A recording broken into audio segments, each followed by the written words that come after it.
Here we go. Freaking again, as only I can. For it's Saturday. You know what that means? We are live here once again. The Super Studios bring another live watch event here for AEW Full Gear. But before we get there, we're going to kick things off in the neutral position. Go into ignition with the Tailgate Brawl here at the Super Studios. Welcome to the opening discussion and coverage. Hello, everybody. Once again, Noah Foster, the voice of the SRS Rigor of Professional Wrestling. Damn it. I am here to bring you full coverage of the Tailgate Brawl, as well as some of the biggest matches we have in store tonight. We were crowned the first ever AEW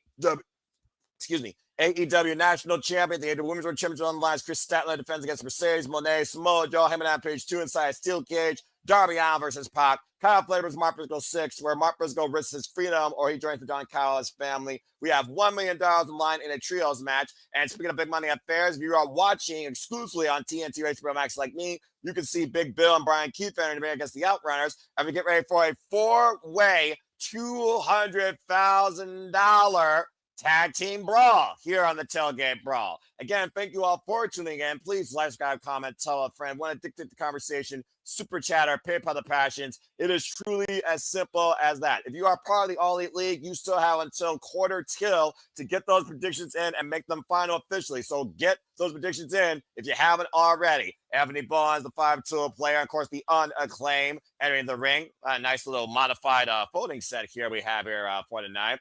Sandy, good to see you once again as you listen to New Kids Corner while listening to me again. Sandy, always grateful for you. Appreciate you. Charles Saltz, it's also good to see you. It's good to see everybody here once again as we see if we truly can survive the best wrestler alive, as here comes Max Caster in all of his ego.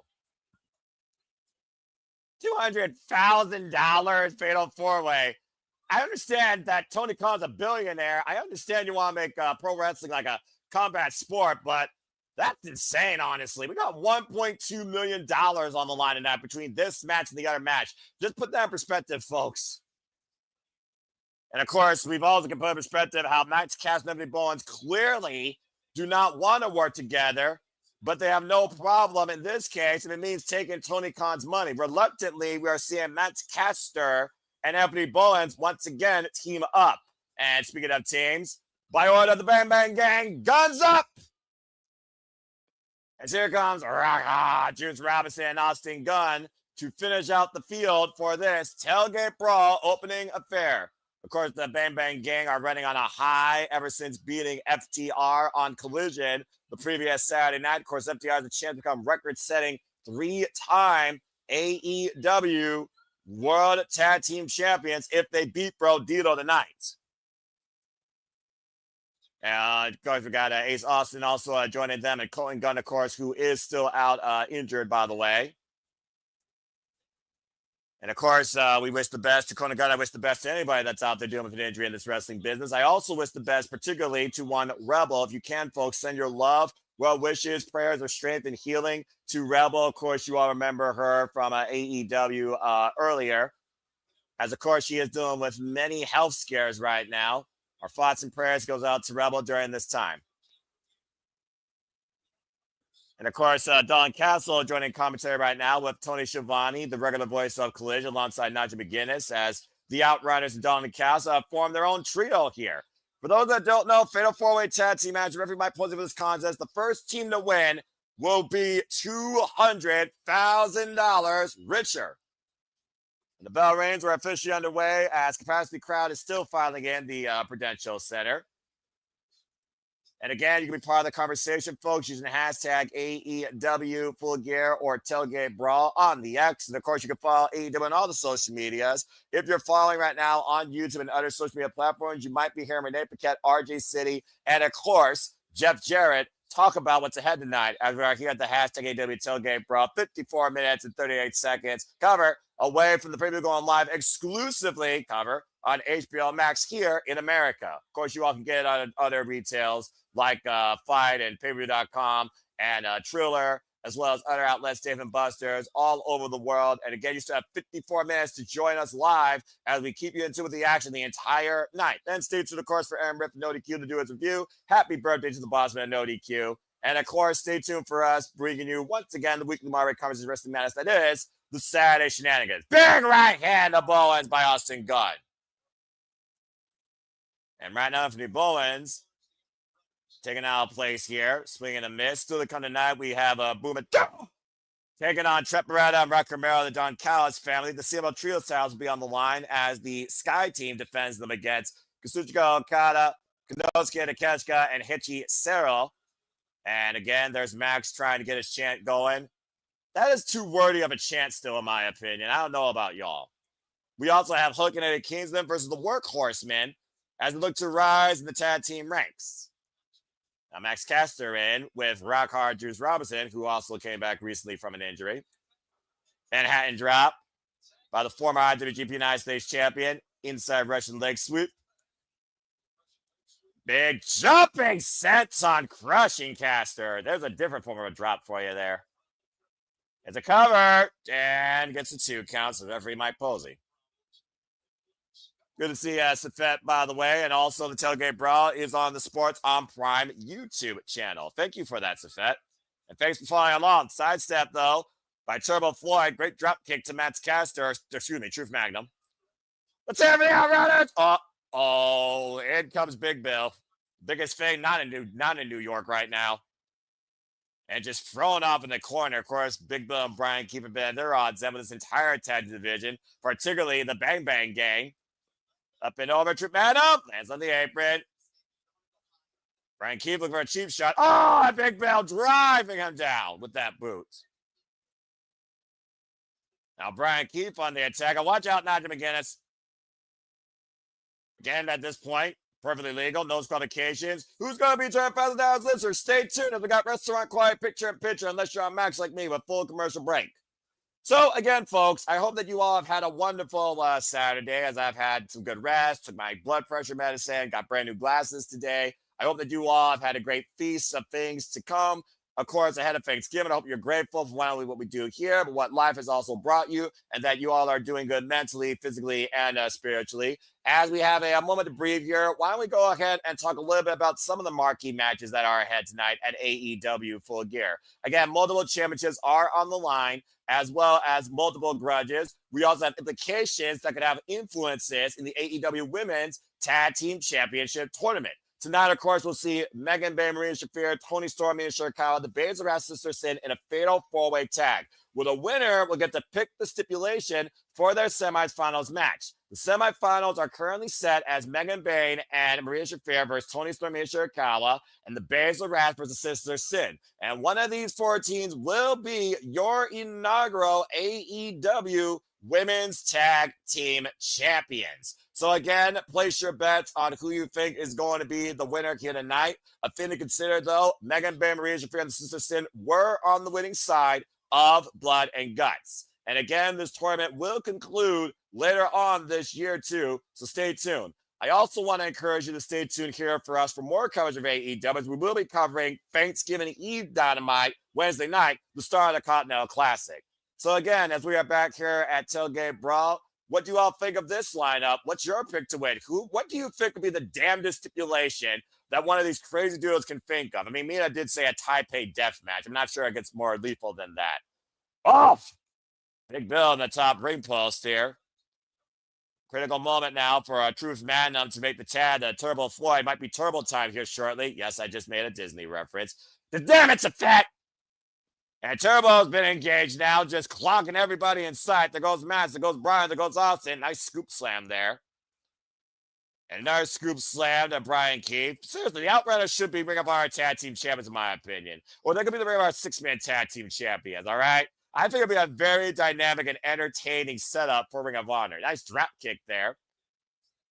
And right now, the Outrunners taking control of this 4-way blind tag made by Rockhard Juice Robinson. Oh, Bulldog clothesline.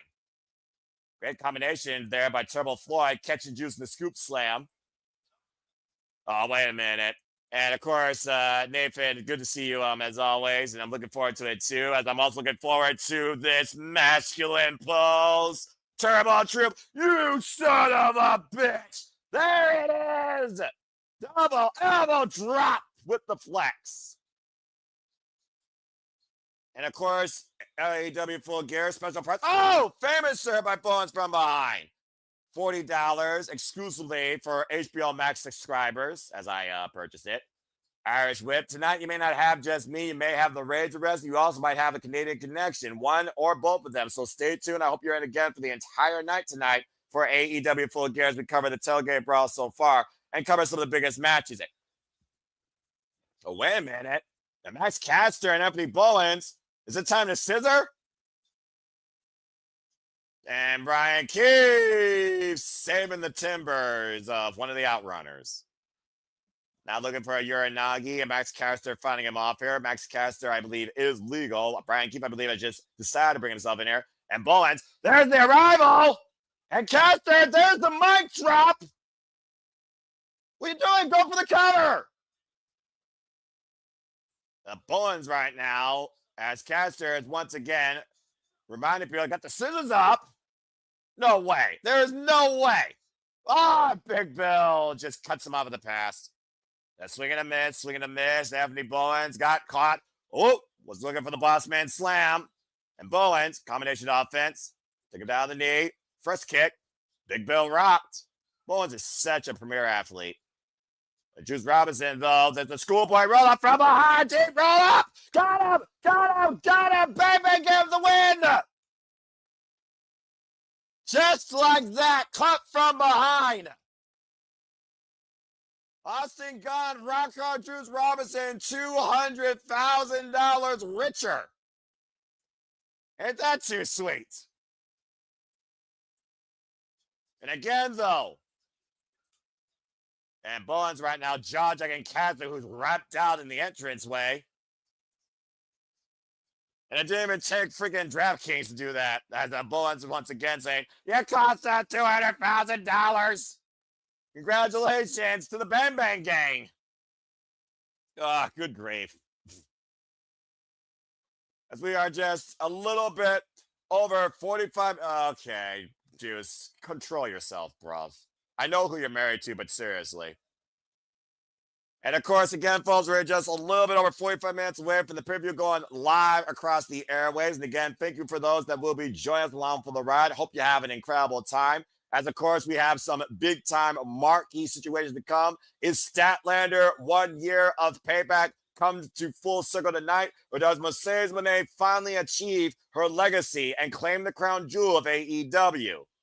As we got a moment to breathe here, again, I just want to see if anyone has any questions or comments or thoughts so far regarding anything tonight, regarding AEW, regarding what we do, or just give yourself a simple hello. If this is your first time tuning in, my name is Noah Foster. You can find me on the X primarily saying, hello, I'm bringing a positive outlook of professional wrestling, particularly AEW. And you can find me if you want at nfoster1916. Again, though, subscribe here to all the friends in the Simply Liable Studios that continue to conglomerate and make this fame possible for you. Subscribe to the Rage of Wrestling. Subscribe to Cascading Studios, Ray Wrestling, JJ Williams. Subscribe to Barry for Wrestling. Subscribe to the Jeff Meacham Network. Again, shout out to Rock and Roll's collaborative partner, of course, on the X, and the Wrestling Collective that, of course, have worked with us on numerous occasions, of course, with one particular, James Hebert. Again, subscribe to Jay Hebert's side, 95, follow him there. And also check out my Mind Morphin friend, Attila. She'll be on the next Simple Session with me here to come here very soon at my Superman's brand. Subscribe to Rangers of Wrestling today. Speaking of family, conglomeration, feuds, tensions, destiny, freedom, willingness, what do we believe Mark Briscoe could be if Don Callis has him part of his family? Tonight, it is Mark Briscoe, Kyle Fletcher 6. The record stands 3-2 in the favor of the Proto Star, Kyle Fletcher, who is still the TNT champion. If he is successful in retaining his TNT champion tonight, he will have the longest consecutive number of defenses in a single title reign for the TNT title in AEW history, as Mark Briscoe has yet to achieve gold in AEW. Former Ring of Honor World Champion, 13-time Ring of Honor Tag Team Champion, of course. And of course, Mark Briscoe is defending not only his legacy, but his family, because if he loses, he must leave the conglomeration forever. I can't imagine Mark Briscoe underneath the influence or the freaking invisible hand of Don Callis. This has to be that crazy chicken man's night. Mark Briscoe is a light of hope, a wild beacon of fun in professional wrestling, while Don Callis is a poison to all of that. I can't see Mark Briscoe losing that tonight. Charles Lowe giving a quick thought here saying, I'm still going with Mark losing. I mean, that's fair. And Sandy with a thought here. Just saw a gift and add Anthony Bowens to the list. Now picturing him, Okada and Romu, all seeing the same psychiatrist because of who they're teamed up with. Trust being the key issue. Well, there's one thing we can trust in, Sandy. I trust we are in for another incredible night here as AEW pay-per-views do not miss. Again, folks, you can still purchase AEW Full Gear through your local pay-per-view provider here in the States on HBO Max for $40 for HBO Max subscribers. As it continues here, whoa, this is interesting. Here comes Paul White, of course, part of the Ring of Honor board. And, of course, we all know Paul White, Big Show. Of course, John Cena's catapult. Former 7-time world champion. Of course, Big Show lost the United States Championship to John Cena match for WrestleMania 20. Good to see Paul White here in fine fashion. But coming up next, Boom and Doom, QT Marshall, and Big Boom AJ go up against Roppongi Vice, Rocky Romero, and Trent Beretta. After this commercial break. Yes, folks, that's an actual match. All right. And of course, if you are on Max like me, you are literally dealing with a commercial. If you're on YouTube and other moments, you're listening to Renee Paquette, RJ City, and of course, Double J, Jeff Jarrett. Keep you in tune on what's to come here for AEW Full Gear. I'm going with Mark winning by either counter disqualification, but doesn't leave with the title. Telling Spigen if he doesn't leave with the title, but still gets the win, I suppose that defends his freedom, but it also does mean that Kyle Fletcher could crow about, I successfully retain my championship, because you are, with a point here, Nathan, champion's advantage. Mark Briscoe has to win via pinfall or submission. Counter disqualification means nothing in claiming the TNT championship. But that's a fair shout out. We will see what happens here soon enough. Well, as we got another commercial break, let's go ahead and continue the conversation, shall we? Let's get y'all's thoughts on the Death Rider that continues to ride, never die, despite the fact he has tapped out twice. Let's talk about Jon Moxley versus Kyle O'Reilly in no holds barred action. This, of course, will be their 5th ever one-on-one encounter, as these two have been locked not only to this venue, but in this rivalry since Kyle O'Reilly went off for neck surgery for 2 years that almost ended his career. Of course, we saw Kyle O'Reilly show absolute blood and guts and a never say die attitude as he refused to tap out and give out to Jon Moxley's rear naked bulldog choke.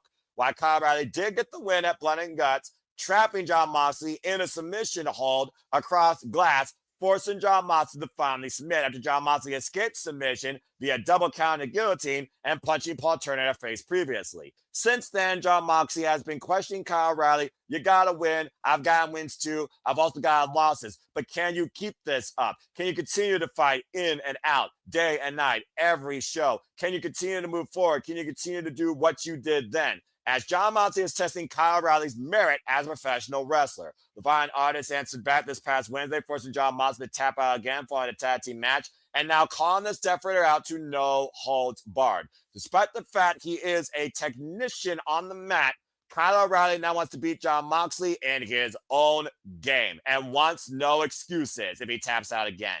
I don't know about you all, but I really am questioning the merit of Kyle O'Reilly in choosing someone that's got to be in favor for the Death Rider. Not only does this mean there's no disqualification, anything goes, moves are legal in the ropes, but Jon Moxley can use the Death Riders to his advantage. We know Jon Moxley has this army of killers at his beckoning will no matter what.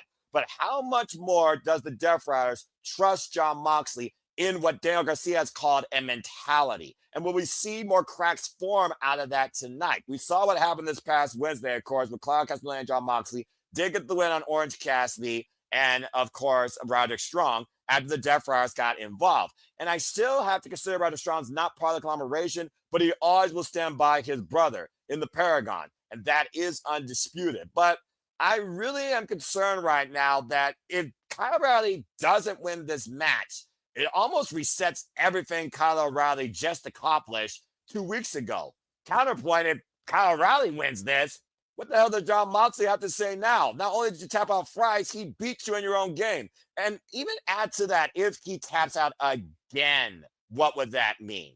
There's a lot to think about here. So what's y'all's thoughts on Kyle O'Reilly versus John Moxley? Does John Moxley tap out? Does Kyle O'Reilly pass out? Does Kyle O'Reilly get the win again? And is this the last ride that John Moxley has on pay-per-view here at Full Gear? There's a lot to consider here. So let's go ahead and see what you all have to say about that as they play a video package here. And we wait for, of course, the Tailgate Brawl to return. I also want to give a shout out, of course, to the rest of the Simba Studios that have been covering all the other shows. Because, of course, here, folks, we cover all the biggest shows across all things wrestling. Shout out W fam. As, of course, we cover WWE, AEW, TNA, ROH, NXT, independent promotions, including not limited to GCW, HOD, AAA, and Japanese promotions like New Japan Pro Wrestling, Marigold, and NOAH. We will be covering WrestleMania, Wrestle Kingdom 20, by the way, next year. Stay tuned for further details on that. But again, I'm really wondering if Kyle O'Reilly is entering a no-lose situation, particularly for him. Why it's got to win for John Moxley or I'll be damned.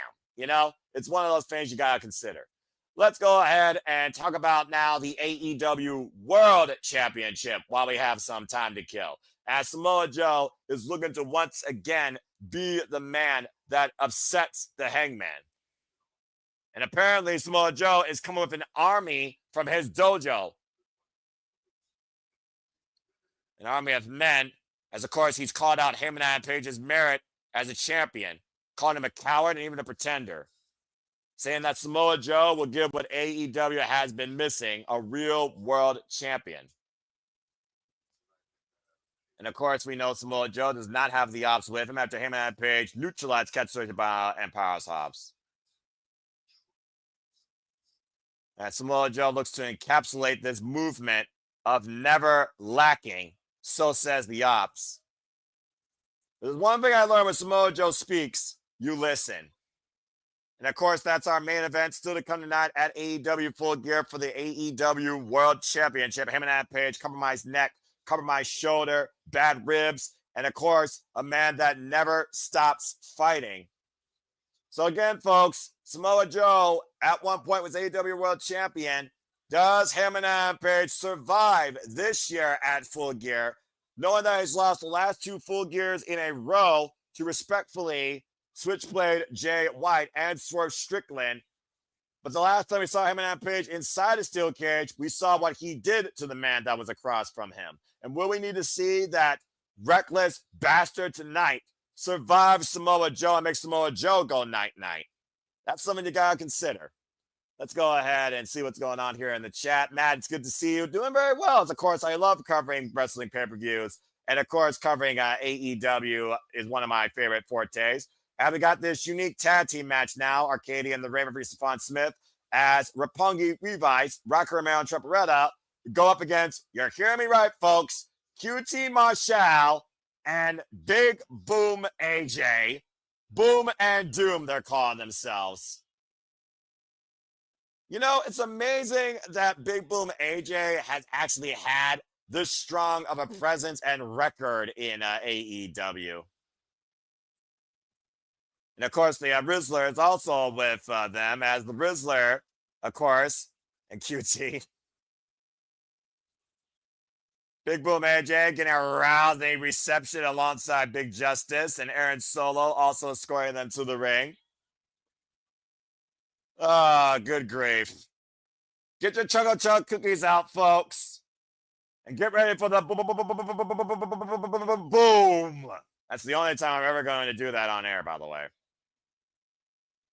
Of course, Big Justice and Big Boom AJ have had fallout and tensions in the past with QTV, but we've seen lately in Ring of Honor how they coexisted, actually.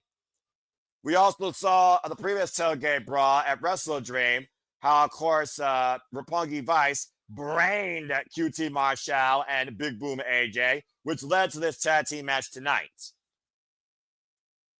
Yeah, it looks like bell rings. We are underway. The fight is on already, as, of course, we got the Rizzler and Big Justice, of course, at the Timekeepers area. A rousing ovation for Big Boom AJ as we are 34 minutes and 35 seconds away from AEW Full Gear taking the airways. Irish whip reversal. What's the biggest tip you can learn from Costco, though, from Big Boom AJ that's not involving a freaking Choco Chunk cookie is what I'm wondering. And the wind-up, big right hand by QT Marshall to Trent Beretta. And so far, Boom and Doom are in control here. And tag made to QT Marshall, of course, coming off recently a crazy match with Paul Walter Hauser at Ring of Honor, Death Before Dishonor. Irish whip, reversal, thrown in the corner is Big Boom. QT Marshall. Nice combination here with a back elbow strike and Big Boom. Oh! Nice power slam to Wrecker Romero. Punk advised, of course, former IWGP Junior Heavyweight Tag Team Champions. Oh! Big right hand. Again, wrestling on their home turf. Big Boom's turf here. Wait a minute. Is Big Boom asking QT Marshall to ... dive? No way. There is no way. Hoist it up! Oh, look at that. Tope on Hilo, assistant for QT Marshall by Pitbull AJ. Look at Arcady just smiling at ringside. That's a fun match, obviously. A Big Boom on the freaking screen. It's like a freaking Toriano in New Japan and how much he's loved there and all his freaking shenanigans. And shout out to Ranking Wrestling JJ Williams. Hope he's doing well as he, of course, continues to take care of Players with Passions. Show your love today at Constantine Studios, folks. Support the Ranking Wrestling JJ Williams. As, of course, this match continues. Who drops the boom for the 3 count? Stay tuned. We got a commercial break. Fuck television. By the way, for those that are wondering, I don't got chocolate chunk cookies, but I do have my favorite form of cookies, the golden double stuffed Oreo. So, by the way, shout out to the bunny, Allie, who's, of course, an Oreo aficionado who had a nice little recipe video on her Patreon. You, of course, follow Laura Denise on Patreon and follow her on Instagram and follow Chainsaw Girls podcast that her and Allison K do for all your latest horror enthusiastic tips and then some. Again, support them today. Congratulations on their 1 year plus anniversary on that podcast and the success with it. Anyway, if we have another commercial break here, let's go ahead and look more towards AEW Full Gear and what's in store tonight. As I said earlier, it is Saturday night, but for me, it is always Saturday night. As we have Chris Statlander defending the AEW Women's World Championship against Mercedes Moné 1 year later, where Moné handed Statlander, of course, not 1, but 2 consecutive losses while she held the TBS Championship.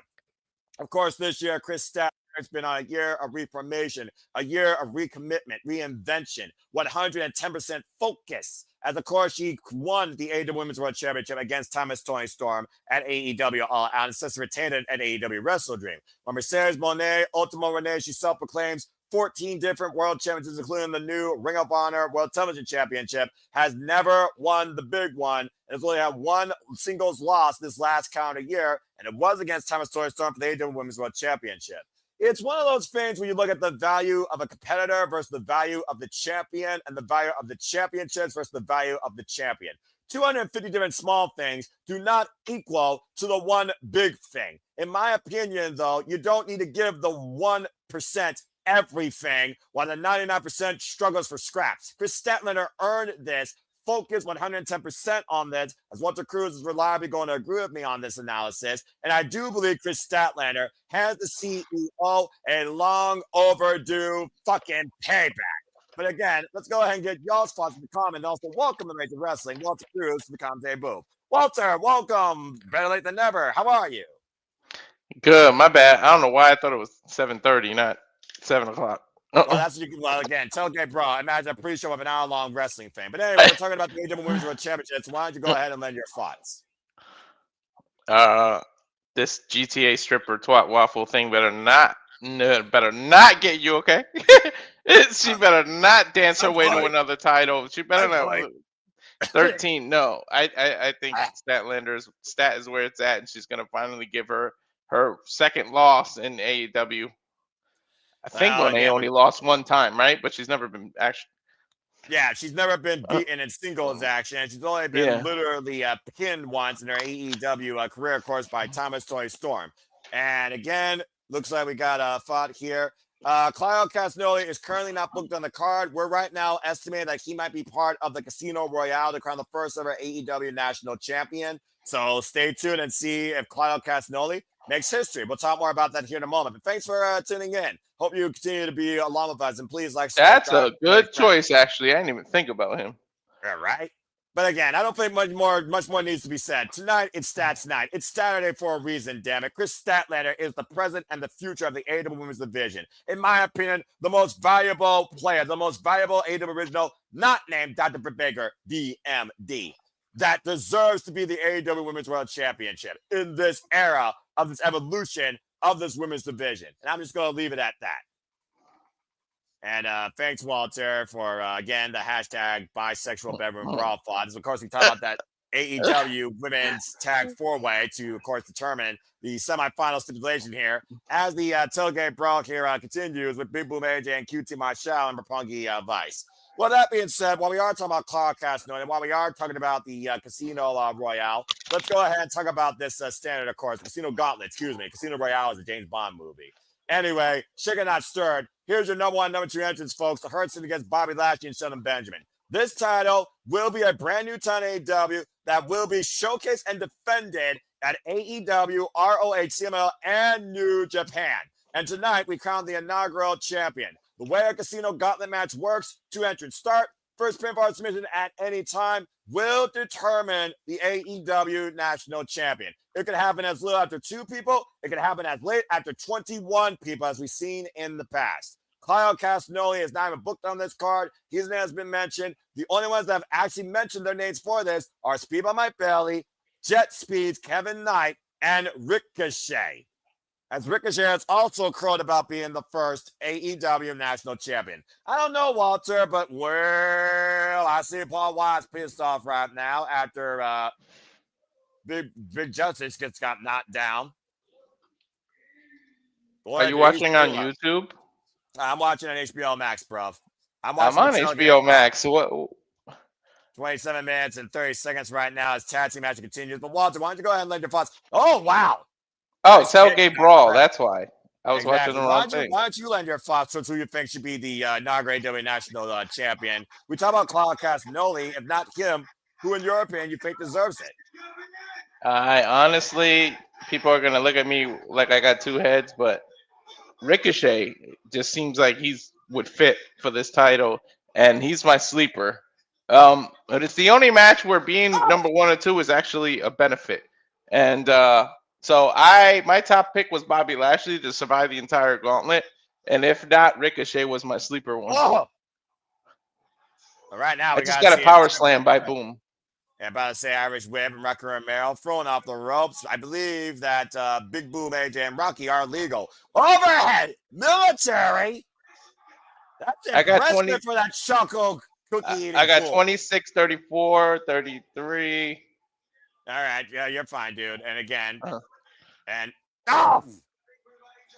Big Nagi cover 2, and Rocky Romero breaks it up as I have 26, 20. And again, folks, tag team action rolling on here. Still to come tonight. CML Trio shares on the line. We, of course, have so much more to come, including $1 million Trios match, Kenny Omega and Jurassic Express taking on Don Callis family. Whoa, Josh Alexander, and, of course, the Broke Bucks. As you see, did I give away who I'm going for by wearing this shirt, by the way? I mean, it seems subtle, but, you know. Oh, man. And time might be up for a Big Boom after that super kick by Trent Beretta, jacking his jaw, now going off the rails. Big Boom. Spine Buster! Boom! You know what? I'm going to call that move the Costco kick for him now. I'm about to say it wasn't Big Boom that got it, that did it, but he did receive it. But, I mean, you know, Costco's a good store, and so is Sam's Club. You know, I mean, I'm not going to judge what you shop. Just I'm not going to judge what you watch. And Don Callis, what the hell is he doing here? I don't know. What the hell has he got to do with it? Well, I mean, to be fair, it is the Don Callis family. And he didn't get physically involved, though. Aren't you supposed to stay on commentary, you dickhead? Did he hit him with a cast? Yeah, what the cast? Right to the skull of Big Boom AJ. Oh, no. Running shotgun dropkick cover. Not like this. Oh! And somehow AJ kicked out. I think he got him with his knee almost. Well, the running shotgun drop kick, and regardless, he got 2 9/10. Oh, God, this kid. Roppongi Vice might be looking for that strong 0 double stomp combination. This will definitely put him down. And, oh, jeez. And a strong zero might do it for the night. Oh, man! That's a crazy move. Off our screen, dropped the elbow across Trent's back to bring up the cover. I forget that these two are together. QT and I'm about to say, you got to look at it. I bring up on to understand this situation. Up and around, running sliced bread by Rocky Romero. Didn't they go 1-on-1? So this turned into a team out of respect from the last time they fought? Sometimes you breed the most weirdest form of respect, the most unique individuals out of the most unique circumstances. So I would say yes, as Rocky Romero's going on with those forever clotheslines against QT and Big Boom AJ. And you see right now Trent trying to distract the referee here. Why is he doing the Eddie Guerrero thing? Well, what's Rocky got? Rocky's got the cats and wait, what? What you doing in that ring, kid? Oh, get the midsection out. Stop! That kid is almost bigger than Rocky. Can you believe it? He is bigger than Rocky. Big Justice just dropped the freaking diamond cutter on Rocky Romero. What the hell? Dude, that little kid is taller than Rocky. That's crazy. I'm about to say Trent, though, it's taller. Oh, okay. Oh, knockout shot by Paul White. And tag made. And we've seen this before. With the fire electric chair position, QT.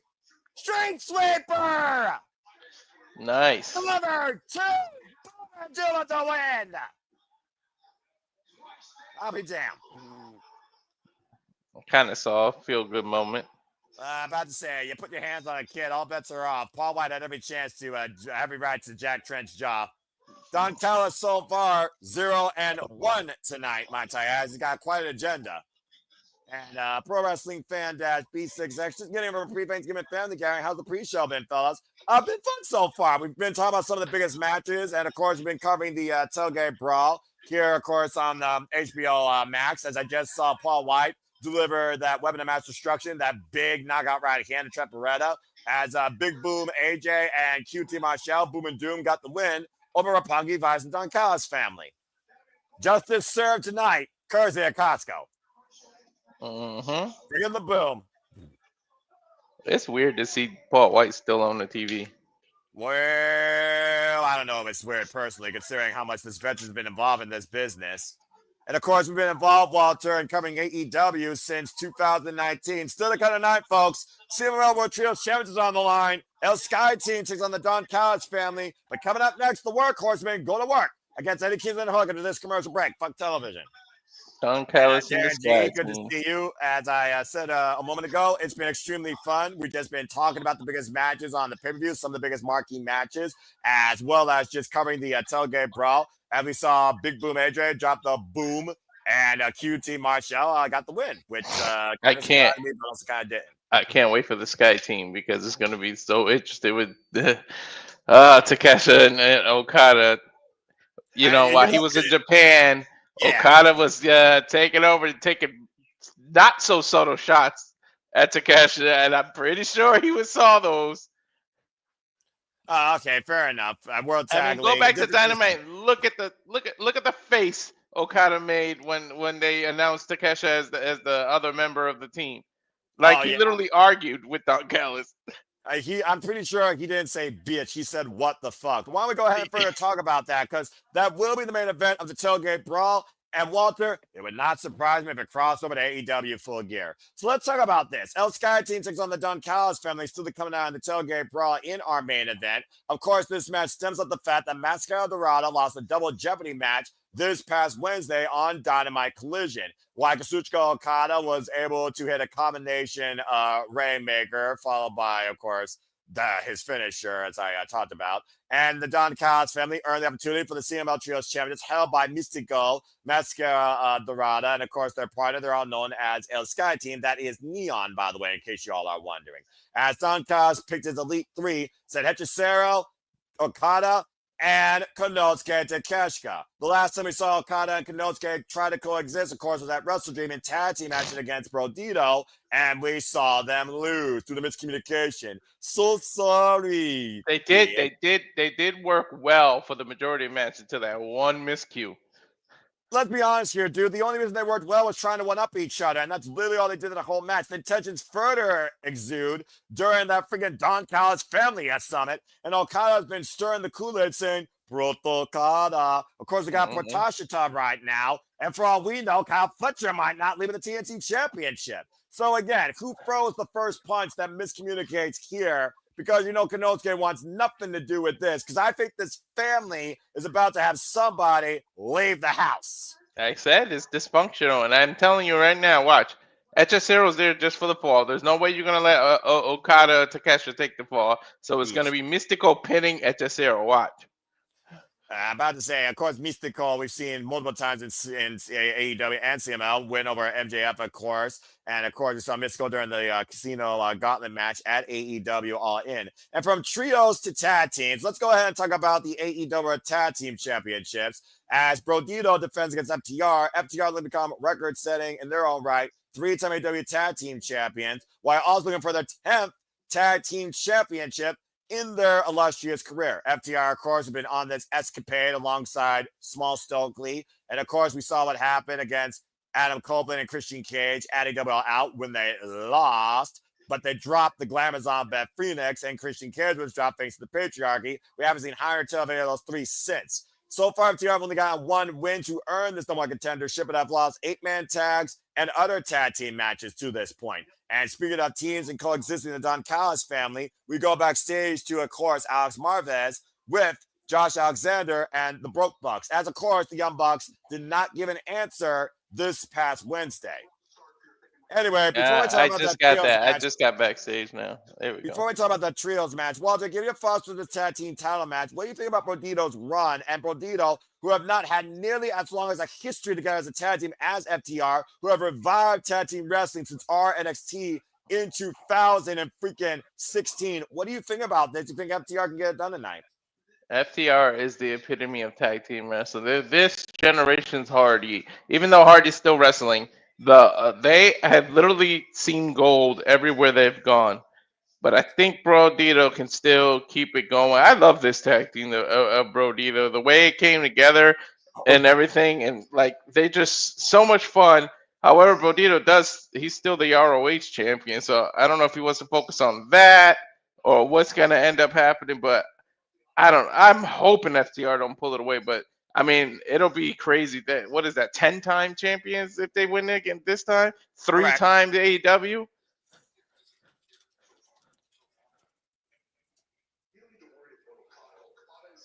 Okada isn't here so far. Wait, what? He said you don't have to worry about Okada. But Okada's not here. Takeshi's a good guy. I think Don Callis is maybe sweating on his shiny head, Walter. I'm just saying. Might be a little bit panic setting in here. He said you guys were his best friend. Is he blaming them? Well, Don Callis has never taken responsibility for his actions his whole life. I mean, I'm just saying. Give you. What box is that? Money.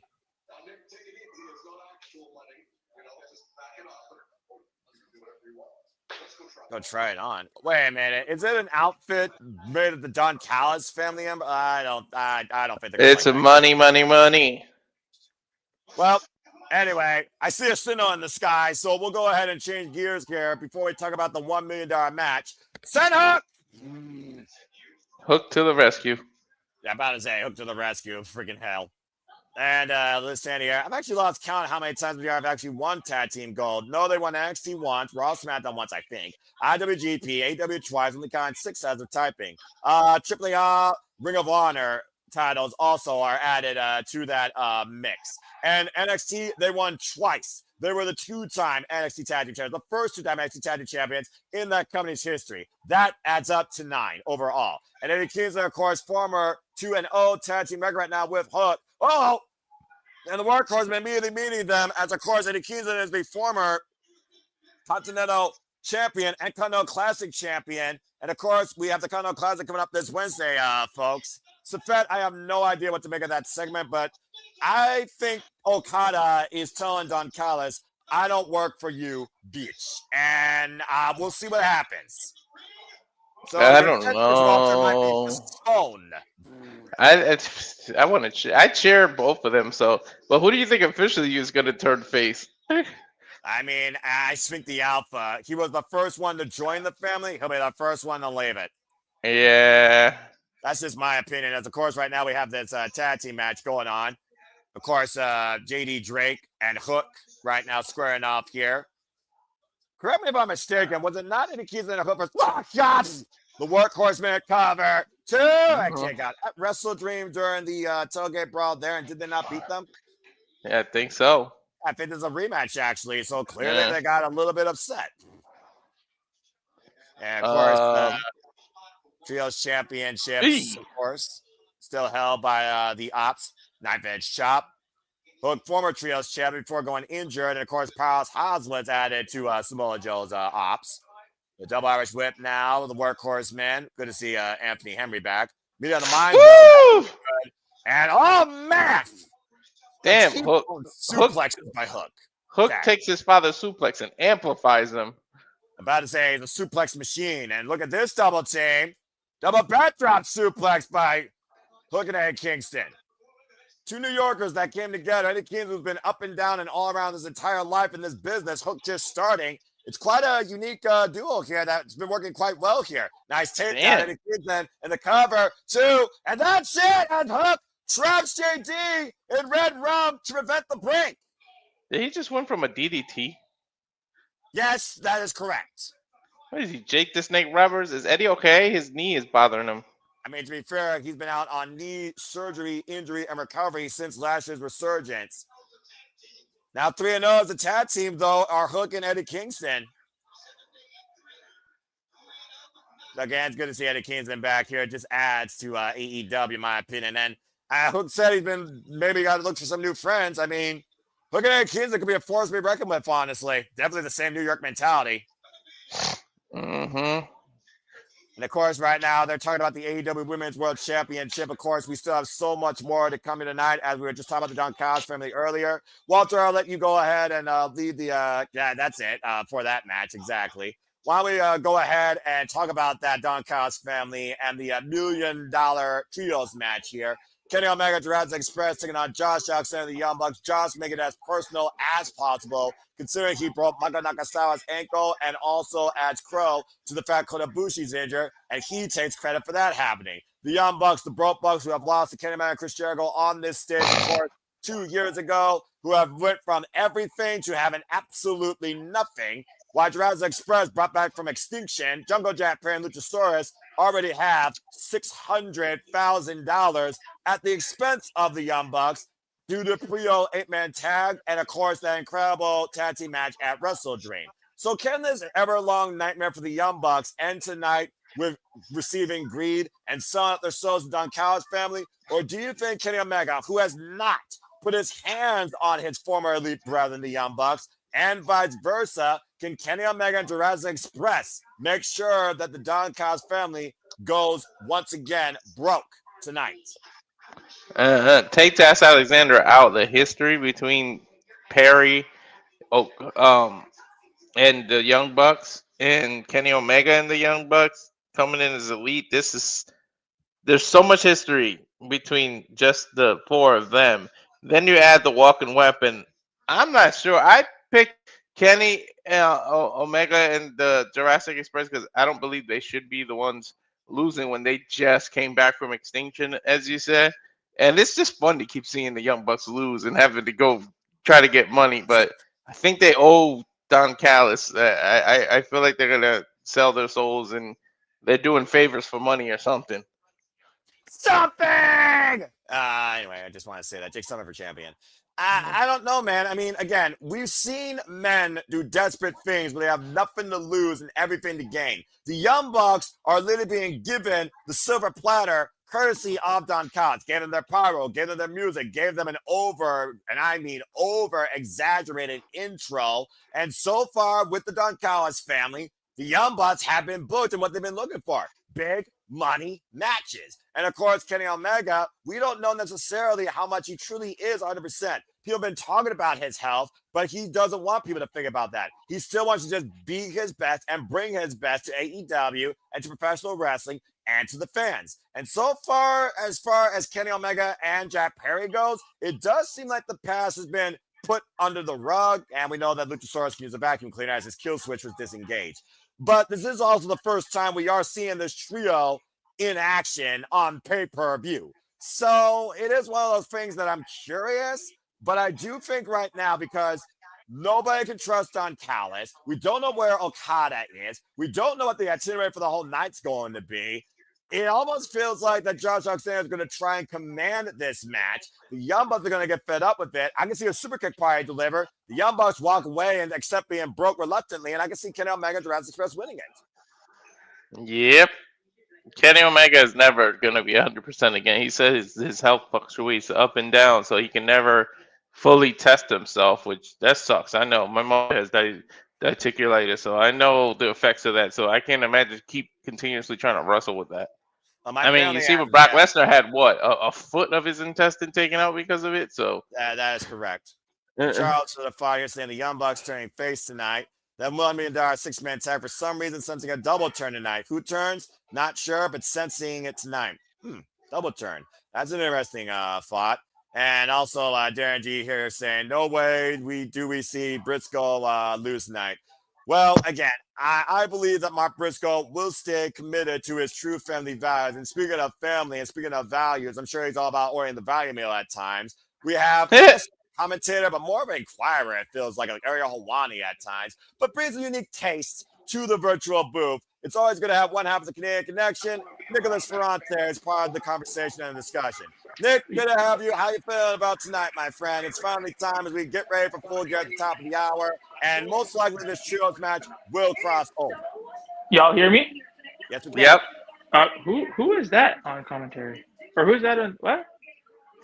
About to say, right now, of course, we got the HBO Max splash screen, folks. As we get ready for our main event here, allow me to once again run down the card for everything that has been stored tonight for you all at AEW Full Gear. Again, you still have time to order it, to watch along with us if you choose. Entirely up to you. I don't question or judge you.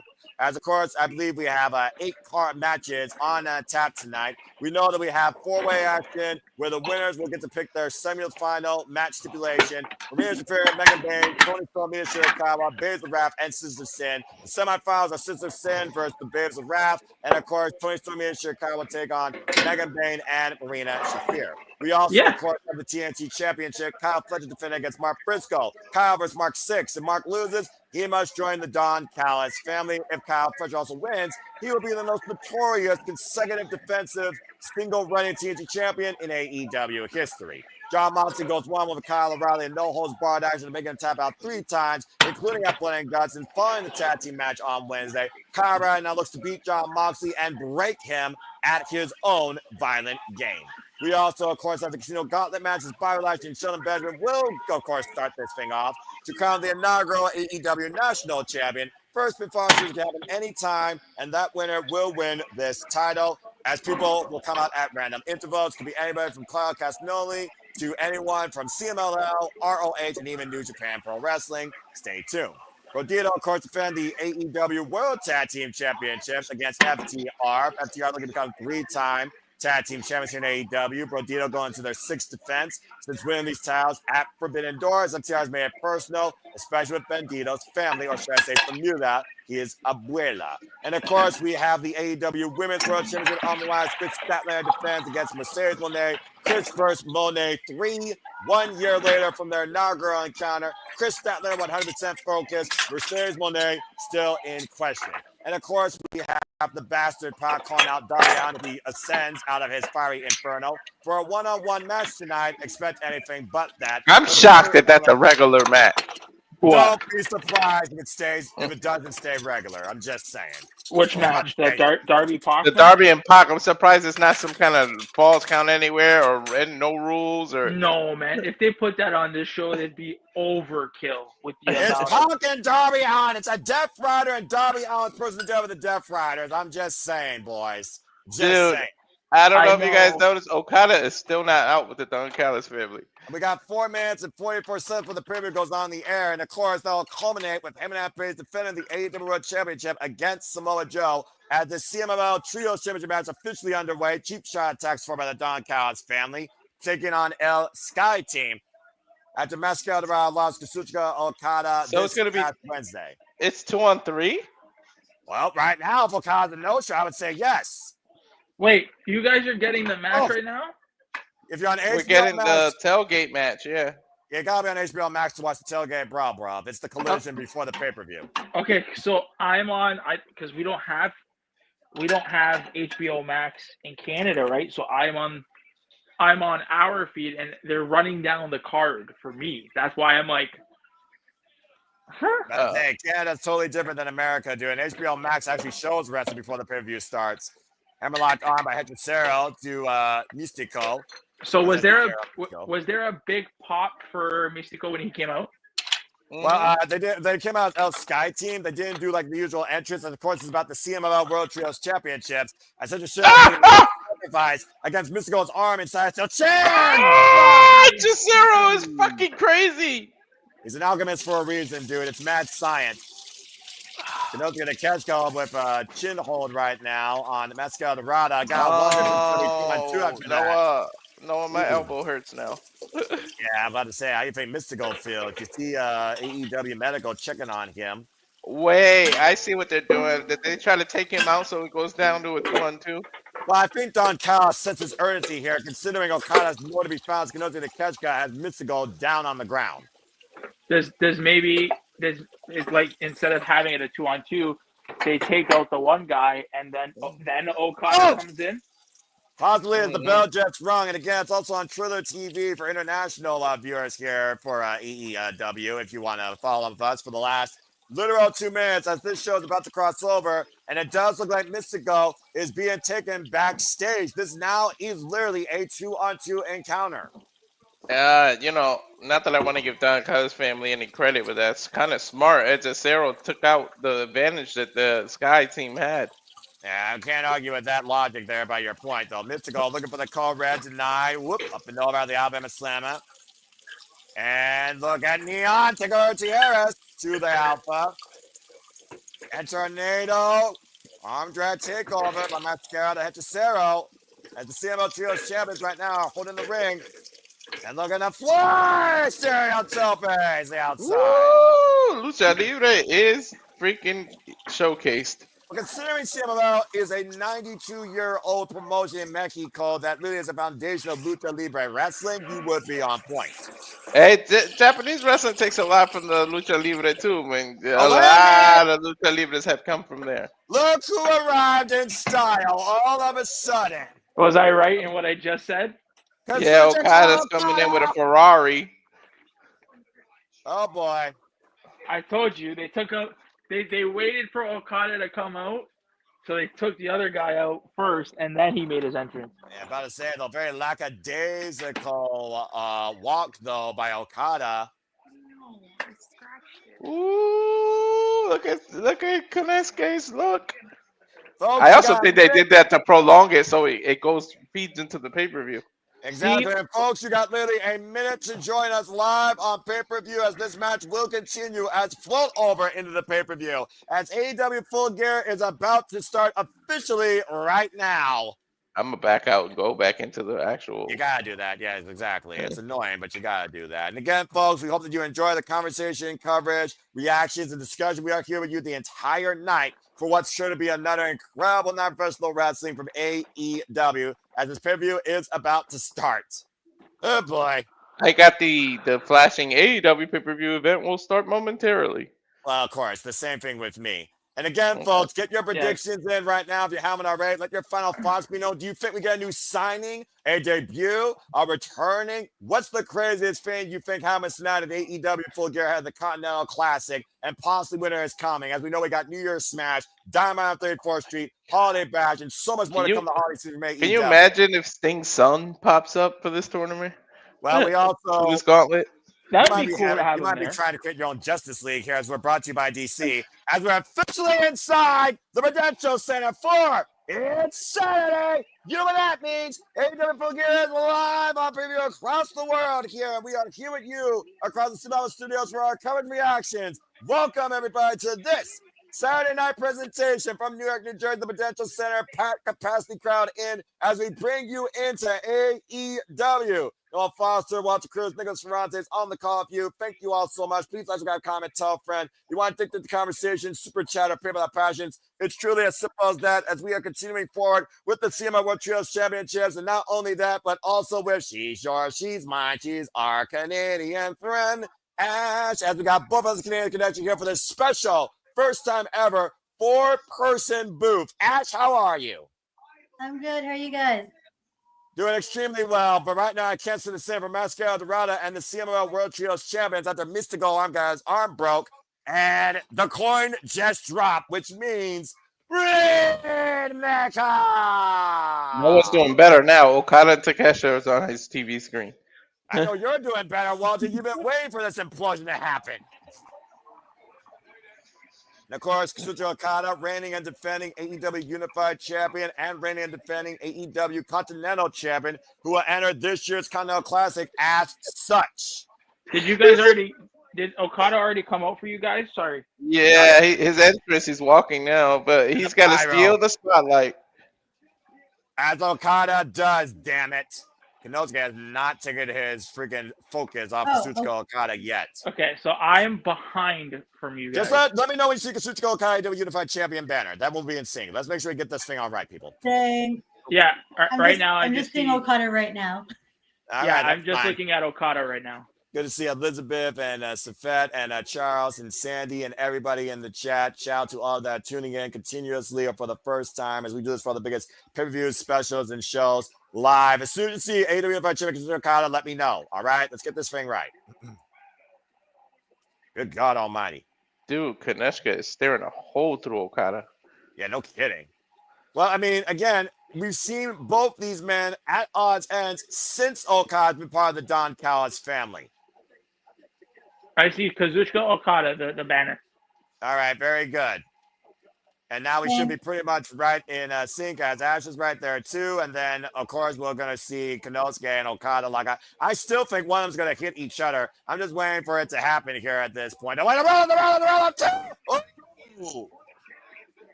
stole it there. So funny thing we should mention, or not funny thing, but interesting thing we should mention for everybody that complains. It's been now, I think a month. Okada has only come out with the unified title. We have not seen the continental or the international title with him. So far, bitch. He stuck his middle finger at him. I mean, again, same for the having the Don Callis Family Summit. Double drop kick here. And to your point, Nick, that's right. Of course, we've only seen the AEW Unified Championship because, again, that is a merged legacy of the Continental and International Championship. Nice double super kick combination there by El Sky Team, who's now one member since his arm got broken. This is CMLL rules? Yes, so 20 count on the outside of the ring, of course. Lucha Libre rules, Lucha style tags. Everyone's pretty much just going at the same time. And right now, Konosuke and Okada, both men opposite corners, possibly looking to send a couple luchadors for a superplex. Hechicero taking out of the equation for now. Tell us a 3-on-2 handicap match. Yeah, wow, how fitting. Don Callis has numbers. Well, I'm about to say, the Don Callis family has got more members than I don't know what. Your freaking reality show from TLC with Octomom. They could definitely be on freaking Family Feud. I don't think Steve Harvey can handle this virus. So I will say I love the stage setup and how the screen. Yeah, that's a cool setup. Dynamic set here. That's what AEW brings. Presentation, personality, family-friendly pricing. And Ash dropped out for some reason. So he must be having technical difficulties. Big headbutt there. I didn't even notice. Of course, I have to notice everything. It's what I do. And right now, the crowd is popping. What's going on? Well, wait a minute. Mistico's coming back. That's what's going on. Mistico's back. Oh. Remember, Hechicero, we saw him take Mistico's arm outside a steel chair. Springboard, take out to Harris. Oh, my God. Look how heavily taped they got his elbow. Now, apparently, one arm be damned. He's not going to make this. Springboard back elbow strike, wiping out Okada and Konosuke. Swing and a miss. Now the waist lock. Meet on the minds. Miscommunication again. Mistico right now. Take a fake kick to Konosuke to Keshko. Okada right now. Wits end. Cut with a Gamaguri. And Mistico spring it off with a double cross body. Oh my goodness. Mistico has turned this match completely around right now for El Sky Team. Takes down the Alpha. Now Okada and Mistico isolate. I want this one-on-one match. Me too. That's a nice takeover. Higa. Escalera. And they did back to Okada. Dude, Mistico has so changed since he left WWE. It was the WWE brand holding him down because he has not been Botchamania since. I'm about to say, when the WWE style forces you to change everything that you are, some people adapt and some people perish. That's evolution. Up and around. Take about TS at the Sarah by Mistico. Listen, ever since Mistico left WWE, has been a draw. Because didn't they sell 1,000 tickets as soon as his name got announced? Ooh. That was a nasty head first tope that drove it to Sarah's lower back into the announce table. It's like they put handcuffs on him in WWE. They restricted him, and that's why he couldn't wrestle their style. Up and around, takes down the Alpha. La Mistico, look at the arm breaker. Okada saving Konosuke. And wait a minute, what the hell? Okada just clubbed away at Konosuke. And threw him out of the ring. What the hell? Well, you said, Walter, these two can't coexist. So sorry. Beach. And right now, Neon with Okada. The Irish whip reversal. Neon, the drop down by Okada. Oh, drop kick. Most beautiful one in the business. So we have to be getting this match at World's End. Well, for all we know, Bookman might be in opposite blocks. You know Okada's in it. Will Konosuke be in it? That's the only way I can really see that happening, honestly. Escalera and Neon in and out, flow between the ropes. Okada taking over the arm drag, though. Damn, can't keep up with Neon. About to say, Luchador and Lucha Libre, you barely can keep up. Konosuke, though, hooking him up. From Japan to Alabama. Oh. Wheelbarrow. Wait, no time. He Nazi bastard driver. And now the wheelbarrow suplex by the man that wrote a thesis on that move. You don't master a German suplex more than that. I thought he was going to try to turn into the Blue Thunder Bomb when he had him hooked the first time. Looking for the power drive, Neo Okada, though. Looking for the whoa! And almost took Konosuke's head off. Swing and a miss. Single boot. Konosuke. Big right elbow. Now Konosuke looking to hook up Neon. Okada. I know what he's going for. Falcon Arrow. And Okada hooking up Neon and Konosuke. And again, the tensions here about getting the win and proving who truly is the best here is what the audience is clamoring for. And right now, it's the Don Cost family undoing. Mascot, Dorada, Escalera, Rainmaker. Oh, no! I don't think There's Okada your cares. Rainmaker, Walter! I don't think Okada cares. Okada right now, take up and over by Mascot, Dorada. There we go. Let's see if we get her back in here. Fucking internet. That was so fucking cheeky. About to say, it's just like freaking internet connections are cheeky. And there you go, Ash. You back with us last? Oh! All right, we're going to make sure we get a chorus, a little bit of a feminine ditch here. Oh! And right now, Ash, you just saw how Konosuke got dropped by Okada earlier. Yeah, sorry, I had like screwy internet connection with the Wi-Fi on my end.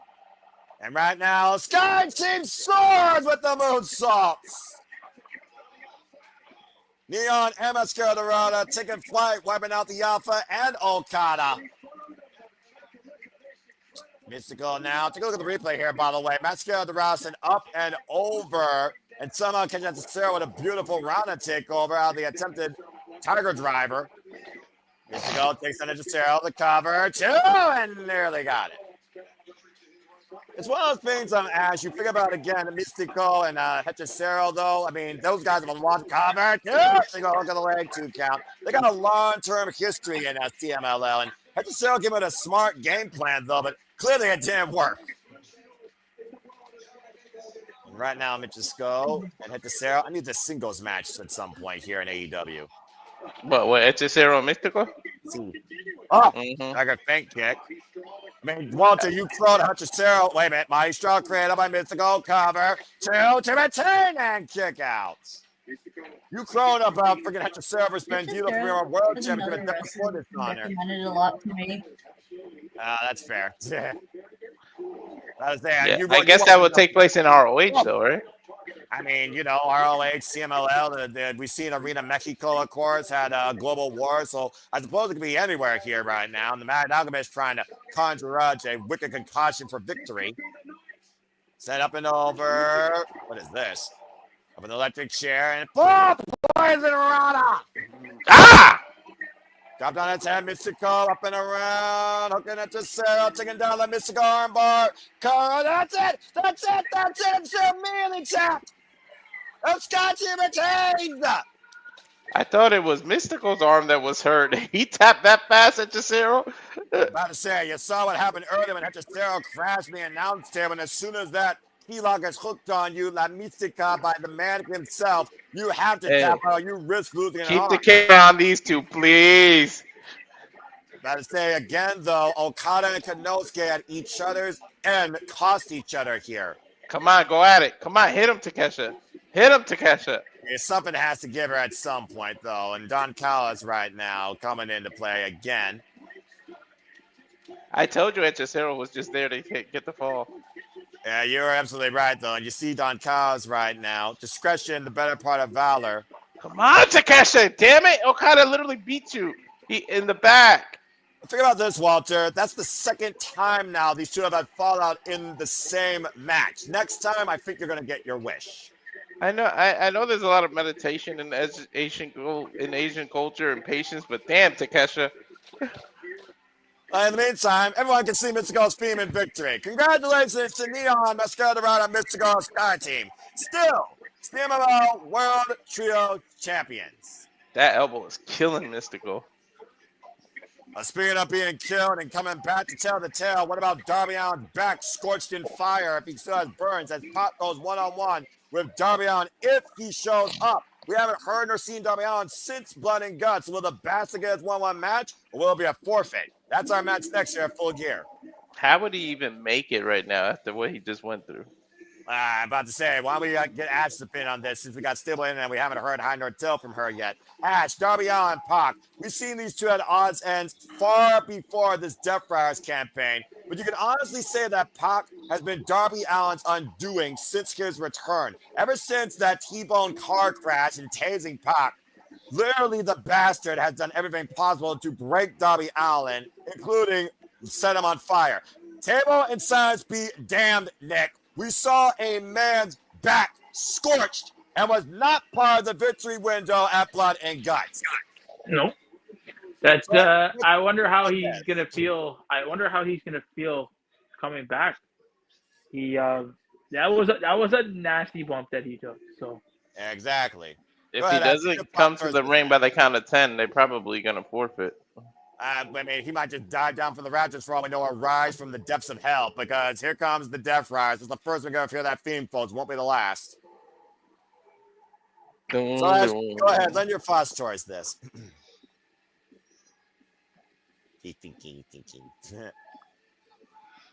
Ash, he's throwing it to you. You can go. I should have muted. Okay, difficulties on my end. Yeah, I was about to say, Darby's a crazy boy. Nothing's going to stop that guy. Water, fire, nothing.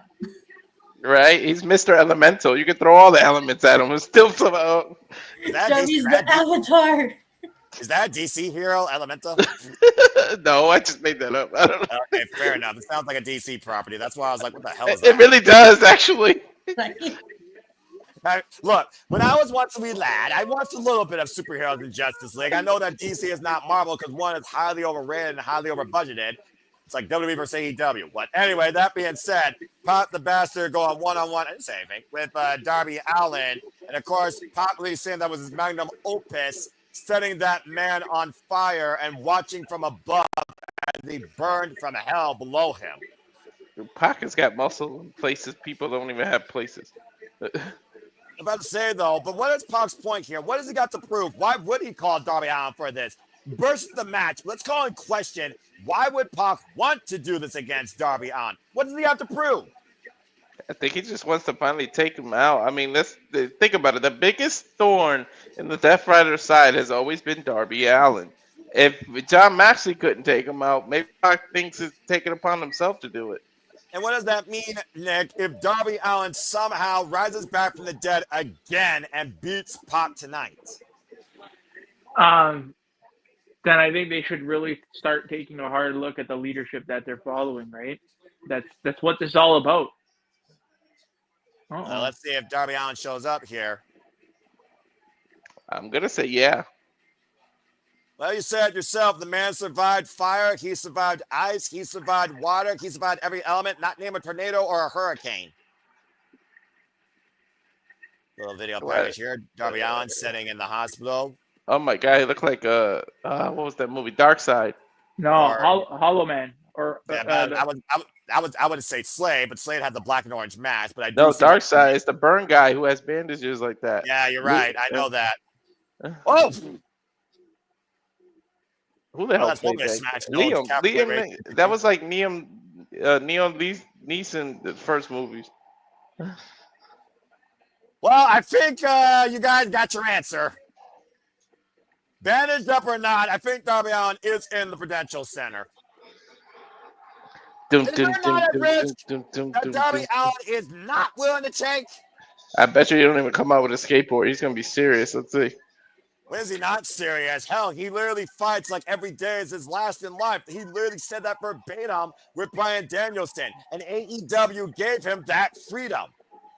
See? On a prime match winning streak, by the way, against the Death Riders, might I add.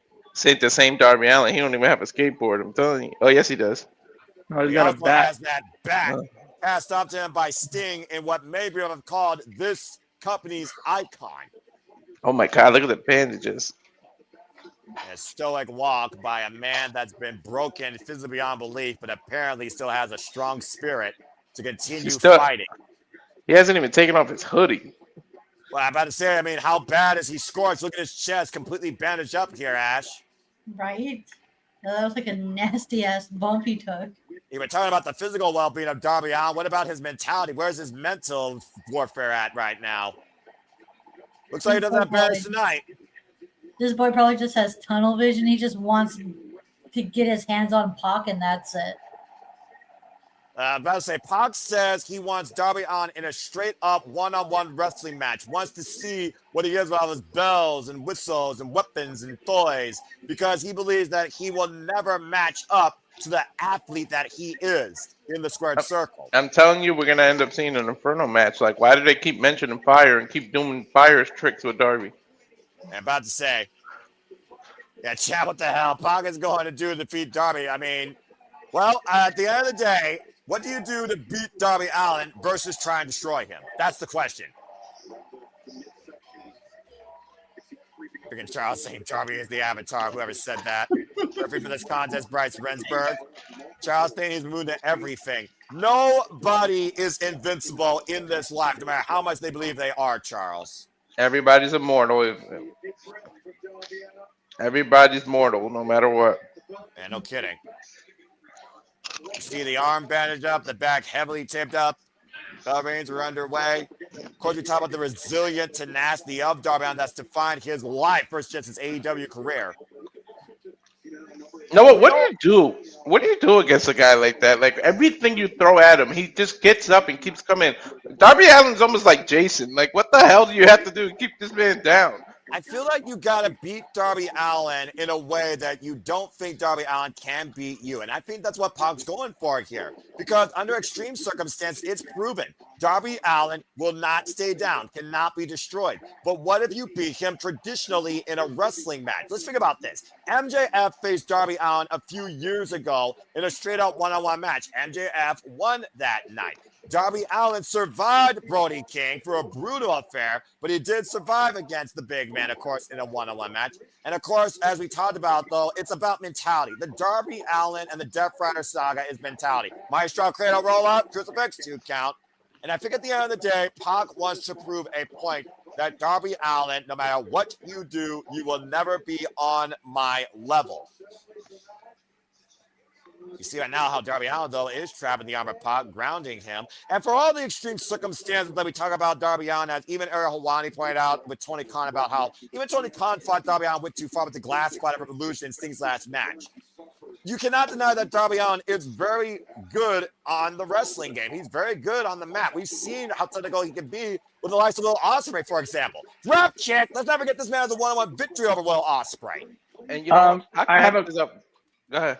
No, I have a question. You go first. I was just going to say Pac is a very good matchup because if Darby wants to take it to the high flying, Pac can do it. If he wants to take it to the ground, Pac's got that game too. If he wants to take it to submission, Pac can meet him right away. This is like a really good matchup. It's one of those sleeper matches that you don't necessarily what you're going to get, but you're kind of curious to see what you get. Nick, you had a thought you were going to say real quick? Did Big Justice hit a diamond cutter on the pre-show? That's correct. Oh, did everybody pop for it? Absolutely with bananas. Oh man, like I remember when he speared somebody, everybody went crazy. Yeah, the he's fact a that he did fan. The fact that he did a diamond cutter and everybody popped. How was that match? It was fun, and it was everything I expected. As Big Show knocked out Trent Beretta's jaw, and the Rizzler did his TikTok gimmick. And Big Boom AJ and QT Marshall, Boom and Doom did get the win with their own version of Street Sweeper. Shout out to Proud and Powerful with the blockbuster electric chair. Darby, though, deep arm drag. And Pac again. Pac is just so incredibly defined in the ring. It's ridiculous. Roll up, 2, Darby, coffin splash, cover, cross body, and a 2 count. Now go over a crucifix, 2, quick roll up. Whoa. And Darby a half second away. And we talked about this. You were asking me the question earlier, Walter. This is what Darby needs to do. He needs to throw Pac up. Pac knows the extreme circumstances of Darby Allin, but does he know about his wrestling background so much to a degree that he can counter it? Maybe. I mean, he's trying now. Look at these submissions he's pulling. And by the way, you want to know that submission is a head, lock, shoulder, takeover. Gee, I wonder who did that against this man. Because he's better than you and you know it. As you look very focused here, as a fan of Tekkers and Zack Sabre Jr., looking at what Pac's doing right now, turning this into a head scissors lock on Darby Allin, of course, who knows how to roll out and stand up straight. What's been your take so far on Darby Allin's wrestling style here in this match against Pac? He's doing a really good job holding his own on against Pac, with and showing like some mat work of his own as well. Because Darby is mostly known for his like high flying, death defying acts. There's a reason why Darby's in the Continental Classic, because not only can he do all these like crazy shit, he can work well too. And I've heard like a lot of people in like the Twitter spaces I go and say Darby Allin might be one of the best TV wrestlers. Same with like Mark Briscoe as well, as we might see later on tonight against Kyle Fletcher for the TNT title. Oh my! Oh no! I sense disaster. Yo, is he gonna throw him to the table from there? No. Oh God! Dude, I swear to God, I thought he was gonna throw him to the table from the apron. Still, guys, overhead military press to the floor on the compromised rib cage of Darby Allin. That's going to be about damage, especially to those ribs. Like, goddamn. You know what an interesting thing is, though? You know what an interesting thing is? See how Darby's like lying there, like kicking and screaming? Yeah. He's probably smiling while he's doing it. There are people that are masochists for pain, and pain is their best weapon. Ask Minoru's looking to Ishii about that. But still, pain is pain. You still feel it because you're human at the end of the day. And Bryce Remsburg starting his jumping 10 count here. He also might be convulsing for all we know, because again, that literally knocked the wind out of him. Look at the heavy cavity rising and falling, Nick. I'm just saying.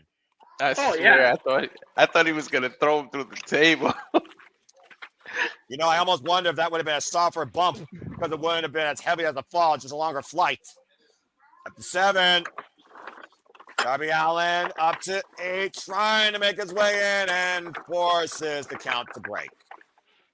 He almost slipped. I'm about to say again, how much did that take out Darby Allin? Again, hyperextending your spine and your core just to get up. Pac is trying to remove his bandages. That's bandages, by the way. That's not kinesio tape. So again, you're literally uncovering the damage that you've done. Oh, Indian that's rubber. Mark. he's doing an Indian rug burn. What do you mean, 5? I guess burn wounds nonetheless, guys. You gotta imagine how much that stings. And now the friction of his nails with that rake down the spine. I know that hurt. Ow. Yeah, about to say again, referee trying and force some separation here. Pac relentless on this attack now, just driving his boot in the Darby Allin's throat, brace against that bottom steel cable. Oh, that was What Oh, the God! That's shit. Did you see that whiplash? Holy Yeah. shit. Press the far leg and 2 counts. Do you see how like Darby's head and neck bounced? Dude, it was Enzo his Amore. neck. His neck went across the rope. Look at the replay. Look at the replay. here, guys. That Side of the head and neck. Like, holy shit. Side of the Darby's head a and neck to your fucking plate animal. match. Golly. Right? Darby's an absolute fucking It is animal. amazing how much punishment Darby is willing to dish up, like willing to take. Yeah, give him 2 and he runs a mile, apparently. Arm and good God! Darby, my dude, you don't have to do this to yourself. Dude, I think his head hit the pole when he got whiplash.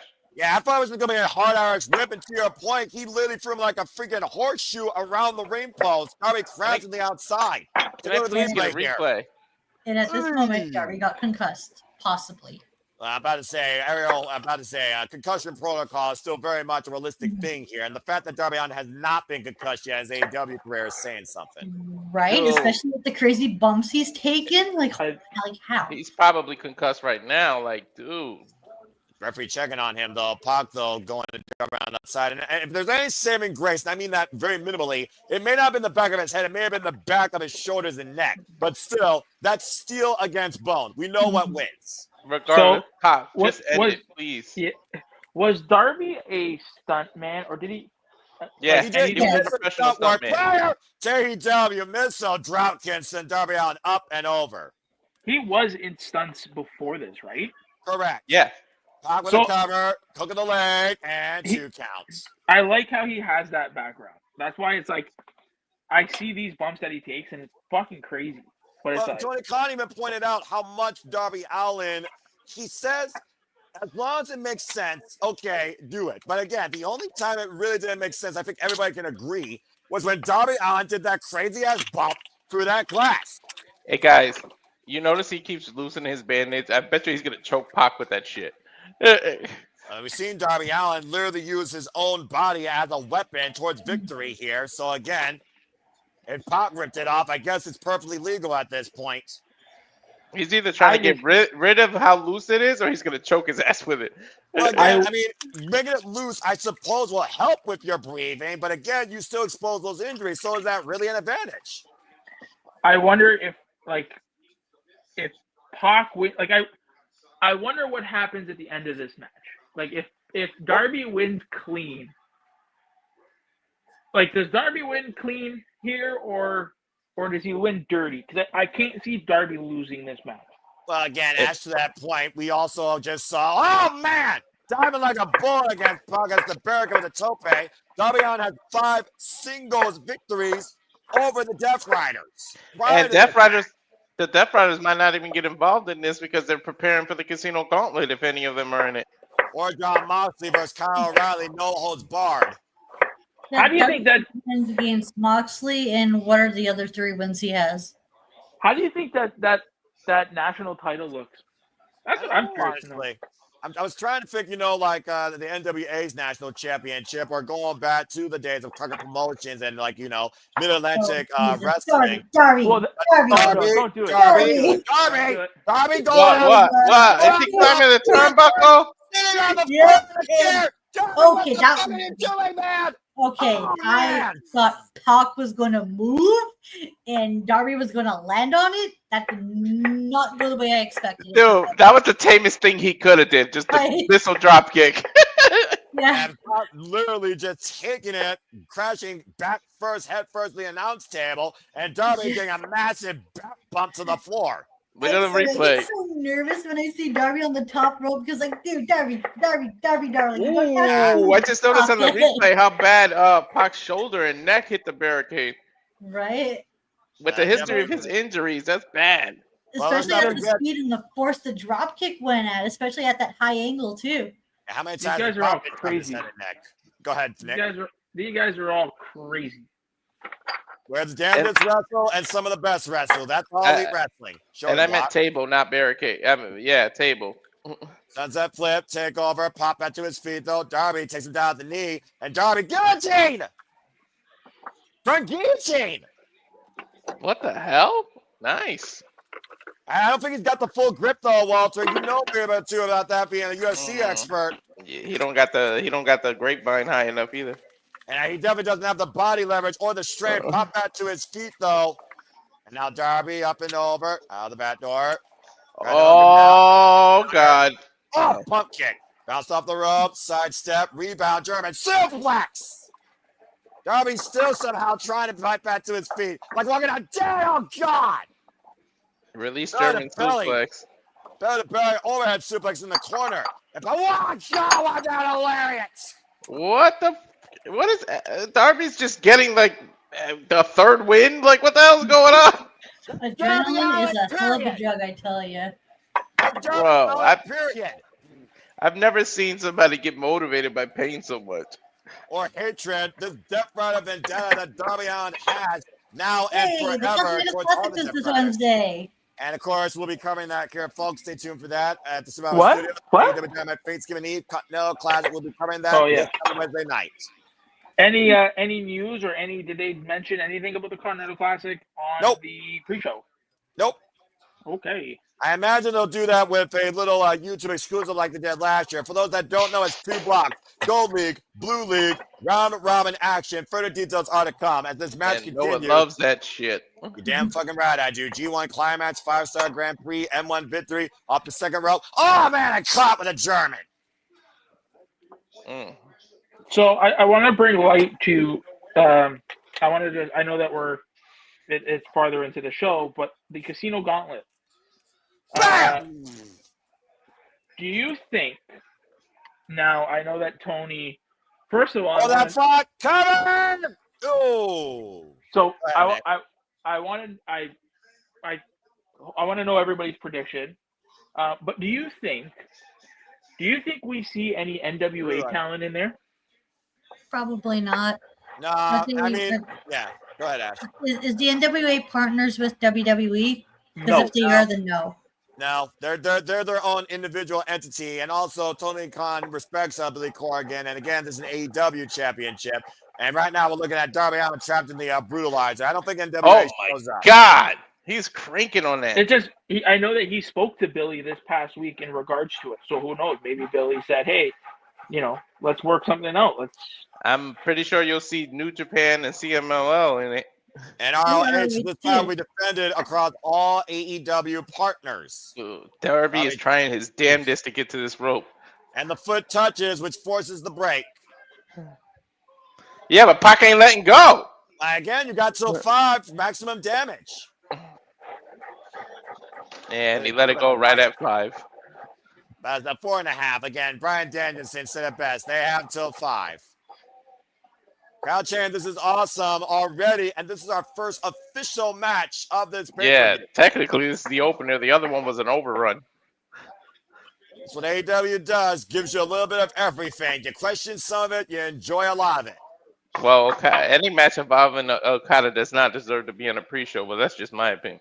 Yeah, but again, at the end of the day, AEW hindsight 2020 was for the CML World Trios Championships, all right? And what the hell is Pac trying to do here? I think he's trying to take the turnbuckle off, but there's like a clip on it he couldn't get to. Right now, just teeing off against Darby Allin. I don't know how the hell Darby Allin survived that pumping bomber, by the way. Big pump kick to the side of the head of Darby, who literally might be out on his feet.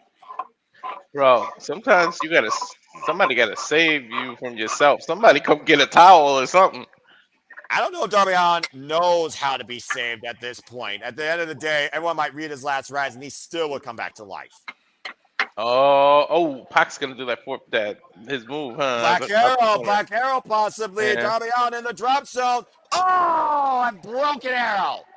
And Darby stepping through, might be looking for the Last Supper.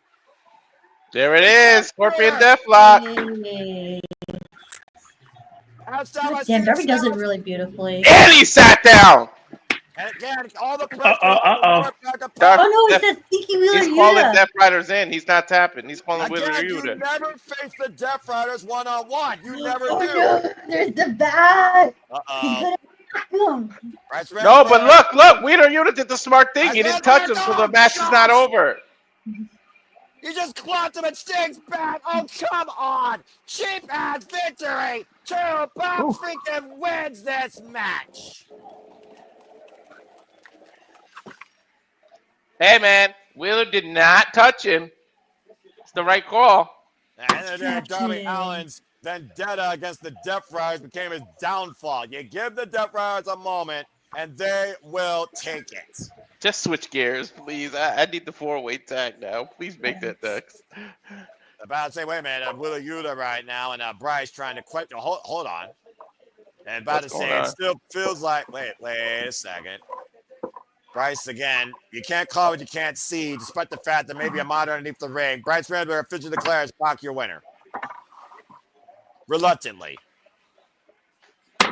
Darby Allin put through hell once again as the Death Riders continue to be AEW's never-ending nightmare. Good grief. What's the friggin' villain that never dies in the DC universe? Hey, Walter, you got your win. You shall receive. Right? Yee, Toni! Well, from men wrestling to 8 pigeons brawling, time for a 4-way tag where the winners will pick their semifinal match stipulation. Bisexual brawl, bedroom brawl. Will you stop that? Damn it, Walter, you fucking idiot. All right, let's bring people up to speed. Ash, why don't you go ahead and give your thoughts towards this match and what you think it means towards the AEW Women's Tag Team Championship tournament? All I can say is, yay, women. Yay, women. I love how simple and eloquent she is in her freaking analysis. Anything further than that? Yes. I'm hoping the Sisters of Sin win this match, and I'm looking forward to see what stipulation they pick, or whoever wins, what stipulation they're going to be picking, because that's going to be a key factor into what determines who moves forward into the bracket. These women have been involved in blood and guts. Like, where the hell can you go from there? Right? Mina Shirakawa suggested a Taipei death match, Walter. I'm just saying. And they're probably gonna go with that if those two win. Well, Nick apparently is frying something. I don't know why we need to hear that like static. Sorry. We're not dreaming, but you're about to be witness to the Triangle of Madness. Here comes the Sister of Sin, Julia Hart, and Sky Blue. Easy, Noah. Easy. Yeah, well, I'm just segueing, man. Anyway, I know this. To your point, Ash, the Triangle of Madness and Mega Man and Shafir were part of the winning team in the Blood and Guts match. As the Sister of Sin punched their ticket to the semifinals, of course, beating Jamie Hayter and Queen Aminata in the opening round. Of course, Julia Hart and Sky Blue and Fekla have been injecting their own toxicity into AEW since forming this trio of spooky bitches and running roughshod over here. So you get to pick your opponent and the stipulation, right? No, you just just the stipulation. Oh, and again, okay. for those that are wondering, the opponents are Sisters of Sin versus Willow Nightingale and Harley Cameron, the Babes of Wrath, and Toni Storm and Mina Shirakawa, the Forever Love Bombs versus Megan Bayne and Marina Shafir. Those are your last 4 matches left and last 14 left, in this AEW Women's Tag Team Championship tournament. The winner again of this match will pick their semifinals match stipulation. And you gotta agree, Walter, the Mega Sis truly was a secret weapon in Blood and Guts. Oh my God. It wasn't even that secret. She was just a damn weapon. And of course, Megan Bayne and Penelope Ford, the original duo here. Of course, Penelope Ford is out indefinitely on injury, touring her UCL, still escorting Megan Bayne to the ring. And of course, brought to you by DC, it's Harley Cameron and Poison Ivy. Megan looked like she was chiseled out of a stone in Mount Olympia. Ascending down from freaking Athens, Greece, it looks like. And speaking of the Death Riders, here comes the most lethal Death Rider, in my opinion, man or woman, in this company be damned. Right? You want to talk about weapons? Here's one right now. There's your living working weapon. I was gonna say she is the walking weapon.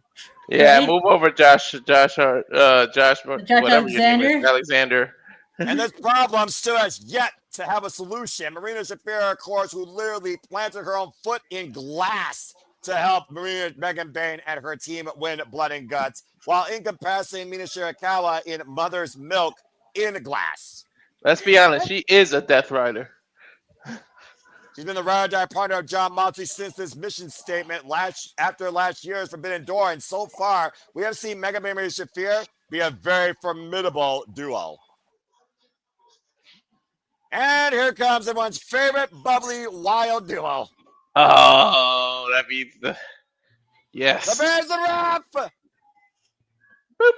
It's a who's coup for whoever wins this match, and more importantly, whoever wins this tournament. Harley Cameron and Willow Nightingale, of course, who have been all inspiring people here in AEW. Smiling always. I can't wait. Come on, Mina and Toni are next. And of course, Willow Nightingale and Harley Cameron punched their ticket towards the semifinals, beating Mercedes Moné and Athena, with Harley Cameron pinning the Ring of Honor Women's World Champion. I'm afraid what Mina and Toni can drum up and what Megan Bayne can drum up as they pick the stimulation. Well, while you say that, drum roll please, as here comes the Forever Love Bombs, Timeless Toni Storm, and Mina Shirakawa, something straight out of a jazz club in LA Noir. It's Dick Tracy stuff here. Hey, I'm all for it. That's the person that digs the style and digs this type of era. Love, heart, kiss, lust, fight. Toni Storm and Mina, forever lovers, apparently. The woman that she loves more than anybody else in this world. And Mina Shirakawa, who everybody wants. Dude, look at Shafir and Megan Bayne's face. They don't give a damn. They just sitting there planning, as you should. Right? Which is smart. They are not impressed. Heels are actually being heels. And of course, what? That's so crazy. Yeah, you know, I mean, logic can exist at least 1% of the time in wrestling. Of course, Mina Shirakawa and Timeless Toni Storm advanced to semifinals, beating Odds Windsor and Rico this past Wednesday on Dynamite. And you all know exactly who their vendettas towards more than anyone else in this match. Hi, Mina. And Julia Hart in Sky Blue looking unfazed and unimpressed. Again, folks, one of these 4 teams will be your inaugural AEW Women's Tag Team Champions. Bell reigns are underway. Good luck, Arby. Whoa, get the fuck out of the way. Oh, Toni attacked Shafir right off the rip. The bitches are brawling. And immediately Shafir going after Timeless Toni Storm as the bell rings. We are underway. 2 people are in the ring at the same time. I'm just saying. They're the starting 2 by default because everybody else just fell out. And Willow Nightingale got suplexed by Megan Bayne. Sky Blue put in the boots to Mina. Julia Hart put in the boots to the Harley Cameron. And right now, Marina Shafir, of course, that background MMA and judo coming into play here against the former 4-time AEW Women's World Champion. She keeps it traditional with the barefoot. About to say, Toni Storm now trapped in the most lethal corner. Tag made by the Megasis. Again, Megan Bayne and Mina Shirakawa, of course, were heavily involved in the finish, as well as Marina Shafir, as Timeless Toni Storm was held back by the Triangle of Madness, forced to surrender to save her partner. Oh my God, Toni's chest is going to be on fire. Mm-hmm. You know, she probably welcomes it. Penelope Ford right now, of course, mocking Timeless Toni Storm from the outside. Again, she may not be a competitor, but it does not mean she can't be involved here, people. Pain might be pleasure for Toni, knowing her crazy ass. AEW Full Gear, the talk of the night on the edge. She can be part of the conversation. Hashtag AEW Full Gear with the Lupez press, and Megan Bayne caught her, by the way. Oh, God! You said yourself. Shit! So that overhead suplex from a freaking hug. So Marina Shafir is the walking weapon. What the hell is Megan Bayne then? I don't know. Of course, Wonder Woman. World Champion. Oh! Take over head to DDT. Tammy Mina Shirakawa. Megan Bayne, by the way, who lost her first singles match against Timeless Toni Storm at Dynasty. And now me look at this teamwork. Tornado off the shoulder. You love when people use each other. Get a 1 count. Barely a 1 count there. We've seen what it takes to put down Megan Bayne for a 3 count. Extremely rarely here in AEW. I mean, Toni pretty much survived. She didn't win that one-on-one, to be honest. Yeah, for freaking Rocky won for once. Irish Whip, Mina Shirakawa, as everyone wants Mina. And of course, Mina Shirakawa's had her first share of fallout with Megan Bayne prior to Blood and Guts. Ooh. Nice kick off the corner there. Look at the kinesio tape on Mina. Again, all of these women were involved in Blood and Guts, so no one is 100%. I don't give a damn who you are, even if you are the Mega Sis who just dropped it with a Samoan drop. And Bayne showing her power here. Back press. Look at the far leg cover. And a 2 count by Aubrey Edwards. Let's over Aubrey. It's all women's affair here. 9 women right now. This is the AEW women's division. I fucking love it. And the love bombs right now. And Marina Shafir. Marina Shafir, again, has been nothing but a lethal combatant here in AEW. Taking on any man or woman, despite the fact she's only been involved probably in 4 matches this year. I will feel so bad for the women's division if Shafir gets a hold of that title. Ain't nobody taking that shit off her. Well, I mean, ask the Defy company about that. She's still the Defy Women's Champion. And went for the time fake instead. Oh, man. Head trap DDT on the apron. I thought she was going to go for a modified Koji clutch in the ropes as Sky Blue did make the blind tag. Bro, that was a nice DDT out of the corner. And Sky Blue now legal now. Oh! Well, like DDT, I guess. Cover 2. 2 count for this is a sin off the swinging net breaker. Sky Blue, of course, coming back from that ankle injury, as, of course, that put her on the shelf for over a year. As you can tell, it's very attentive and focused here. As again, it's all about the women. We'll get her analysis following this match, folks. Stay tuned. I think it was at that show when she had that injury, because I think it took place at the Winnipeg show when she was facing Willow Nightingale. It was actually in Arlington, Texas against Hikaru Shida. Oh, that was that injury. Okay. Tag made Willow Nightingale now, the Babe with power. And, of course, Willow and Sky once fought with the TBS Championship. Uh-oh. And right now just swinging away against Sky Blue, turning her red a different way here. Let's not forget Willow and Sky started Blood and Guts. No, right. Tag. And a tag meets the most unorthodox Wildcat here in the women's division, Harley Cameron. No puppets tonight, just pure wrestling. Yeah, about to say, not bad for somebody that's still so very young in the business. Literally got her start here in AEW. Willow, Harley needs to make a Willow puppet. Stop it. Oh my God, yes. Yes. They're going to use each other. This is Noah's favorite. Oh.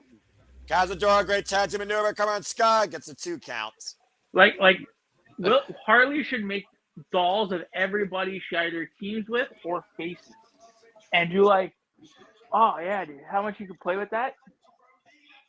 And right now, Harley Cameron and Sky Blue squaring off the middle of the ring. Again, folks, 4-way tag team match. Winner will decide to stipulate for the semifinals match. And we're getting a tease of our semifinals here. That will be the Scissors of Sin versus the Babes of Wrath.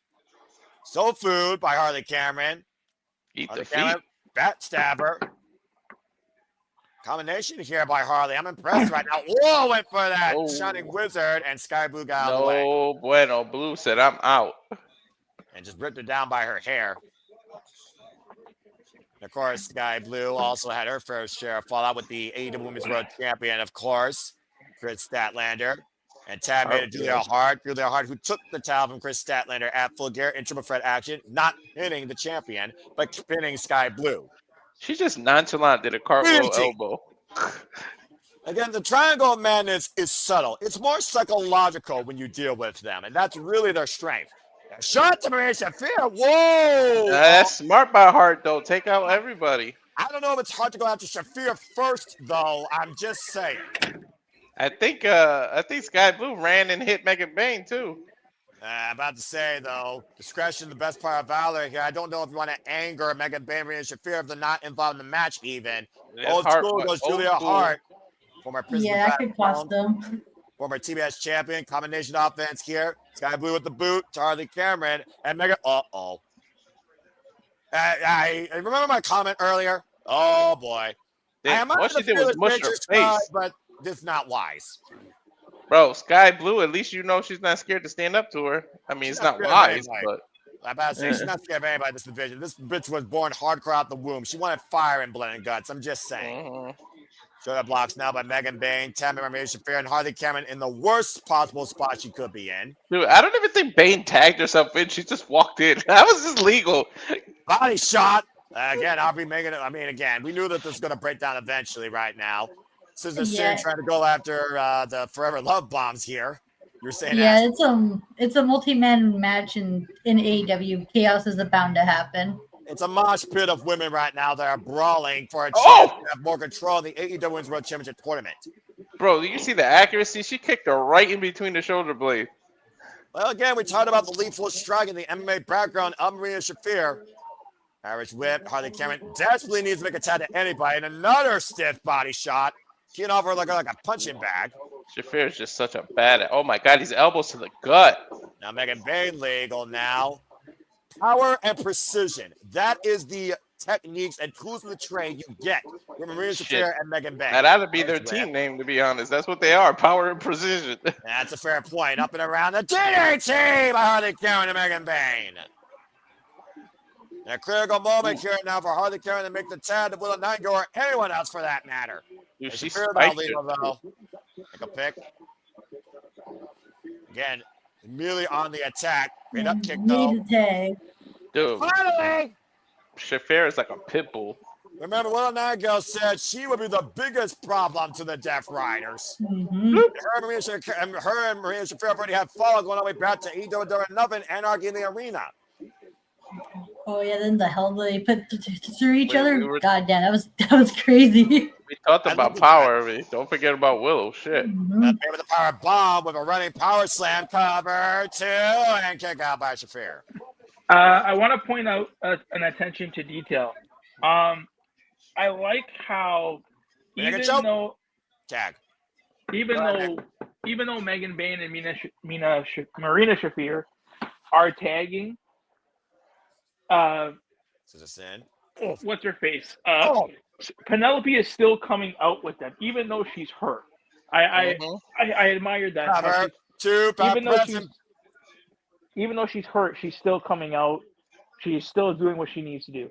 Well, at the end of the day, again, this was this duo that formed out of nowhere. And right now, Bayne and Shafir are scrambling against System Sin. Imagine this being your finals, Ash. Sisters of Sin versus who again? Bayne and Shafir. Oh, that'd be a wicked finals. I think Bayne and Shafir go into the finals no matter what. Let's see what Mina right now wants to change that factor. And DDT right to the legs of Sky Blue. 2-for-1 special. I'm hoping when Penelope Ford gets healthy, the three of them remain as a trios because Penelope Ford can do a good job of talking for both of them. Because that's what adds to the mystique and intimidation of Megan Bayne and Marina Shafir that they rarely talk. I mean, to be fair, we haven't seen a women's trio like this in who knows how long, and there honestly could be room for more of these. So I wouldn't mind seeing it. What is this now? Mother's milk. Yeah, you're exactly right. Dropped in Mother's Milk. This was the ending scene at Blood and Guts, and Toni Storm being fitted up and Megan Bayne, and there's nobody there. That's technically. Ooh, she's holding Toni back. Yeah. Jawbreaker and Toni Storm dives to save her partner. Dude, she was pinning her. She had her right. I was saying, it wasn't fully down, though, apparently for the 3 count, because they wonder if Bobby would have counted the 3. Looks like that. Mina was still trying to fight back. Spinning back fist, though, drops Marina. Tam made it. Thomas Toni Storm. Thomas Toni Storm, first time involved in this match, by the way. Second running drop kick, going chop. The snapmare. And now DDT. Nice. Good grief. Got enough women on their heads. She go for Storm Zero already? She threatened John Moxley what she would do to her, his bloody woman. Nice escape by Shafir, though, with the headache clap. Staying on the attack, the average whip reverse. So Shafir standing on the ropes, holds onto the ropes. Toni Storm caught some barefoot. Blind tap made by Harley Cameron. I don't think Shafir's aware of it, though. And loop fast press by Thomas Toni Storm to Marina Shafir. Harley Cameron, though, perched on the corner like a gargoyle. Look at the sore, high cross body. Cover, 2. Almost got it. That's Harley was smart. Wait to the perfect opportunity to surprise. If I say this is quite planted. Cover, 2, and Sky Blue kicks her off. Double choke slam. A bubble bomb almost. And now, face first goes Thomas Toni Storm. Stereo thrust kick by the System Sin. Megan Bayne, no way. No way. Yes, you will. What the hell? Double German suplex. All hail the Mega Sis. Wait, then he switched, push up the rope. Uh-oh, and whoop! Pounce! Period! Now Shafir legal. Oh, and just drops Willow to her knees with a stiff kick to the spine. Dude, you can't turn your back when there's so many other opponents. Especially when one of those ran Shafir on that proficient striking. Willow Nightingale now the apron, though. And a running cannonball sent on, wipes out Bayne Shafir. I knew it. I love Willow. Who doesn't love Willow Nightingale? You don't have a heart if you don't love her. I mean, Shafir, Oh, takes shit. to the air, wipes out the field. Wait, holy carry the roll up. Almost stole it. Get to the midsection. Thomas Story Storm before the Cameron. Storm zero counter, Jack, not cover, reversal, covered by Toni to the event. No. That was a Aubrey getting a workout. Cover, two. Man, it's a great counter exchange. Ooh, what a rising knee in the midsection. Here comes the package. I hope. Thomas Story Storm wins it. Aubrey just had a workout. I told you Toni was winning, baby. That's why I wore this shirt. I shudder. I fear what the hell they're going to pick now. Timeless Toni Storm, Mina Shirakawa now gets to pick the stipulation for their match in the semifinals against Megan Bayne and Marina Shafir. God help that imagination. They're going to pick a Japanese death match. Again, when Mina said Taipei death match, I'm like, Mina, no. She's gonna they're crazy enough to do it, right? I bet she picks a death match. I'm scared, Ash. What is that? What's a Taipei death match? You dip your taped up fist in a bucket of broken glass and try to punch each other with those fists. The Kickboxer movie. Yeah, exactly. Yeah, like what Mariah and Toni did in their Hollywood ending match. Exactly. Gotcha. FTR's next. Moving on from there, from top ladies to top guys, FTR will become three-time AEW Tag Team Champions. And the AEW Tag Team Championship match is next. Okay, first off, let's go ahead and look at some comments. Hoping that we're sensible there. Darren saying, fun match. Safet saying, I want to send win. Fuck! I mean, again, when Thomas Toy Storm and Mina Shirakawa called a personal vendetta against Mega Man and Shafir, there's nothing that's going to top the motivation towards that. You had to pick him to win. That's why I think I picked Darby, and I'm pretty sure that I picked Toni. So yeah, Darby fucked me. I picked Darby as well. Damn it. First loss against the Death Riders. Anyway, Ash, as we got the AEW Tag Team Championships now to come into play here, of course, Brodito have been finding champions since winning these at Forbidden Door. What do you think of FTR's chance in that made this absolutely personal, but that next Stokely Hathaway did get them their one win since that loss at All Out that got them to this number one contendership? I don't want to see Brodito lose the titles yet. Because I'm liking their team. Like for like two characters that were like just randomly tossed together, they work so well as a team. Goes back to that long-term history that they've had as well. A big Stoke production? What the hell does this mean? I have no damn clue. This is a first. And why is he in a nightclub? He can't get hoes. He already admitted that. He's a holeless pimp.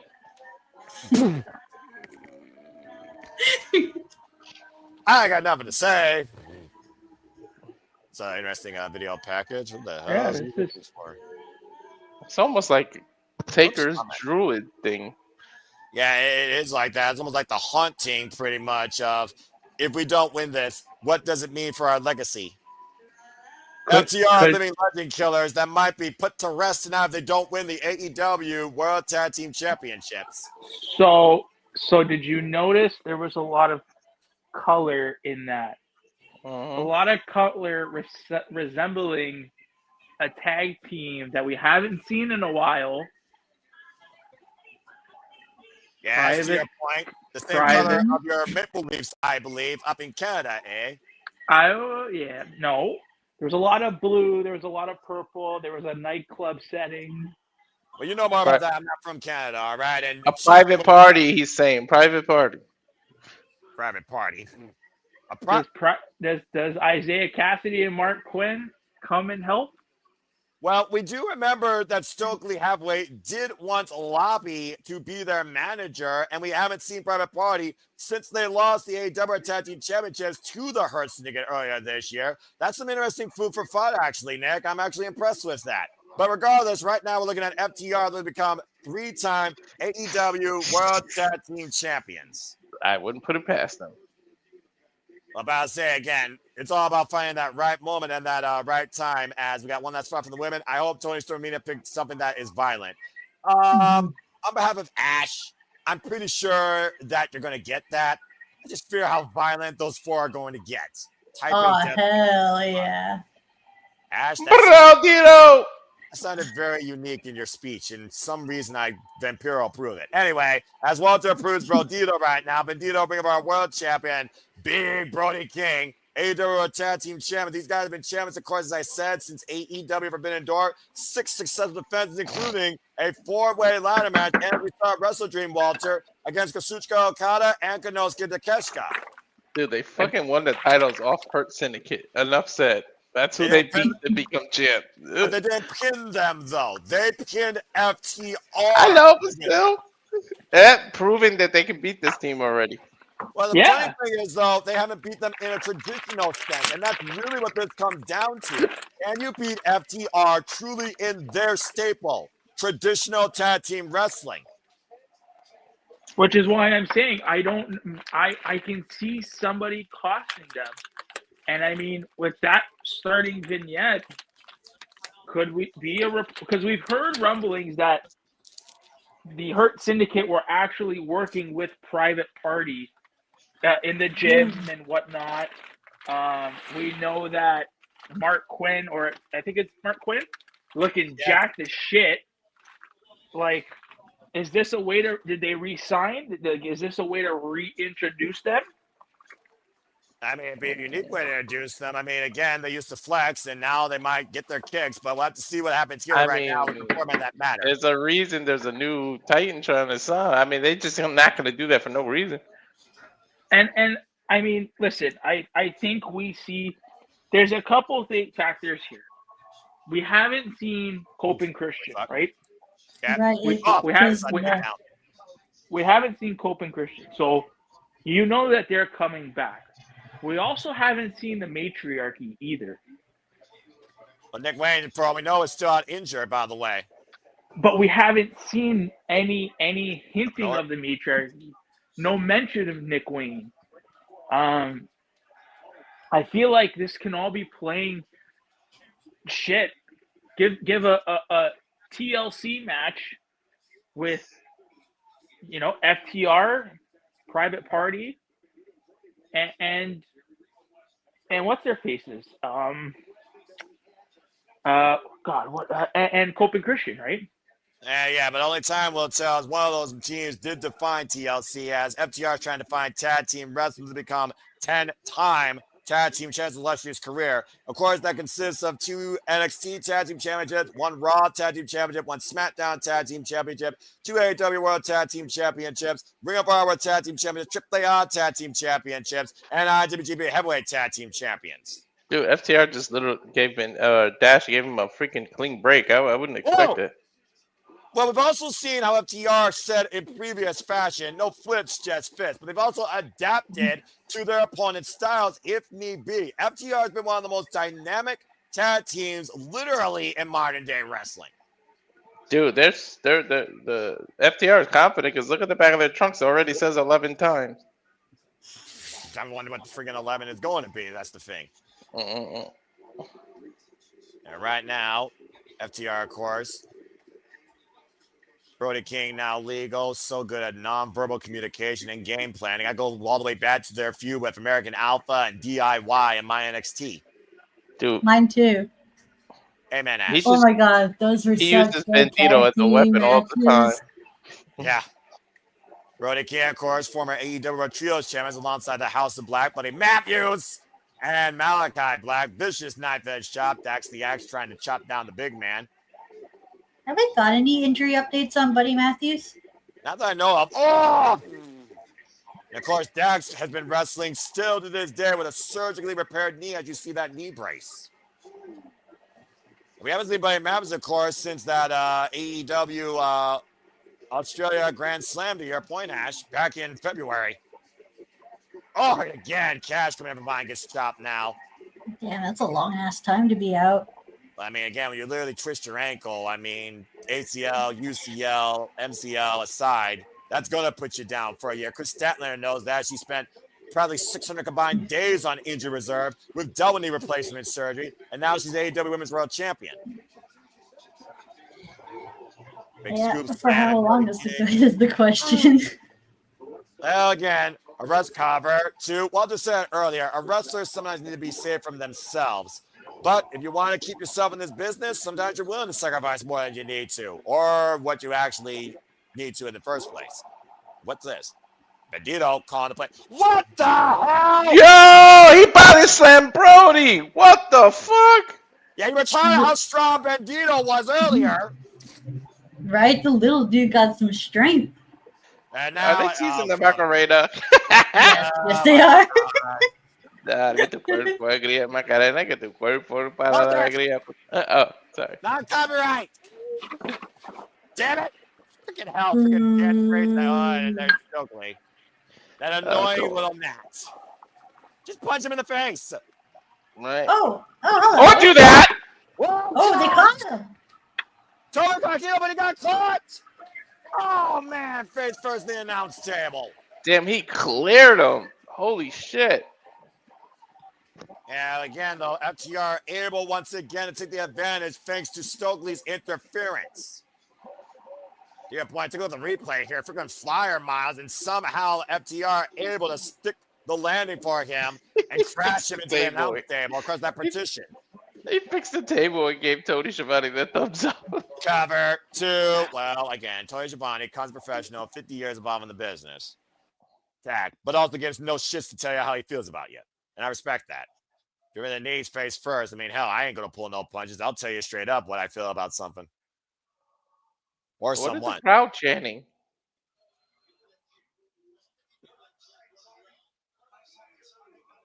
They're chanting something, but I can't understand it. I'm not sure exactly what the extent of that chant is, but clearly it was something insulting towards FTR, and I'm sure they're hearing it quite well. Mm-hmm. Or maybe it's towards Stokely about you ain't got no hoes. I have heard that. Oh, maybe they're saying, "Oh, fuck the revive," but maybe that's what they were saying. Yeah. I mean, FTR could stand for that in this day and age if you ask most people in wrestling, or at least in AEW after their actions. Especially what they did against Ricky the Dragon Steamboat last week, Wednesday on Dynamite. That was disgusting. You fucking. I mean, FTR has been nothing but deplorable, literally, since aligning themselves with Stokely halfway. Their actions have been absolutely heinous and just unforgiving.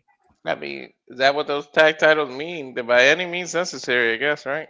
Well, I guess FTR wanted to remind themselves exactly why they call themselves top guys. And I guess you can't call yourself the top guys unless you hold the gold by hook or by crook. Now, Khan the Gory Special. Dax right now trying to submit Bandito, hyperextending the arms and the legs. A Gory Special to a lucha. To a lucha. Again, Paul Turner right now seeing if Bandito wants to give up. Brody King right now not showing any signs of concern so far here. I don't think giving up is in Bandito's freaking vocabulary. I mean, he did go 30-plus minutes against Hechicero, as we call it in Ring of Honor, for Dishonor, so you may be right there. The heart of a champion, the merit of a champion. Bandito literally one of the freaking wrestlers this year for AEW. Get the midsection, keep shot there to Cash. And he's Bandito is in running for oh my god for Wrestler of the Year for for a few of my friends. Hell yeah. And I don't blame him. You talk about the experience of tag team. Look how they cut off the ring so he couldn't tag Brody. And Brody again pulled away from his corner. Catch right now, trying to pull Brody from the tag. Oh, I got jacked. They don't want to lose the advantage they had. That was so smart. All right, now again absorbing that shot. And tag made, but you saw Cash immediately got in the ring, and Paul did not see that tag. To your point, Walter, that moment. That was very smart of them. This is why FTR are so damn good at what they do. It's called tag team experience. Right? FTR, you can make an argument that they're one of the best tag teams of the modern era if not all time as well. Let's be honest. Bandito and Brody King were single wrestlers. They weren't tag teams. They got put together. Yes, they won the tag titles. Yes, they're a fun team. But the Revival were born and bred to be tag team wrestling. These two were single stars that just coincidentally got together. There's a big difference. Right. And again, though, Bandito again tried down by his max. Nice up kick, though, and a 10-8 to Brody King, and Paul Turner saw it. I'm not to say that they can't work because obviously they're the champs, but there's a big difference when you're born and bred as a tag title. I mean, tag team. We build that level of chemistry and awareness to your point, Walter. Oh, shots! Yeah, I was about to say the chemistry FTR has with each other is amazing. Botsman slamming that senton, stack him up was also impressive though by Brody King. He's turned this match completely around though, Ash. It's not gritty, it's not pretty, but it damn sure is effective. Now FTR once again on the back seat here. And you also got to consider that FTR, they have to find themselves at a disadvantage against the bigger man here right now. So they obviously wanted to isolate and keep Bandito in the ring. Now Cash now jumping on Bandito's back, jumping into his knees. Bandito back up to his feet though, carrying Cash. Cash looking for the sleeper. Uh-oh. Of the shoulders and that's a fine driver. FTR together, stepped impromptu on each other. Here comes that cannonball. I think as I went bowling on Friday and scored 107, Brody King is about to hit a strike. 5-pin or 10-pin? 10-pin. Nice. And then I got 5-pin bowling. And what the sort of cover 2. I done duck pin, 10-pin, never 5-pin. I have 5-pin. That's like, what the hell? How's that freaking work? There's actually a really good flow to this match. I mean, again, when you consider the level of chemistry that FTR can do with anybody, you shouldn't be surprised. Again, FTR is arguably the tag team of modern wrestling, as Walter so put it. Nice little bridge there. Caught with a right, drop kick. Every little bridge right now. Bandito taken out of the equation, and Brody King isolated here. Now double team efforts being put into play for FTR to neutralize Brody King. Throat thrust by Cash, knife edge chop by Dax. Both men trying not to win. The former Santino Bros Wrestling Academy student, former tag team champion with Kings of the Black Throne with Malachi Black. And they might be looking for the superplex splash spot. The power! And there's the glory. Got grit on the front. The Guza spin leg frog splash by Bandito. And slant tackles Cash by Brody. And Dax Harwood is the legal man. Brody King and Bandito right now. Bandito working all cylinders. Knife edge chop. Super kick combination. Right now just teeing up against Dax. Kicks to the knee. And Brody with the wind up. Sliding lariat. Good Lord. That's some heavy offense. And what is Brody King and Bandito thinking here as Bandito own the ring right now? Attack man now, Bandito legal. And it looks like Brody King might be looking to call his shot. And Stumpy! Taking the bullet, wiping Dax out of the way of the tope. Well, at least that means that Nat won't be bothering us for the time being. Tornado DDT by Cash though to Brody King, and Brody King might be neutralized. Bandito, mule kick to Cash. Dax and Bandito are legal. Springboard. Got caught the attempted takeover Tierras. Rebound. Powerbomb counter with the round takeover. Did put both legs in the cover too, and nearly retain the titles. A successful up and over. Almost 7th defense. Out the back door. Roll up. Cover. On Dax. Shoulders down. And 2.5. That was so damn close. Swing and a miss. Bandito off the ropes. Pop up. Oh, no shadow machine, but caught the rebound. Power bomb by Dax. And the splash. Modified power and glory. Dax legal. Cover. Paul Turner with the count. Kick out by Bandito at 2.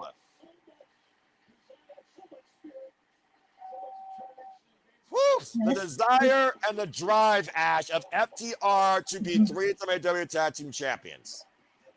This has been a good match. I'm loving this. My God, the fighting spirit Bandito has. The never say die attitude he has. And FTR never quit until you get it.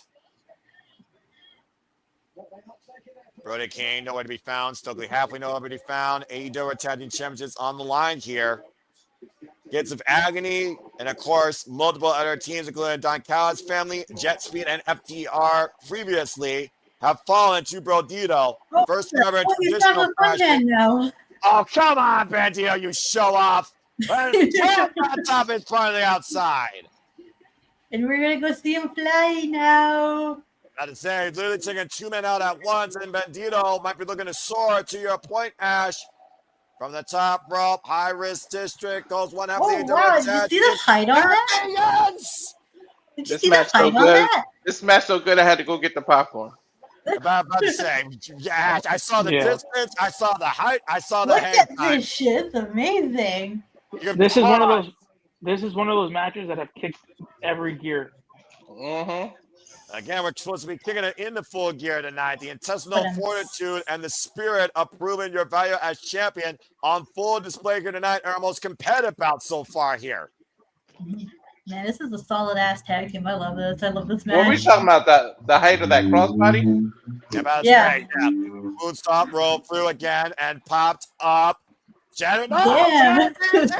Shit, Bandito's just holding his own. Like, damn. And a super kick as the dealer might show his hand. Looking for a bad check. 21. The cast him and his partner. And again, what the hell? Up and over. Drop Toho. Goes Cash. Dax dropped though. Dax still legal, I believe. Yeah. And now the 21 plugs to Cash, but doesn't matter. There's the shatter. Wait, that's the shatter machine, right? That's the shatter machine, Ash. And Dax is legal. Oh, there's the money! Just in time, holy shit! Oh my god! I thought it was over. Holy fucking shit! What? Second as Ash is losing herself like Eminem. Yeah, I fucking love this match. Oh my god! Oh my god! I fucking love tag team wrestling. Holy shit, man! When it's this competitive, you damn sure better love it. When they do tag team wrestling correctly. Right? Oh my god! Yeah, when it's done right, it's great. Oh, fuck. Traditional sense for the championships with two teams that know each other so damn well. And Brody King crashed in the barricade. That is a Pyrrhic move that might cost him here. Casually seen his life fight for He's getting the titles. Uh-oh. Or a title. That's what it's all about at the end of the day, though, Ash. Mm-hmm. And right now, Cash with the towel. Paul Turner, though, clearly sees it again. Brody, though, with the championship You're now. Knock him out. He's going to hit him in the face. He's going to hit Bandito in the face. I don't know. It's good. Someone's going to get hit in the face here, I think. And Brody King with the towel. They'll roll up, though. Dax legal. Cover. Two. Oh, no! Kick out! He kicked out. I told you he was going to hit him in the face. I saw it coming. Fuck did Bandito kick out of that? I thought he was going to hit the ref in the face. That's same. Heart. And FTR right now on their last legs possible to win these championships. Brody King still squaring up against Cash. Right up again and crash Cash against the barricade. That's not a crashable barricade. That's the regular one. He's just wheeling all by himself now. Again, Dax and Bandito are legal, but Dax left alone. Swing and a miss. Now Dax off the ropes. Pop up. A shadow machine! Shadow machine! Bandito back cover! Give them a taste of their own medicine. Whoa! It kicked out! Imagine the insult to injury and the statement that would be if Brodito beat FTR with their own damn move. The champions, though, still at risk of losing their titles, though, and the challengers still have a chance. Oh, wait, we've seen this before. The silent one forbidden door. Nope. Oh, yeah. And Cash, though, pulling Bandito and, splitting her in the uprights. Well, you talked about how you went bowling earlier. There's a 7-10 split right there. I can never pick that up. And Cash with a top bang, wiping out Brodito, out of barricade. And what is this? Jack made. And Dax is leading on Bandito. Let's check. Dynamite! What the fuck? He reversed it? How did he reverse it? Oh! What? How the fuck? Dude, he reversed the Doomsday. I didn't even realize it. I've seen it all. I've seen it all now. Meanwhile, Brody King's trying to incapacitate Dax. Might be going to sleep on the apron. So they're gonna bump into them. So Bandito got the tag or got the pin, but he wasn't the legal man. That's I think right now then that's telling of who's winning this match. I'm about to say Paul Turner's losing control here. To your point, Dax is legal. He was spinning cash. But right now, that doesn't matter. Brody King might be going to sleep as he's on the apron with both FTR and Dax and Cash. Oh, no, not this. Not this. There's no fucking that's one way to eliminate Brody King out of the equation. Oh, no. Poor little Bandito is just all by himself. Brody King just got taken out. They're going to do a shadow machine now. Back elbow. FTR catching Bandito. What the hell is this? Catching him out. Oh! Flying him out. Covered by Dax, and no! Bandito still surviving. The most wanted, still alive, not dead yet. Come on, man. I picked out a name. You guys are scaring me. Oh, what the hell? No, what a match. Oh. Holy shit. Bandito, man. This freaking dude. Yo, he is defiant till the end. Right? Holy crap, man. If Bandito is not in contention for Wrestler of the Year, I don't know what we're doing. Right? Like, what the hell? Oh, my God. They're going to hit him with the shadow machine. Oh, no. If he's going to go down, he's going to go down literally with his last breath. He's emptying the clip. Bandito again, still up to his feet, showing his guts. They're going to shadow machine him. They're going to shadow machine him. They're going to end him. Shadow machine! It's over. Covered! FTR have done it! Hey, man, I told myself they were going to win, and then I changed it, Noah. Like, good, great match. Consider, Walter. Right? Holy shit, man. You gotta consider, Walter, when it comes to the titles, despite the fact they've only won one match since freaking Forbidden Door, when it comes to the championships, and it is traditional tag team wrestling, you don't bet against the top guys. FTR are actually now new AEW tag team champions for the third time. And excuse me on my poor stat, 11-time tag team champions in their illustrious history as a tag team. I should have known when they came up with the gear that says 11. A telling of the future, but it's a hell of a way to go to get to what they believe was already foretold. Dax Harwood, Cash Wheeler are the new AEW tag team champions, and they did it on their own. Say what you want, but they damn sure earned that match. You know what? They also earned this. This is again, I'm not Meltzer. I'm not an analyst. I'm a Superman. I'm a lifelong fan. Walter, Ash, Nick, I think you agree with what I'm about to say. Go ahead and do it, because that match right there, FTR, Bandito, and Brody King, Brodito, AEW Tag Team Champions, and AEW Full Gear. Chat, you know what I'm about to say. Go ahead and type it along with me. Everyone else, you can say it with me if you want. Simply put, that's wrestling. Damn it! My God, what a fucking match! Right? That was a good match. Oh my God! It had layers. It started at a base and it worked upwards. All right. Well, as we continue moving forward here at AEW Full Gear, from championships changing hands to championships first being win, it is now time for the AEW Casino Gauntlet match to crown the first ever AEW National Champion. Do you guys think they're going to shake hands and go at it, or just waste and wait till the third person comes?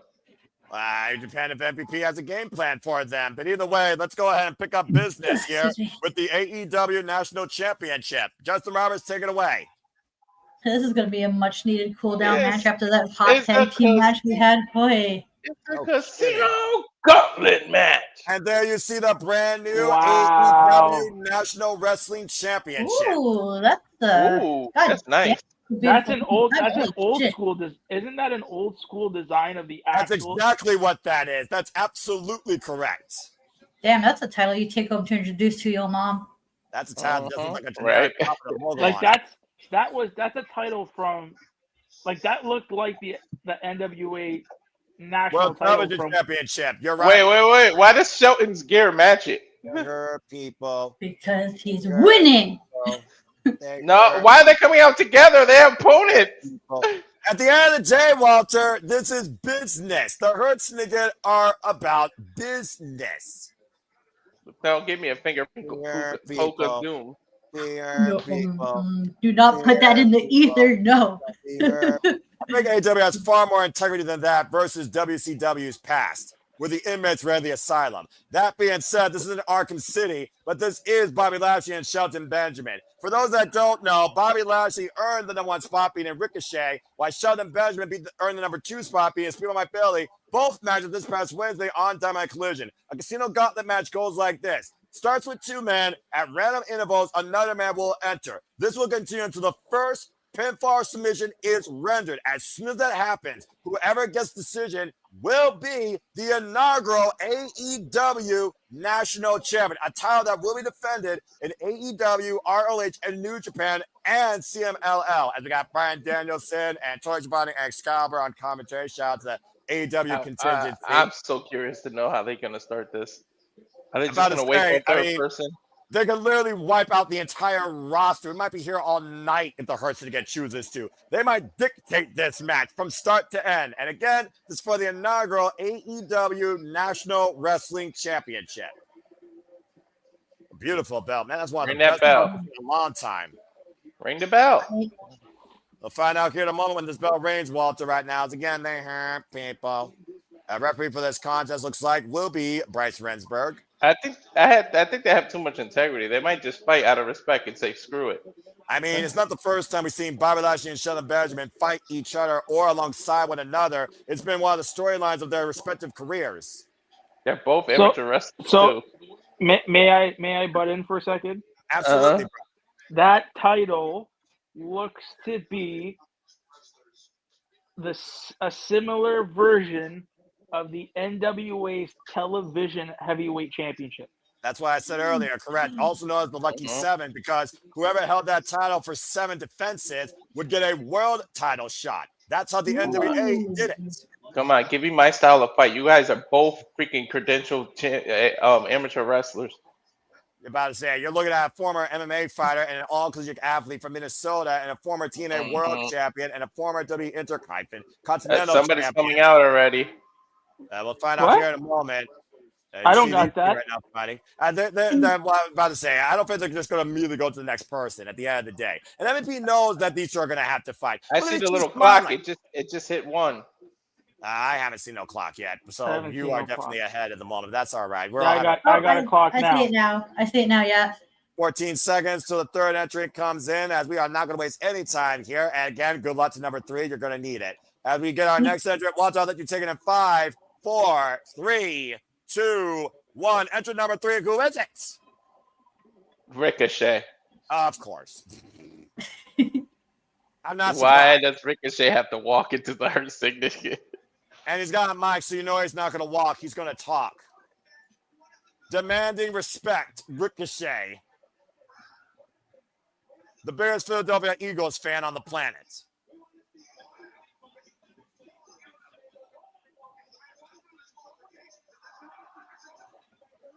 No, wait. You're throwing hands.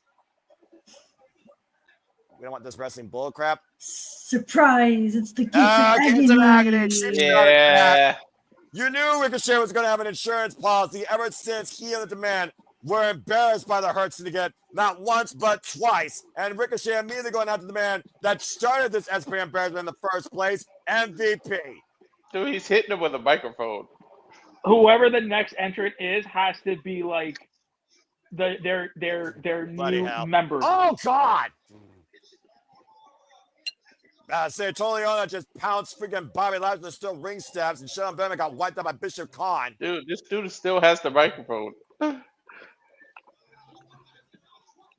Oh my God, are we getting Swerve next? You can Oh, only that'd be pray. pretty sweet. I'm gonna mind that. You can only pray that he comes home to his house. As right now, we need some sort of law and order restored here as the gates of Alien are in shot here, and the Demand have taken command of this Casino Gauntlet match. Can you imagine Swerve as part of the Hurt Business? Woo. It just makes sense, right? Because they've all had an interaction with Swerve. Well, clearly Ricochet had this plan from the get-go. I wonder how long he had this plan. He probably waited for revenge since Wrestle Dream, losing that trios match. What was Swerve, a knee or his ankle? It was his knee, right? It was his knee. Oh, jeez, and that was a hip attack as the still ring steps to Bobby Lashley. That takes a while to recover from. Yeah, about to say, of course, we saw that really was exaggerated against Kazuchika Okada at the Forbidden Door. And if you believe rumor, he been wrestling on a like ruptured MCL for the last like 3 months. And you see right now the referee's trying to get the Gates of Agony out of here as they are not involved in the Casino Gauntlet while Aubrey Edwards and another official is helping MVP back to the stage. This is Ricochet's chance to win, to be honest. I got the clock at 6. I got 5 seconds. Give me a Keith Lee return. Ricochet, 2, 1, and 3, 2, 1. Who is it? It's one of the Death Rider. Oh, I bet it's Claudio. You know what? Claudio can uppercut him back to WWE. I don't know who it is. It's Claudio. It's Claudio.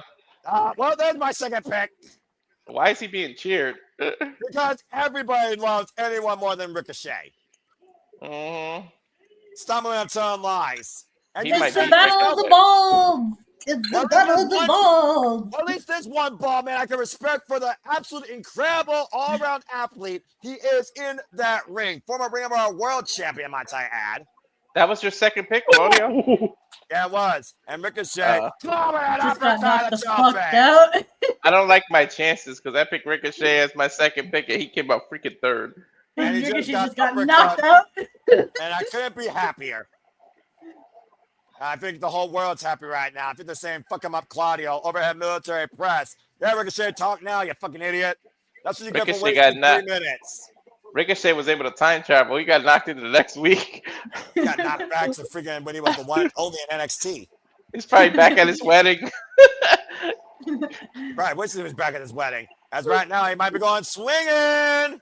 1, 2, 3. Hey, just 3? The audience might like Claudio's just looking to end this early. I mean, I'm fine with it, honestly. You don't get paid by the hour, man.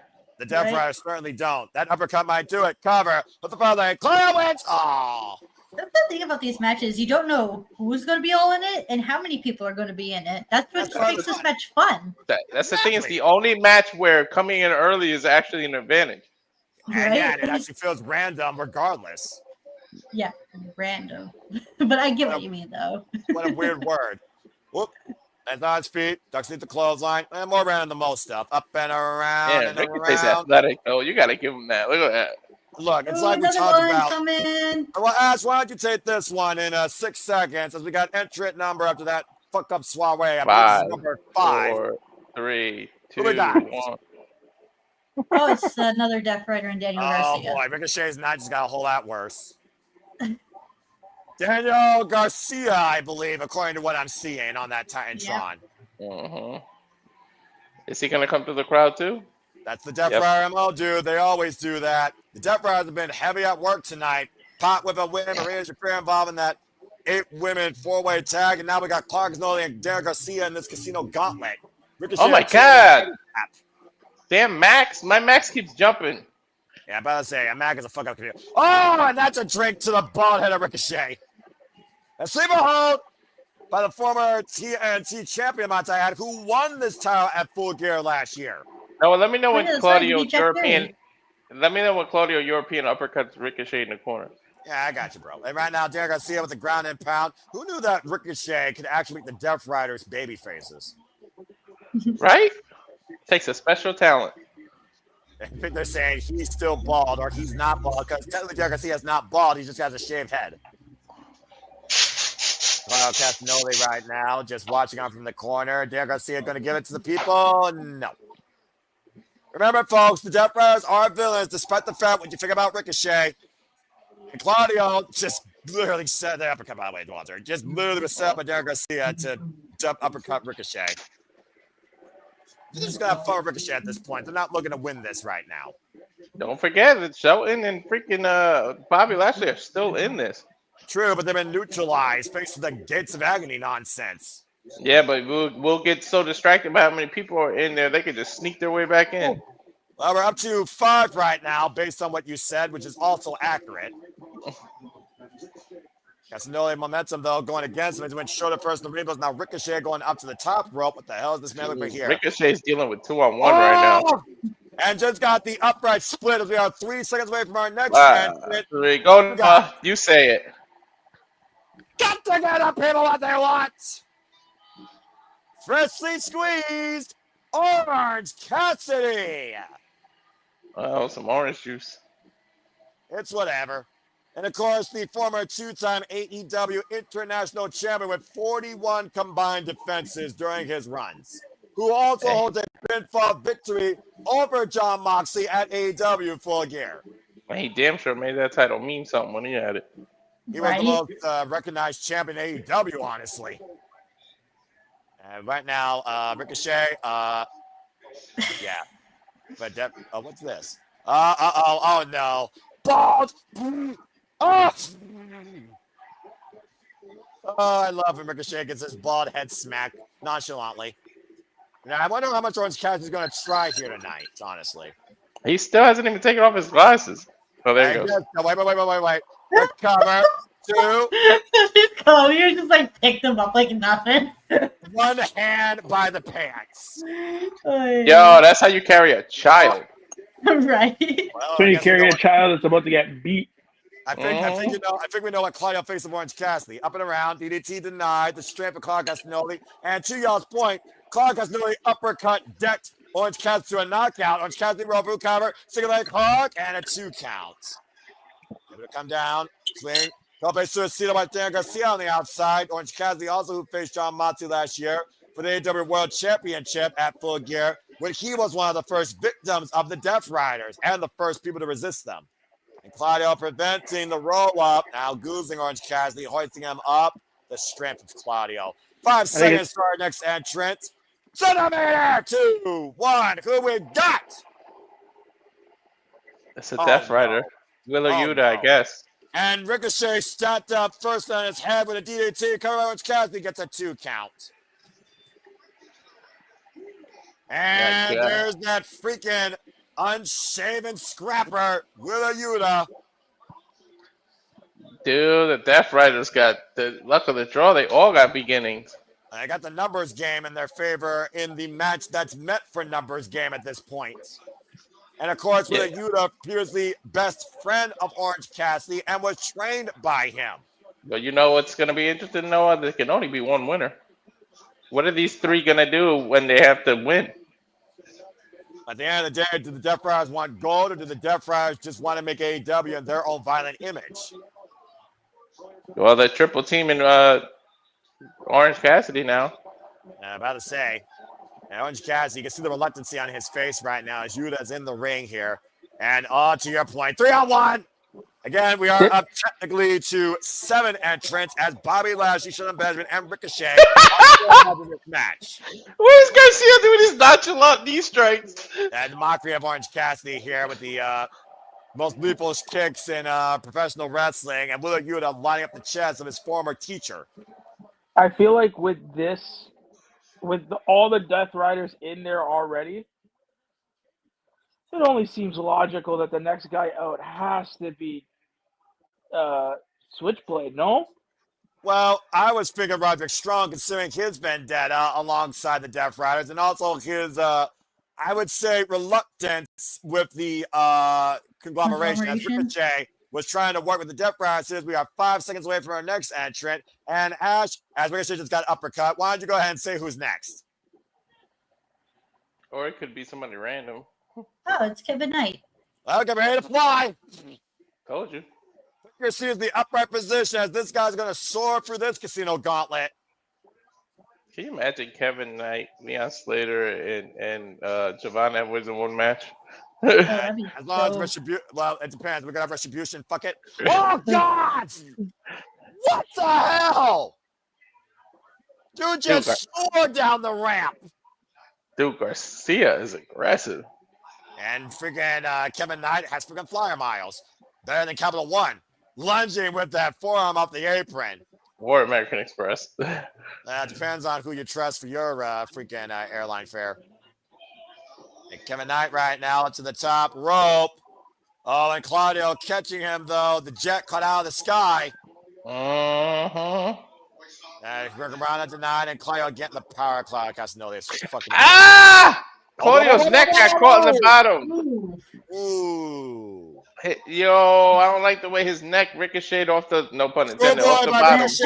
I know Walter didn't mean to say Ricochet, but Ricochet did go for a pin as he just hit him with a jumping knee. Drop check! Dude, there's no way. There's too many Death Riders. There's too many Death Riders right now. Like Are we going to see another one come out soon?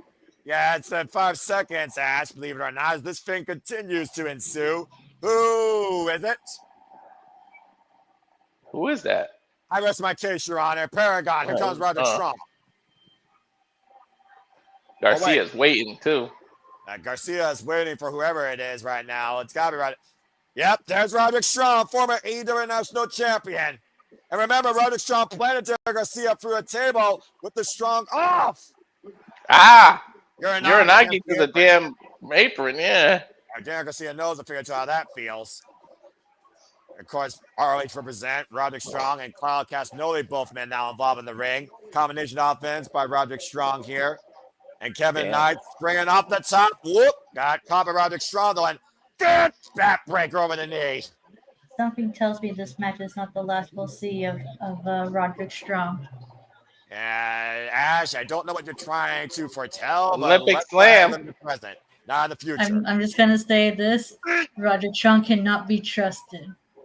This is also accurate. And right now, Ricochet being turned into a horseshoe. Torture rack. Drop across the knees. 7, 6, 5, sick kick. 3, 2, Roderick Strong for the cover. And let's see who's next. Oh, no. Oh, God. That's a Don Callis family member type. Yeah. That's Don Callis' face. Ugh. Face only a mother would love, and I wonder if the mother regrets it. It's big old Dunkzilla, Mark Davis. And swinging a miss right now. And again, we still wonder if we're going to see another Mark involved in this. Jumping knee blocked by Mark Davis. Got with the Inzaguri, former, of course, IWGP Tag Team Champion alongside Aussie Open's Kyle Fletcher. Anyone else was a little let down when it was Mark Davis? I mean, when you hear that Don Callis, sucked air, you kind of are, just taken out of your spot. Just saying. I forgot Mark Davis is still part of the company. Oh, damn. JBL style clothesline from hell. I'm about to say, oh, God, a tombstone pile driver. And Ricochet up and around, trying to take Mark Davis down. Mark Davis looking Ricochet, though. And, oh, my God. It's a gonzo bomb of sorts, and PK follow-up, but Mark Davis unfaced. Popping up orange. Oh, that is fucking ridiculous. Oh, my God. Pile driving fools up and right. Okay, maybe he's the freaking messiah of the pile drive. I don't know what the fuck I'm watching. Mark Davis, the cover. Yuta breaks it up, and here goes our next entrant in 2 seconds. Who is it? Ooh. The other half of Jet Fuel. Jet Speed, but to your point, Speedball might barely. Jet Speed, Jet Fuel, whatever. Some pun with the airplanes. I'm about to say, I mean, you got the flight and you got the strike. Pump kick by Speedball Mike Bailey with a bare foot, of course. I don't know. All these tag teams, I want to know what's going to happen when they try to win, when somebody's going to pin. Like, 2 people can't win. Well, I'm sure Jet Speed did say they're aware of that, but you can neutralize the field, DDT, delay DDT, and put it in your favor. And there, to your point, Walter, both men in the cover. Pin at the same time. Pension. I'm about to say, Ash, you're all for this pension, I'm sure. I mean, eventually they got to go against each other here. To your point, Walter, you might get a preview sooner rather than later. I'm saying, it's going to be interesting when the Death Riders have to deal with that. I guess we won't find out for now. As again, Mark Davis is the freaking anomaly that has refused to go down. Whoa! He went down now. Went down to your point. Springboard clothesline. Oh no, that's just them two now. I think I'm for this match. I don't know about you. All right, they're about to take flight. Fighter, fight. Up. Schoolboy roll up a jet. 2. No. It's not gonna last long. Somebody else is gonna come out. Cover. 2 count to your point. They gotta work fast and furious. Went for the moonsault. Speed. Whoop. If anybody can work fast, it's these two. I was saying, you told me to put in fast forward. Matrix pause there and stalemate. That was awesome. Yo, how did he duck under his kick like that? What the? It's like freaking out of the Matrix just bent back. I love that little preview of what a match between those two would be like. That was lovely. Rambo and the Continental Classic in the same block. Ooh, yes, please. Out there, Garcia looking for a submission, though, with the sharpshooter. Red Death applied. Meanwhile, in 5 seconds. His sharpshooter looks more like a I'll let the first person say it here. I don't care. I don't know. I hear music, but I can't see what it is. What the hell? Matt Menard. Oh! Matt Menard was just decked by Dale Garcia this past Saturday on Collision. Remember the fallout these two had when Dale Garcia finally told Matt Menard off. You want to change, Daddy? Garcia looked like he's seen a ghost. Oh boy, well now he's gotta be a man. Here we go. And each have literally been together in AEW since the inception. Yeah, swinging for the fences. I was saying, how fired up is Daddy Magic Matt Menard tonight after what Derek Garcia did last Saturday? Just cheap shot attack him, removed it from commentary. Now Derek Garcia and Matt Menard are on the outside here. You can't win out there, but I don't think Matt Menard cares about winning. Yo, Bobby Lashley's starting to stir her up. I'm about to say, that might be bad for the rest of the field. Right now, Derek Garcia is looking for an escape. I think Garcia and Menard took themselves out of this match. I think you're correct. Well, screw the championship. It's all about personal punishment here. And right now, they got garbage cans getting involved. This is going to be a meaty bout right here. Claudio Castagnoli and Mark Davis. Oh, yeah, this is meaty. Okay, I'm for this. I don't know I want this. There too. Oh, shit. Right? You're right. This her business is up, Noah. Look. Why do I want this as a fatal 4-way right now? Right. Well, here we go. The 1 and 2 entrants are back into play. Squaring up against Claudio Castagnoli and Mark Davis. I have no idea what entrant we're up to, by the way. This moment brought to you by Meat. German suplex by Son Benjamin. Claudio swinging and and Bobby Lashley taken down with a flatliner. And the Hurt Syndicate. Oh, dear Lord. Good God. Beef. It's what's for dinner. Spear! Bobby Lashley coming out Roderick Strong. We knew this was going to be a problem for everybody else if the Hurt Syndicate were going to work together. I told you. Bobby's flying everywhere. Bobby Lashley catching Orange Cassidy on midair. Up in the we shoulder. Hurt people. And full throttle with the Dominator. I wanted him to cover him so I could see what would happen. A speedball my belly who literally was hurt by the Hurt Syndicate. No strangers to their punishment. And now Ricochet. Ricochet, you are one dumb motherfucker. They just want to take everybody out to make it one-on-one again. Here's the thing, Walter. I don't think they want to take everybody out. I think they want to hurt Ricochet and permanently take him out. Ricochet tried to run. The Uncle Phil DJ Jazzy Bill by Bobby Lashley. Now Son Benjamin playing freaking toss with Ricochet. I think they're playing monkey in the middle, but the ball is Ricochet. I mean, he's enough of a monkey as it is. Oh, God, just planted with the one-arm choke bomb. And the Hurt Syndicate has literally cleaned the entire field in the span of 50 seconds. Bro, what are we at? Number 12, 13? What are we at? I have no idea, bro. Mark Davis now and Claudio Castagnoli trying to fend off Bobby Lashley and Shannon Benjamin. Shannon trapped to the sleeper. Claudio whites Bobby Lashley with a clothesline. Orange Cassidy looking for the orange punch. Decks Claudio.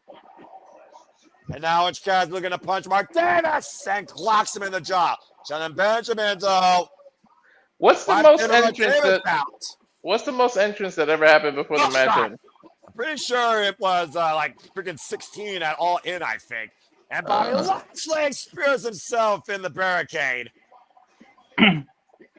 Now Orange Cassidy and Ricochet alone in the ring. Oh, there's Yuta. And Yuta, but the psycho knee! Oh my god. Oh, you got me kidding me. Yuta with the cover of Cassidy! 2, and Jet breaks it up with a freaking splash. Kevin Knight right now looking to go up to the hybrid stitching once again. UFO splash! Doing a Yuta, spin cover, Ricochet! Ricochet got him with the and Ricochet wins! Hey! I picked Ricochet!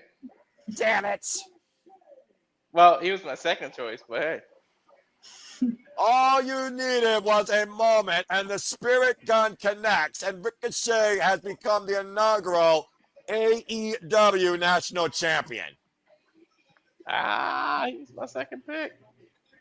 Good job, Walter. Ricochet finally has gold in AEW, folks. And we are never going to hear the end of it.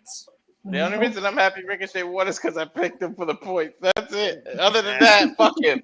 An empty victory, in my opinion, Walter. That being said, Ricochet wins the Casino Gauntlet match. And I think we only got 12 entrances. Yeah, but I was saying, I think there was literally like 12 entrants. Who knows what else was going to come out, but unfortunately, they missed their spot. Well, if you're going to demand respect, you need gold to command it. Now Ricochet finally has it. What is this bullshit? That betting thing? Well, anyway, congratulations. And I mean that in an unbiased commentary fashion to Ricochet, finally winning his first championship in AEW. In the match that he came into AEW on, the Casino Gauntlet, as we got a moment to breathe. Well, that's right. He did make his debut in a Casino Gauntlet match. Yeah, what did you think about that kerfuffle? At All in London, wasn't it? That's right, literally in 2024. Yeah, literally last year. Wow. Well, damn. Whoosh. I'm a little winded after that. Damn, a year passed fast. That fucking Ricochet's been there for a whole year. Where we are. This Thursday is Thanksgiving, and again, I'm grateful to everybody that tunes in to us, engage with us in commentary and coverage. I hope everyone's enjoyed. Please have some comments about a friend. As we go back inside, to get real at AEW Full Gear. We'll see what's next. Yeah, shit's about to get real. Look what match is next. Oh, fuck. Well, you thought that was chaotic, and you've already seen violence tonight. Get ready for this. It's time for Kyle O'Reilly versus Jon Moxley in No Holds Barred. Will Kyle O'Reilly make Jon Moxley quit 4 times? Or will Jon Moxley show Kyle O'Reilly exactly what he is? Bro, if Moxley taps out again, this is going to be crazy.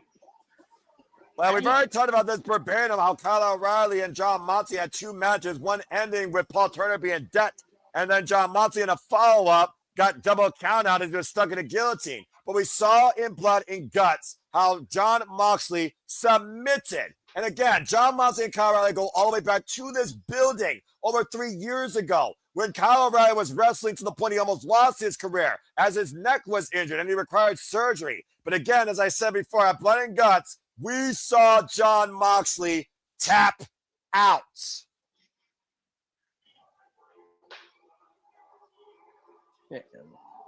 And apparently Kyle O'Reilly is his own masochist.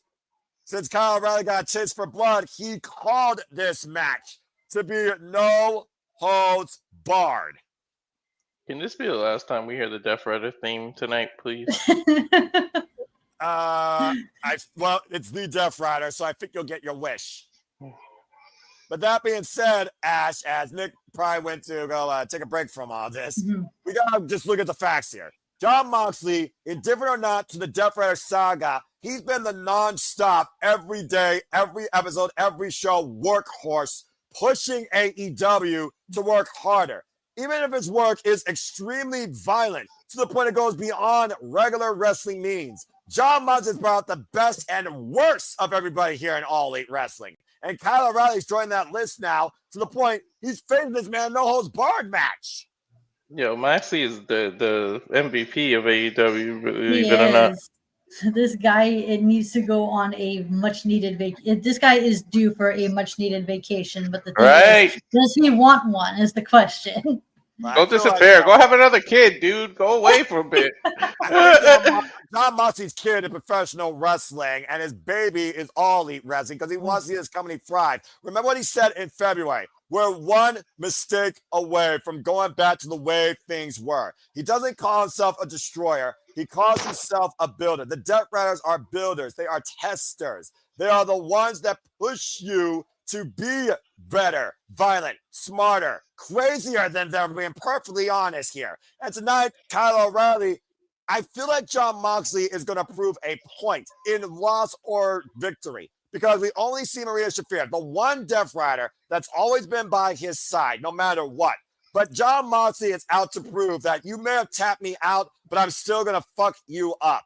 And again, if John Moxley makes Kyle O'Reilly tap out, does Kyle O'Reilly's previous submission victories mean anything?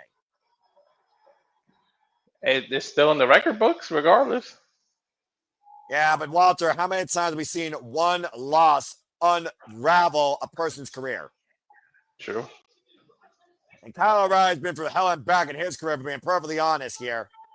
And this is not the conglomeration, Kyle O'Reilly. This is the violent artist that beat Adam Cole in an unsanctioned match in NXT. This is the Kyle O'Reilly that was formerly Red Dragon, Ring of Honor Tag Team Champion, NXT Tag Team Champion. But this is the man and the wrestler that made John Moxley tap out 3 damn times in the last 3 weeks.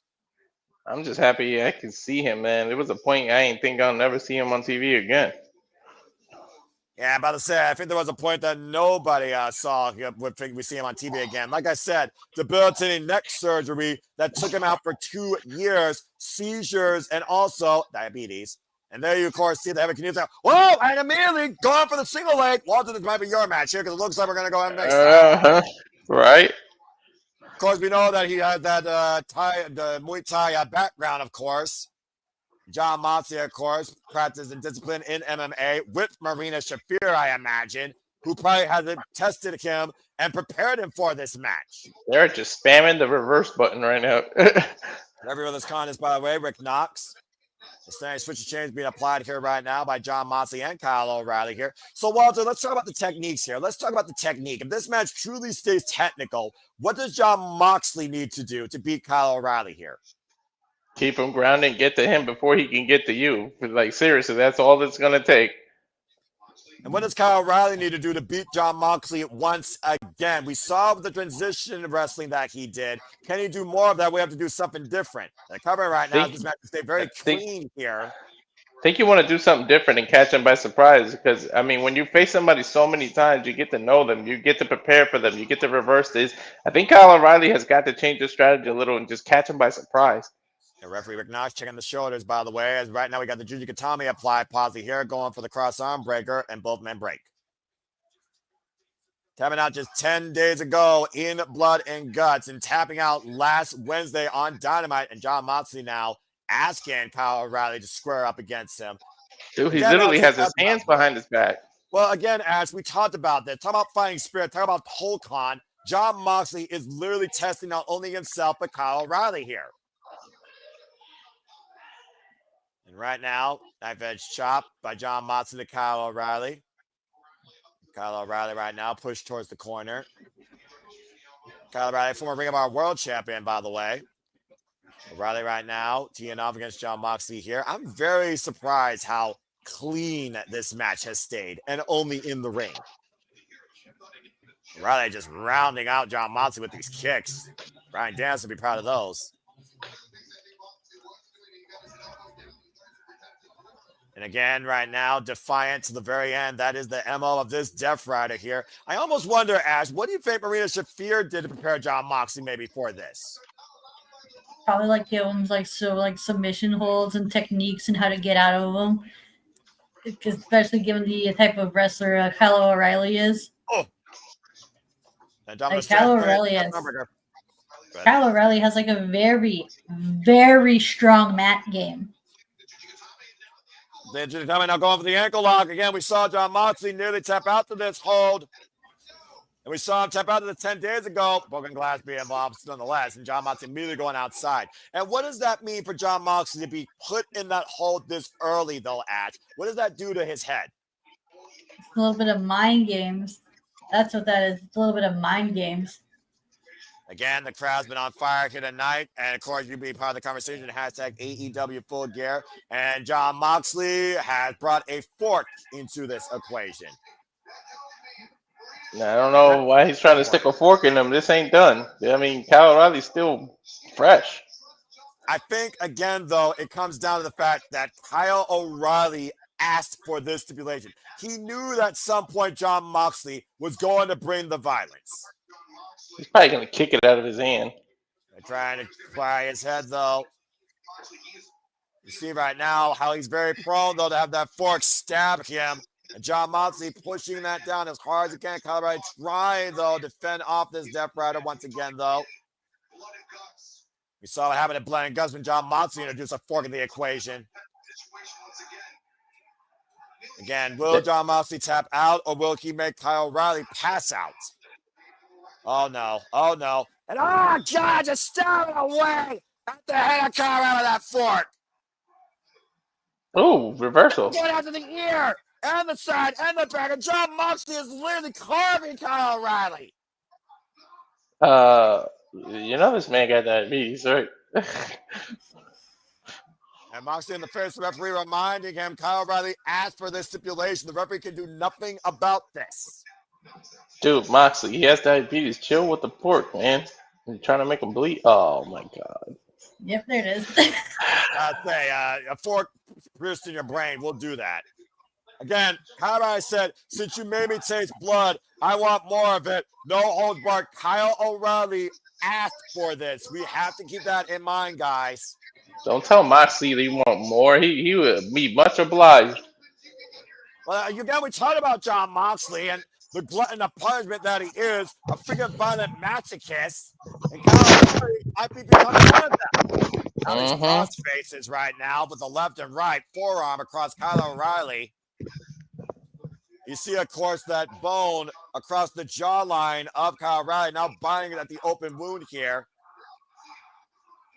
Jesus, the face lock and literally fish hooking the man's nose. And again, no holds barred to your point, Walter. All this is legal in the ropes. He can hold on to this forever.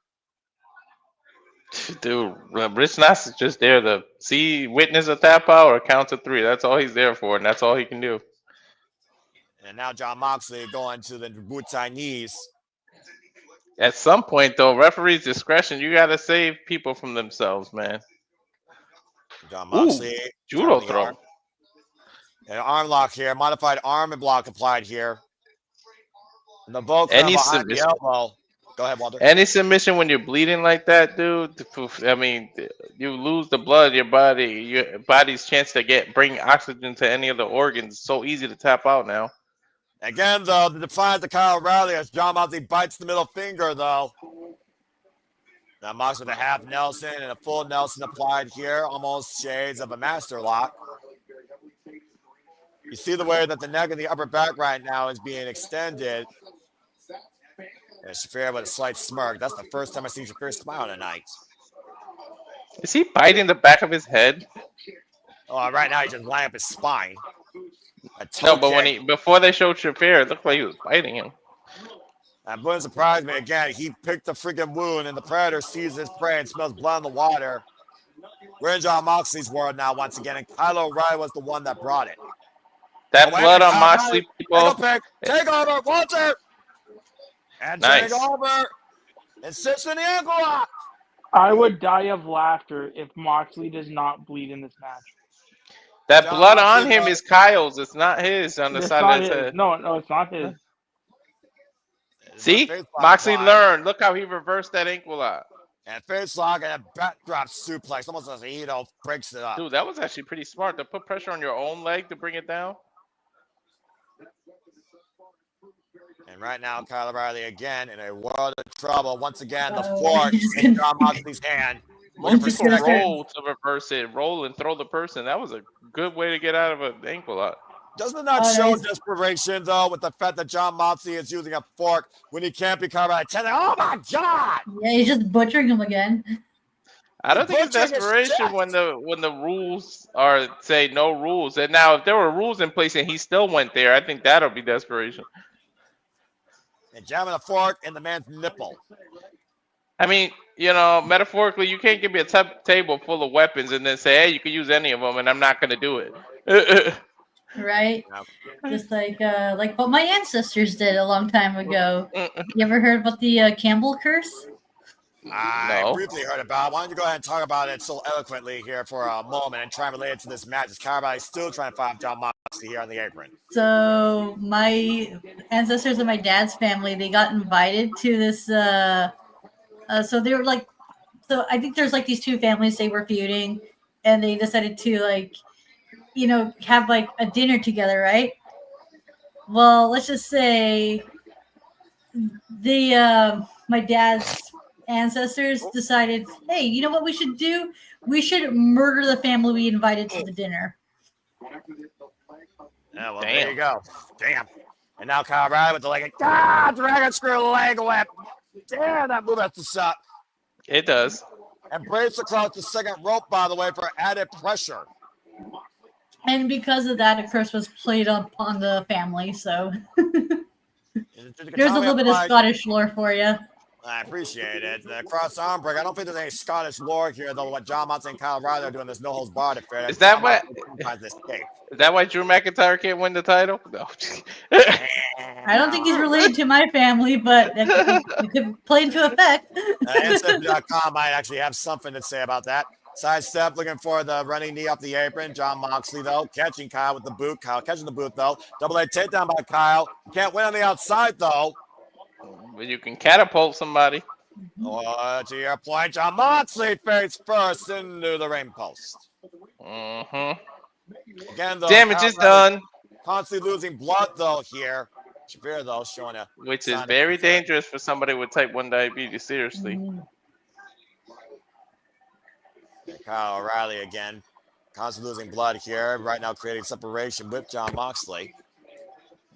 What the hell is he doing with a chair? I don't know. Hold on. I got to go check some of them.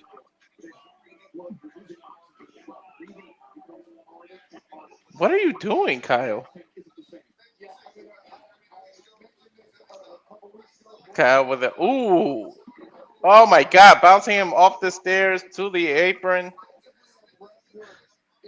Kick to the midsection. He's sitting Moxley down.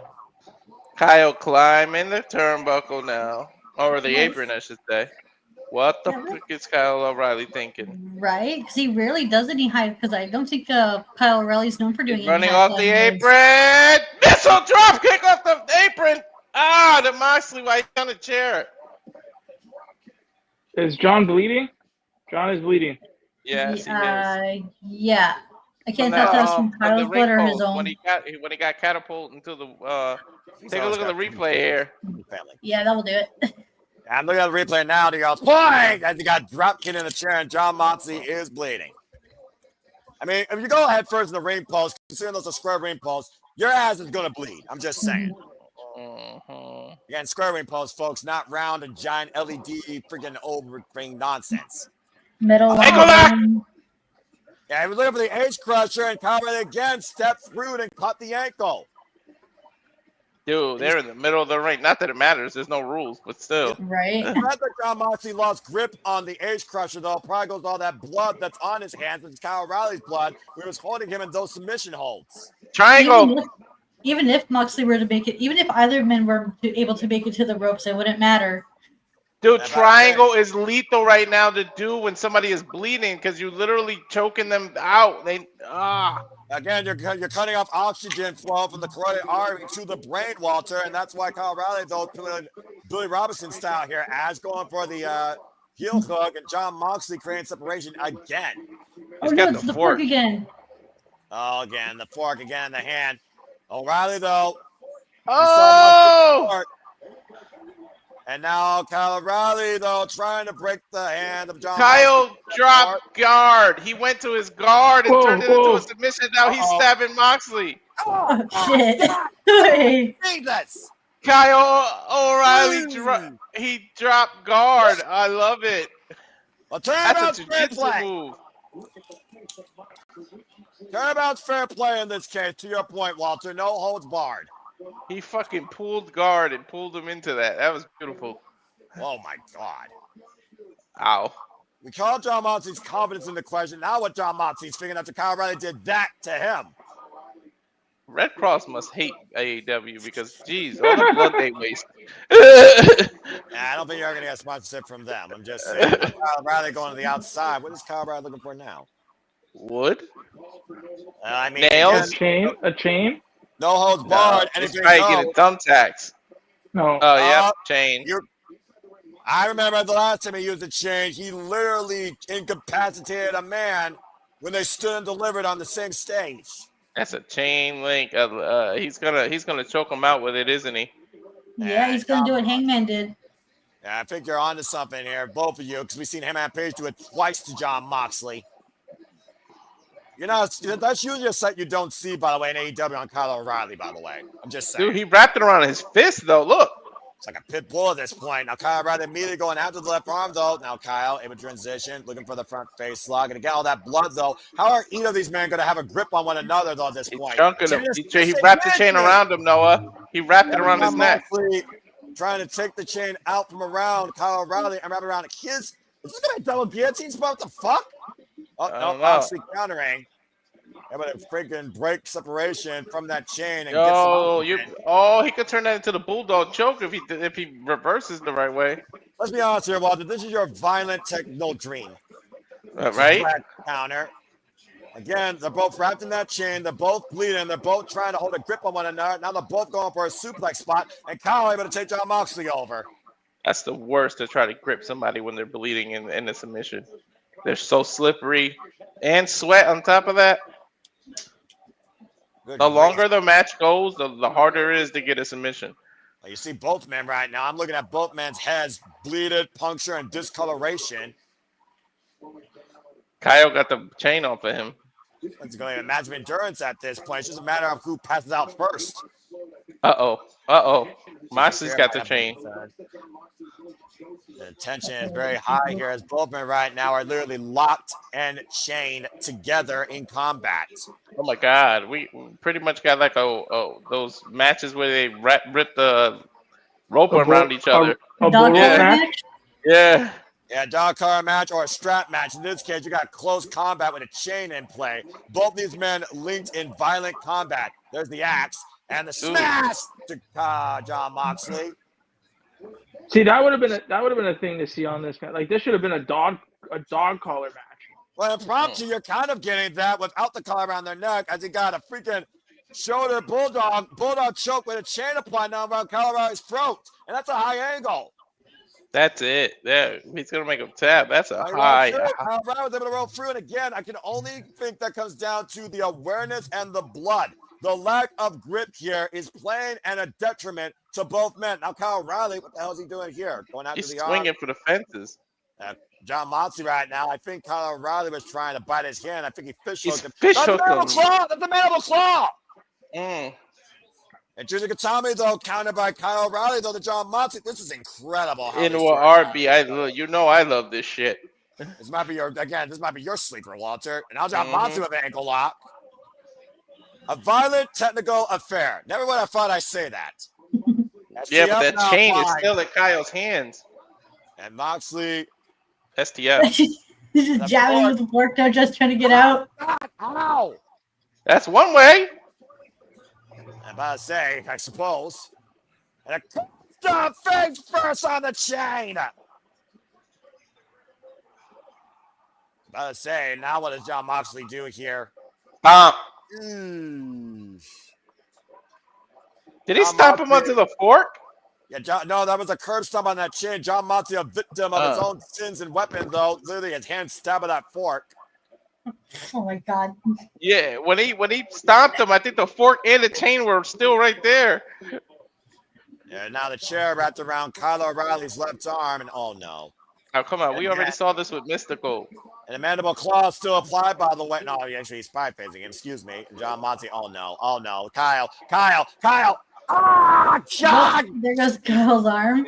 I broke Kyle O'Reilly's left arm to your point, Ash. Did you guys just hear the chant? Yes, Yeah. we did. We chose to not acknowledge it.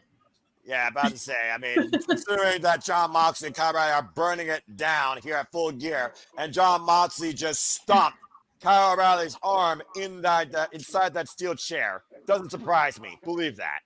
And right now, Jon Moxley going after the Kyle O'Reilly into a Kimura, key lock applied. Kyle's still using the right arm, though, to fight with body shots. Again, those knee strikes. Death Rider! I love how people called the Vision the Death Riders. That's just so funny. And again, Kyle O'Reilly might be incapacitated right now. And look at the way that arm is hammerlocked on Kyle's tights.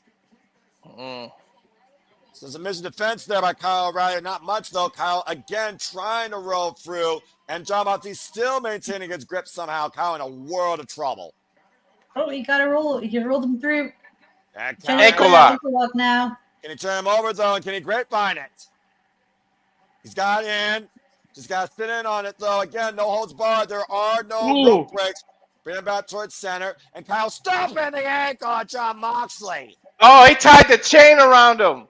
That's extra pressure. Around the now the grapevine. And it's grapevine full. Will he tap? Will he submit? He's going to tap. He's going to tap. Will Jon Moxley give up? There's nothing. He's going to tap. He tapped again. He tapped. Once again. Kyle O'Reilly just made Jon Moxley tap out again. What's that, the fourth one? That's exactly right. They got to kill him. The Death Riders have to come out right now. But Jon Moxley damn near killed Kyle O'Reilly, and Kyle O'Reilly still won. With one arm. The Death Riders are pissed they didn't win the Casino Gauntlet, too. Yeah, they could come out beat the shit out of Moxley. The way Big Shafir's fingering right now, looming around ringside, seeing their leader show weakness once again. Kyle O'Reilly wins at Full Gear. Shafir might be the one to pull the trigger and take Moxley out of his own misery. Well, you did say how Marina Shafir is the most lethal Death Rider here, but you got to admire the gumption of Kyle O'Reilly and Jon Moxley here. Jon Moxley apoplectic as Jon Moxley, who asked for this. Kyle gave it to him, and Kyle won violently and fair and square. I think Moxley respects him in a weird way. How can you not respect that? This is what Jon Moxley been wanting to do in AEW, to push AEW to be what it's about. By wrestlers, for wrestlers. The best in in-ring competition in his own violent image. And he succeeded tonight. Come on. Shafir, take him out. Shafir, kick his leg out. Shafir, take his leg out. Somebody has to. And Kyle O'Reilly, again, I don't know if Kyle O'Reilly even realizes what just happened. Bag him. Somebody right now from behind has to bag him.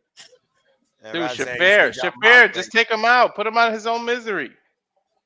And I say, you see Medical and Rick Knox, though, checking on John. Oh, no. I knew that Jon Moxley was not going to leave Kyle O'Reilly alone. And Jon Moxley on the attack again. Absolutely unsportsmanlike conduct here. Cannot accept the fact that Kyle O'Reilly made him quit again. Come on, How Shafir, many times do we need to see the same old song and dance when you just can't accept the fact there is somebody better than you? You lost it. You tapped out. Violently, I might add. Come on, Shafir. Take him out, Shafir. Hit him. Somebody has to. It's fucking ridiculous. Well, right now, come on, man. You're not going to get something like that on pay-per-view, folks. I'm just going to say it right now. It's not about winning. Remember, Daniel Garcia said it's about mentality. And as long as these people trust Jon Moxley's mentality, you're not going to see a change. But you will probably see Kyle O'Reilly once again suffer an injury. Again, Kyle O'Reilly with a empty victory here. Definitely going to need some medical attention. Let's see Claudio's face. Taps out. A valiant effort by Kyle O'Reilly. And again, you got to wonder what Claudio Castagnoli thinks about this more than any other Death Riders. Jon Moxley, defiant fuck you, even though he gave up. Well done, Kyle O'Reilly. Well, from one Kyle with a victory to another one looking for a victory, it is now time for the TNT Championship match. where if Mark Briscoe loses, he will become the newest member of the Don Callis family. It's Kyle Fletcher versus Mark Briscoe. 6 at AEW Full Gear. I think Briscoe's going to pull it off. I picked Kyle, but I think Briscoe's going to pull it off now. Yeah, like I told you all. Again, there's a reason why I'm top of the league. But anyway, let's go ahead and take a look at some comments here. Just heard the result. John Moxley against Hubris is Kyle O'Reilly. Can't beat him no matter how many times they face her, nor how violent or whatever condition. He beat the man in his own game. There's nothing else that needs to be said. Period. It's not going to happen tonight, as I said. It's in the world's end where Mott's going to get kicked out of the Death Riders. I think he might be on point here. The turn is coming. All in, Wrestle Dream, Blood and Guts, and now tonight, accurate. John Moxley tapped out 3 times. 3 during matches, 1 time after a post-match angle this past Wednesday. It is 4. Walter is correct. Elizabeth here. Everyone has a hubris in this world. We all have someone or someone we can't overcome no matter what we do. Moxley needs to accept the fact he can't beat Kyle O'Reilly even in his own element. Thank you.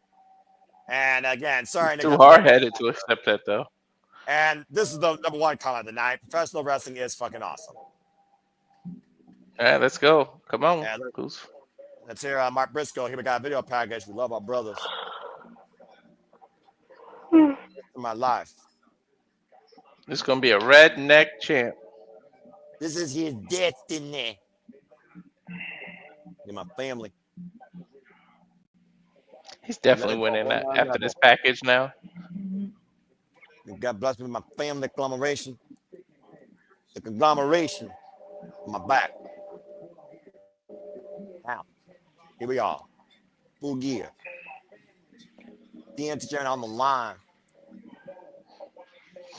The cause of my family is at stake. Get her done. All right, I'm gonna give you guys a hot take. Is it back? This show up until now has bored me. Well, Nick, everyone has no opinion. After all, I respect that, but I've absolutely loved this pay-per-view. If you're that tired, dude, GTS, man. I'm just saying. No, it's. It sounds like a mental fatigue more than a physical fatigue, but if you're not in it, dude, don't put yourself through something that you're not fully No, it's like, why not? I don't know. You really don't know. You're fickle as Bryan Danielson so elegantly said. I know one thing for sure. We're all rooting for Mark Briscoe to man up and reach for the sky. Wait, look at Briscoe's limping. What are you talking about? He's walking funny. Look. No, that's just typical Mark Briscoe. That's nothing new. Yeah. Something ain't right. Well, we did see that post-interview assault set up by Kyle Fletcher and Kazuchika Okada. So, again, but a Briscoe will never tell you that he's injured. We saw this man attack prior to Blood and Guts, and he still came out and fought with his damn family, the conglomeration. I'm just saying, Walter, you can't keep this man down. He keep fighting till he can't fight, and then he still keep fighting. How long has Kyle had the title? This reign might be over. I've had the title since being in Dustin Rhodes shortly after AEW All In a Chicago street fight. And if Kyle Fletcher wins tonight, he will be the record-setting consecutive defense holder successful in a singles run for the TNT title at 9 successful defenses. That's the reason I picked him. I wanted him to break that record, but after that package and just this feeling, I don't know. I think we're gonna have a redneck champ. I mean, to be fair, Ash, it has been a very bad night for the Don Callis family. Yeah, just like how it's been a bad night for the Death Riders as well. I'm just glad we don't gotta hear that theme no more tonight. Well, either way, you will either say his full name or we are going to have a new face of TNT. As the protostar Kyle Fletcher, let's continue his legacy of being the greatest TNT champion of all time with wins over Hiromu Takahashi, Tomohiro Ishii, most recently Scorpio Sky, the newest signing at AEW, the inevitable Ace Austin, and of course, is he hurt, by the way? Enduring Hangman Adam Page at AEW All Out. Who's hurt? Scorpio. I think his elbow got hurt or something. Not that I know of. I haven't heard anything since this past Saturday on Collision. That would be news to me. Either way, though, Don Callis has such dysfunction in his family. This might be the only person he can trust right now to actually whip a victory. Well, right now it's going to be Legacy versus Destiny. For the face of TNT. Just saying. And we've seen Kyle Fletcher push to his absolute limits. Once saying, die a king. Now Kyle Fletcher wants to live in infamy as the face of TNT. That's a nice looking title too, man. TNT Yeah, the champion, TNT. folks. Go ahead, Nick. No, I was gonna say the TNT is a nice belt. Again, these belts actually have personality and identity for the most part. I'm just saying. I TNT just champion, wish- folks. TV title defense, of course. Title, of course, match only can change hands to be a pinfall submission. And this match has a 30-minute time limit. This is Kyle Fletcher and Mark Briscoe 6. There's 6 singles encounter in their respective careers. The record stands 3-2 in favor of the champion after Kyle Fletcher beat Mark Briscoe at Wrestle Dream with a low blow and the Proto Star Brainbuster. I wish that the women's tag team titles looked a little bit different though. Yeah, I do wish they'd add a little bit more personality, but you can't expect personality in everything. Bell reigns are underway. Of course, we saw earlier at Dynasty, Kyle Fletcher and Mark Briscoe faced off in the Owen Hart Foundation tournament, and Kyle Fletcher won that as well. Kyle Fletcher is currently 2 for 2 this year against Mark Briscoe. That was a vicious slap. Oh! You know, it's one of those things of professional wrestling, Ash, that somebody just brings the best and worst out of you. It's that immortal rival. And I put Mark Briscoe and Kyle Fletcher in that equation when it comes to these two going one-on-one. Yeah, especially especially how heated their match was at the Owen Hart tournament, and it's just I love how it's just continuing over, and there's more stakes involved because of the TNT title. Of course, we saw the first time Mark Briscoe beat Kyle Fletcher was last year during the Continental Classic when he stopped his undefeated momentum. I gotta wonder if either of these men will be involved in that tournament this year. Of course, we'll find out the Continental Classic entrance soon enough. We'll be covering Thanksgiving Eve Dynamite. That will be the start of the Continental Classic this coming Wednesday, the Thanksgiving Eve tradition. We saw that exchange, of course, as Kyle Fletcher right now eyeing up Mark Briscoe here, possibly looking for a big PK. Mark Briscoe catching the boot, though, and sending Kyle almost head first on the apron. And we know Mark Briscoe as an orthodox as it comes, but I do wonder how much Kyle Fletcher knows all of Mark Briscoe's arsenal. Oh, hello! That chair launch, and let's keep in mind, folks, this is a no disqualification. Mark Briscoe said he only needs one more shot, and we're in Mark Briscoe's world. No disqualifications here. Yeah, that definitely benefits his ass. Yeah, so honestly, at this point, the only Kyle Fletcher can retain is pinfall, submission, or countout, I think. But remember, no DQ means the family can interfere. Yeah, That's right. I do wonder how many family members are on the same page, though, especially what we saw during the CML Trios Championship match. They're probably going to come out and interfere, and then Okada and Takeshita is going to start fighting themselves. Family's not just talk about one family. How about Mark Briscoe's family? Oh, the conglomeration. Exactly. We haven't seen Hologram do an attack by Clone. We know Kyle Riley may not be involved here. What is Briscoe going to do? Wait a minute, hold on. I'm not sure. Did we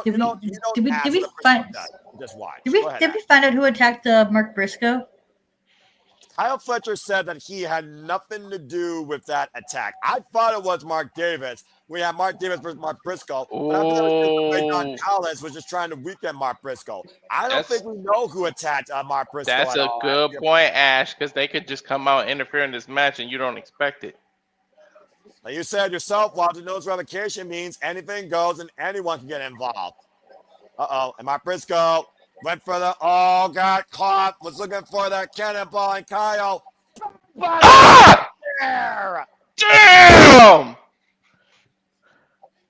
Jeez. Chairs are meant for sitting, not for that.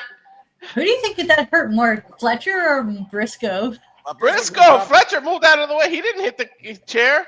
His elbow did, Walter, and that's why you see him grasping it. And now what the hell's on his head? Steel ring steps, caving him in with that knee. Bounced off the steps with that impact. And Kyle Fletcher has all the tools of the trade to be an A-level competitor here in AEW and a future AEW World Champion, especially since breaking out with this Don Callis family mentality of aggressive violence and hate this year. So does no DQ automatically mean no count out either? I would say yes, because technically, why would you have a count-out match, no disqualification match now that I think about it? What are the rules? And meanwhile, back first goes Kyle Fletcher on the steel ring steps after Mark slipped his feet. There goes the shoulder blades. Yeah, I'm about to say, there's no give there. That was right to the throat. And again, Mark Briscoe, we're in a Briscoe's world. Well, I mean, I've seen this man enough ladder wars. I'm just saying. Is that a step ladder? I mean, let's be honest here, Walter. He uses this chair for a step up. Maybe he wants to use a higher elevation. He used the ladder for it. Oh, I know what he's going to do. Oh, my God. You do not know what a Briscoe's going to do. Yes, he is. Look how he's sitting, Kyle. He's going to dive onto the damn ladder. Okay, well, maybe you do know what he's about to do. Maybe he bites his head. We're going to see ourselves a flying chicken. Well, chickens can fly. Doesn't mean they land right. And Mark Briscoe feeling a little jumpy here. Ooh. Going over the top of the top. Oh, no! Well, there goes Mark Briscoe's back hey, now. To be fair, I didn't say he was going to land it. Right? This is also accurate. I will give you that. This is also accurate. As Mark Briscoe just concaved his spine on that ladder. Look at the way that ladder's bent and warped. There goes the Ow. Jeez. Dude, that was full ladder. Yeah, that was nothing but ladder meet Briscoe's spine. Ladder wins. And then his ankle kind of hit the chair because the chair was there. About to say. Ooh. And now Kyle Fletcher just throwing that mangled ladder into Mark Briscoe. Damn, he treated that shit like a dart. I wonder if it hit the bullseye. I think so. Don't get too cocky. Now just flexing. One guy's like, I are not impressed. Kyle, don't get too cocky, man. The moxie of the Proto Star. You should not be surprised by this. Right now, Kyle Fletcher here looking for more tools of plunder. Do we need anything else, Kyle? What the fuck? So we had chairs, ladders. Now we just need tables. Now we got another mini ladder. TLC. That looks like a ladder from the WLC match. Like, why are they using these little ladders? I mean, you know, you use whatever you can find. You're fine in the ring, right? I guess. You can't even change the light bulb with that ladder. I don't think we've let up on any gas here at Full Gear when it comes to the amount of in-ring competition variety in violence and tenacity here. And the flow has been so good. Oh, God. Well, that wasn't good from Mark Briscoe. Scoops him on the ladder. Body slam onto the ladder right now, and Kyle Fletcher firmly in control here. And each match has its own dynamic difference in feel. Dude, then he scoop slammed the damn ladder itself onto him. A double impact, as far as I'm concerned. We've seen blood, we've seen technique, we've seen classics. Now we're seeing freaking Mark Briscoe and Kyle Fletcher. We just saw a violent technique bout with freaking John Moxley and Kyle O'Reilly. Arm ringer. And now how many matches is going to have blood? Into the barricade. Well, with Briscoe, it's a different conversation. Got in the center, cover, 2, and kick out. Referee Stephon Smith with the 2 counts. We have 2 more matches on after this, right? And we got the AEW Women's World Championship, the AEW Men's World Championship, the $1 million trios match. I forgot about that match. I believe that's it, honestly. I swear to God, if Mercedes fucking walks away with this other title, you are don't say that. headache be damned. I'm gonna fucking rant. Don't say that. It's okay. I have if that were to happen, I have a tweet I'm gonna put out, and I know it's gonna get a lot of AEW fans mad. As the unbiased, honest, simple man of the SRS, I will remain integral here tonight on my call, but I do not believe that Chris Statlander is losing to Monet, and I'm going to leave it at that. As Mark Briscoe right now with Kyle Fletcher on a very dangerous. How would they balance on this ladder? That shit is more flimsy than. He probably was stepping on the rungs, and apparently there was enough balance in between the corner there. The ladder somehow still being used as an effective weapon, and Mark Briscoe now with the ladder in hand. That ladder is more fickle than the internet, the IWC. I don't know about that, but that drop kick might just carved Kyle Fletcher's face, quite literally. Good grief. Yeah, I do wonder if Don Callis is sensing any urgency right now here, though, guys. Look at this drop kick, by the way. Jeez. Dude, he went through the rung.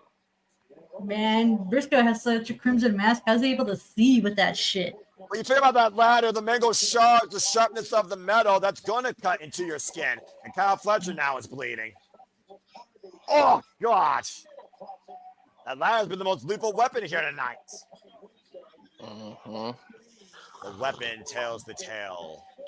Damn, Ash, you got me thinking. Whoever attacked him can interrupt this match. I tell you, it's Magic Strong. Stop hey, saying it's tables! It's tables! We got tables now! I had to call the freaking classic. You had to call the classic. I think Briscoe likes watching Toy Story. We got Woody! Well, right now, Kyle Fletcher's just trying to find his bearings here. Table being set on the outside here. Damn it. Briscoe set it up. You know what that means in wrestling. Well, how many times has Mark Briscoe gone through a table? I'm just saying. And Kyle Fletcher right now sit on the table, and Mark Briscoe chair the midsection to make sure he doesn't move. Dude, that chair's messed up too. That chair can't even fold. What's not messed up is a better question. Mark Briscoe's spirit. Nah, that's fair. And Mark Briscoe right now, his spirit might be looking to make him fly. Boy, might be feeling a little froggy here tonight. And Kyle Fletcher getting out of the Fletcher knew what was up. Fletcher knew what was up. He's like, nope, I ain't having that. Hell That's no. probably the smartest thing that man could do all night, if being perfectly honest here, guys. He should have waited to that Briscoe got in the air to move. He probably didn't think it was going to get out of the way. Meanwhile, oh, God. On the floor, on the chair, the freaking half Nelson suplex, head and shoulder capture. Uh-huh. He slid on the chair. Lord have mercy on me. Chairs, tables, stairs, oh my. Go to the replay here, by the way. Watch the way Mark Briscoe lands. Mm-hmm. The floor more than the chair, but still nasty landing. Yeah, again, what makes this more dangerous, the only limits they have is their own imagination. And how bad Kyle Fletcher wants to confirm his legacy as the longest and greatest TNT Why is he stacking chairs? What is it? Were you playing musical chairs there? What the fuck are you doing? Well, he might be asleep. That looks like a very painful bed of woe.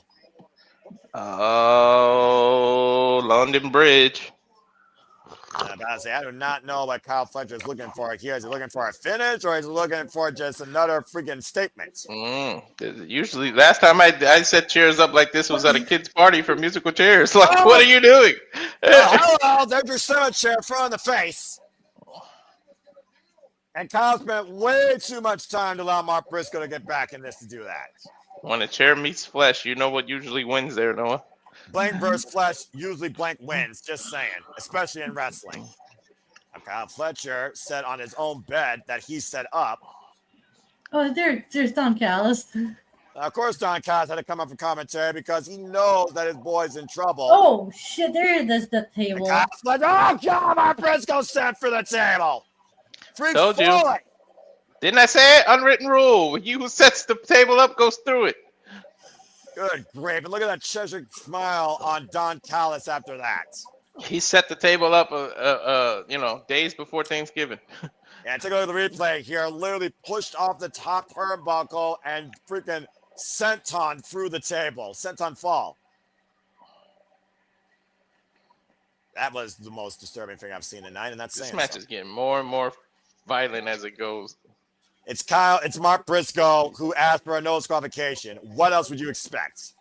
But don't forget, I mean, we've seen Adam Hangman Page versus Kyle Fletcher. Fletcher is dangerous too. Yeah, we know that Hangman Page has a bad neck and a bad core and a bad back. So we know Samoa Joe will prey on that side, that steel cage, where the cage can be used as a weapon and escape means nothing. Still the Conor our main event, by the way. Right now, Mark Briscoe is trying to get back up to his feet. Kyle Fletcher, though, scouting him with that running kick in the corner. Good Lord, the explosive nature behind that shot. Yep. Now Kyle hoisting out Mark Briscoe up on the shoulder, and up in the shoulder, looking for the launcher, and Mark is out of the way. Swing and a miss, Briscoe, waist slap, German suplex attempt here, standing switch to change. Now looking for the head and shoulder again. Mark able to scout it. Enziguri connects, rocks the Pro Star down to a knee. And right now, Mark Briscoe might be looking for a nod towards his brother here, possibly the J Driller. Kyle Fletcher still fine bat though. And oh no. And from Ow! Great core strength by Kyle Fletcher, especially this deep in this match. Yeah, how many tables you gonna go through, Mark? And he's gonna look for the power bomb. Last right two. No. There's no way he kicked out of that. When you're fighting for more than yourself, you talk about the one intangible, Walter, heart. Dude, his brother came from the spirit world and lifted his arm up. That's what. Take a look at this Liger Bomb, Ash. Good gosh. Oh, it was beautiful. The impact on that. As high as he could on that. What's he got in there? He's got a bucket. You guys remember what happened to AEW? Is that thumbtacks? Is that thumbtacks? Both men are, metaphorically bleeding buckets, and now this dude brings out a bucket. Oh, it's thumbtacks. Oh, We got the tacks. Thousands and thousands of pure hell for your flesh. Oh my God! And Kyle's gear is basically trunks, and all legs are exposed. He has no shirt. If he gets slammed by Mark, ugh. Yep, I think that's what's gonna happen. I sense a human pincushion. At least Mark has some pants. Kyle Fletcher right now trying to hoist Mark Briscoe on those tacks. And remember, we He's saw Mark dropping weight. Briscoe lace this ring with tacks at AEW All Out. Briscoe's no, using. no, come on now. That's not how you eat iron. Oh, the front kick with a mouthful of tacks. Usually you eat iron in pill form. And now Kyle Fletcher hoisting up Mark Briscoe high on the shoulders. Last right. Whoop. Let's get out the back door. Mark Briscoe. Oh, here comes. Get to the midsection. And a fisherman suplex and attack. I knew it was going to be Kyle to get the tax. Oh, my gosh. Mm. The cover to no. Kyle just hit. Oh, my gosh. Kyle just hit Pinterest. Go to the replay here. Of the fisherman's buster, excuse me. Oh my God, he's has so much exposed skin too. You called for it. You said it. Oh my What God, the hell is Mark going for now? That's a barbed wire table. You know, we did call all the weapons, right? That was one weapon we didn't mention. The barbed wire table. It's all legal. It's not on fire. At least it's not on fire. It's all legal. It's all freaking legal. Next thing you know, have an explosive table. Oh my gosh, look at Kyle Fletcher's back. And his arm and his elbow got caught in that for the matter. Oh my God, it's the Big Show's letter. Well, this is not going to end well. The first time these two faced each other was 2024 with the Ring of Honor World Championship on Honor Club, by the way. Mark Briscoe won that. 2024 Continental Classic, Mark Briscoe won that. He has not beaten Kyle Fletcher since those two bouts. Dude, that bed of chairs is still set up too. Look. This whole freaking arena right now is a war zone of endless destruction to be happening.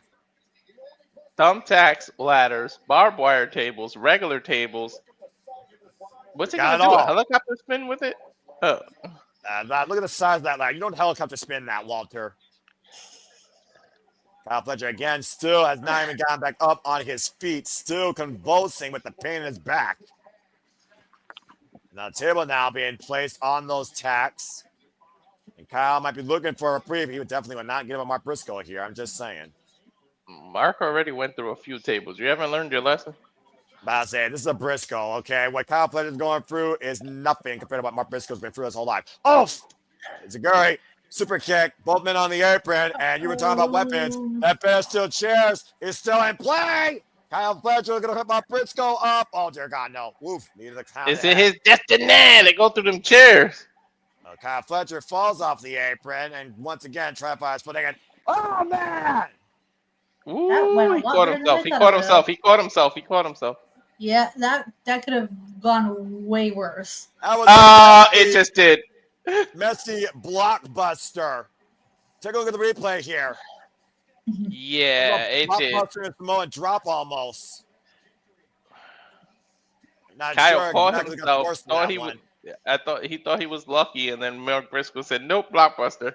Yeah, about to say, blockbuster counter out of the Samoan drop takeover, and now Kyle Fletcher laid out on the table. Mark Briscoe going up to the Is he feeling highest froggy? district possible. Looks like it.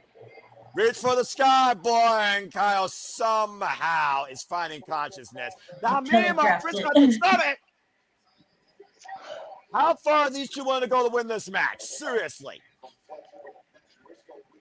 Right hands now by Mark Briscoe, big elbow. Bro, I think that ladder's at least 20 feet. Yeah, give or take.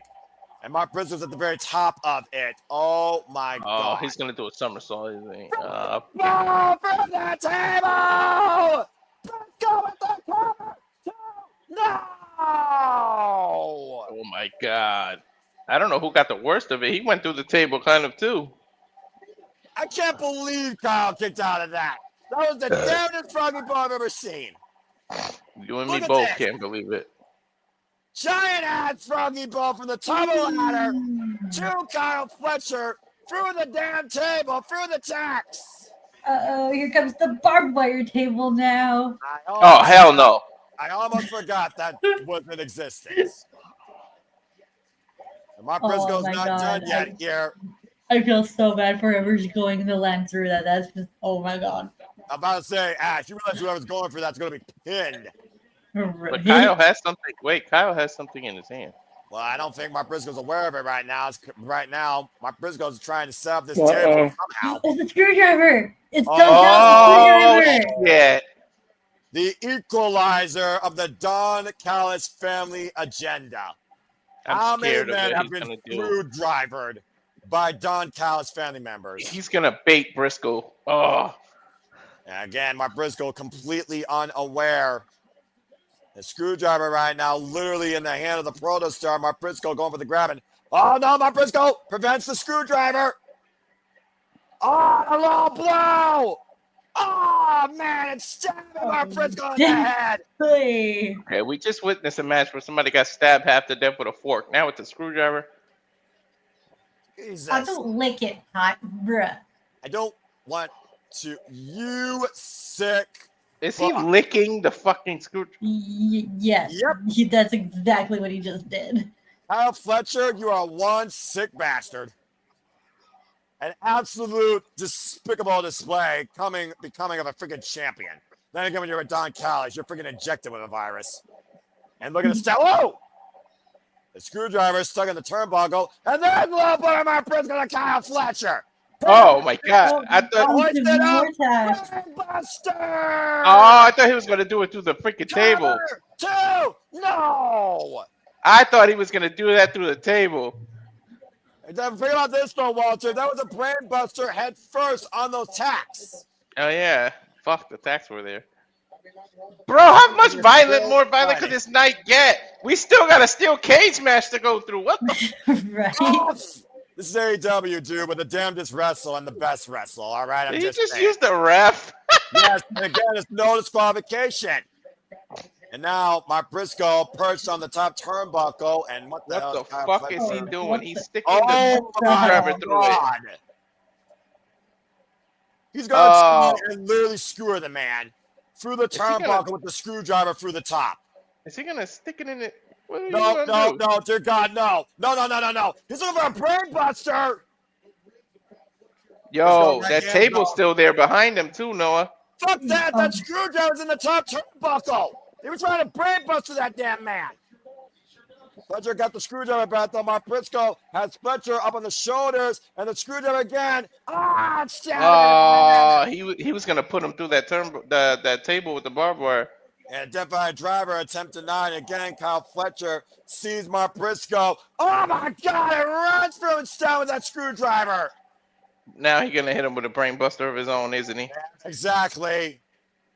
Brain buster and the tax. Cover. That's it. No!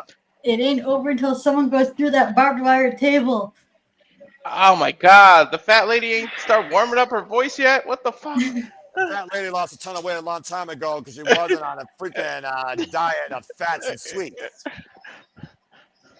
And not only did Mark Briscoe survive that stabbing, he survived a brainbuster on the tax. The same move he did to Kyle Fletcher earlier. Kyle survived a lot too. Both of these men are just tough. 6-time singles match, Walter. They brought the worst and best out of each other. What the fuck is gonna happen now? I sense disaster. And right now, Kyle Fletcher looking for that Protostar brainbuster at the top turbo. Mark Briscoe going to escape. Climbing shot to the back. Oh, embraced across the turnbuckle. Chest first goes the TNT champion. What the hell is he about to do? Is he gonna... What the hell? Oh my god! He's going to crucifix him through the table. Yeah, he's gonna razor's edge him. No, he's gonna razor's edge him Kyle through the Fletcher's turnbuckle. last rights. Mark Briscoe. Oh my god! Crucifix bomb! For the He table, razor's edge. He razor's edged him through razor's barbed wire. Trailer through the tax. It's over. Come on. Briscoe wins. There we go.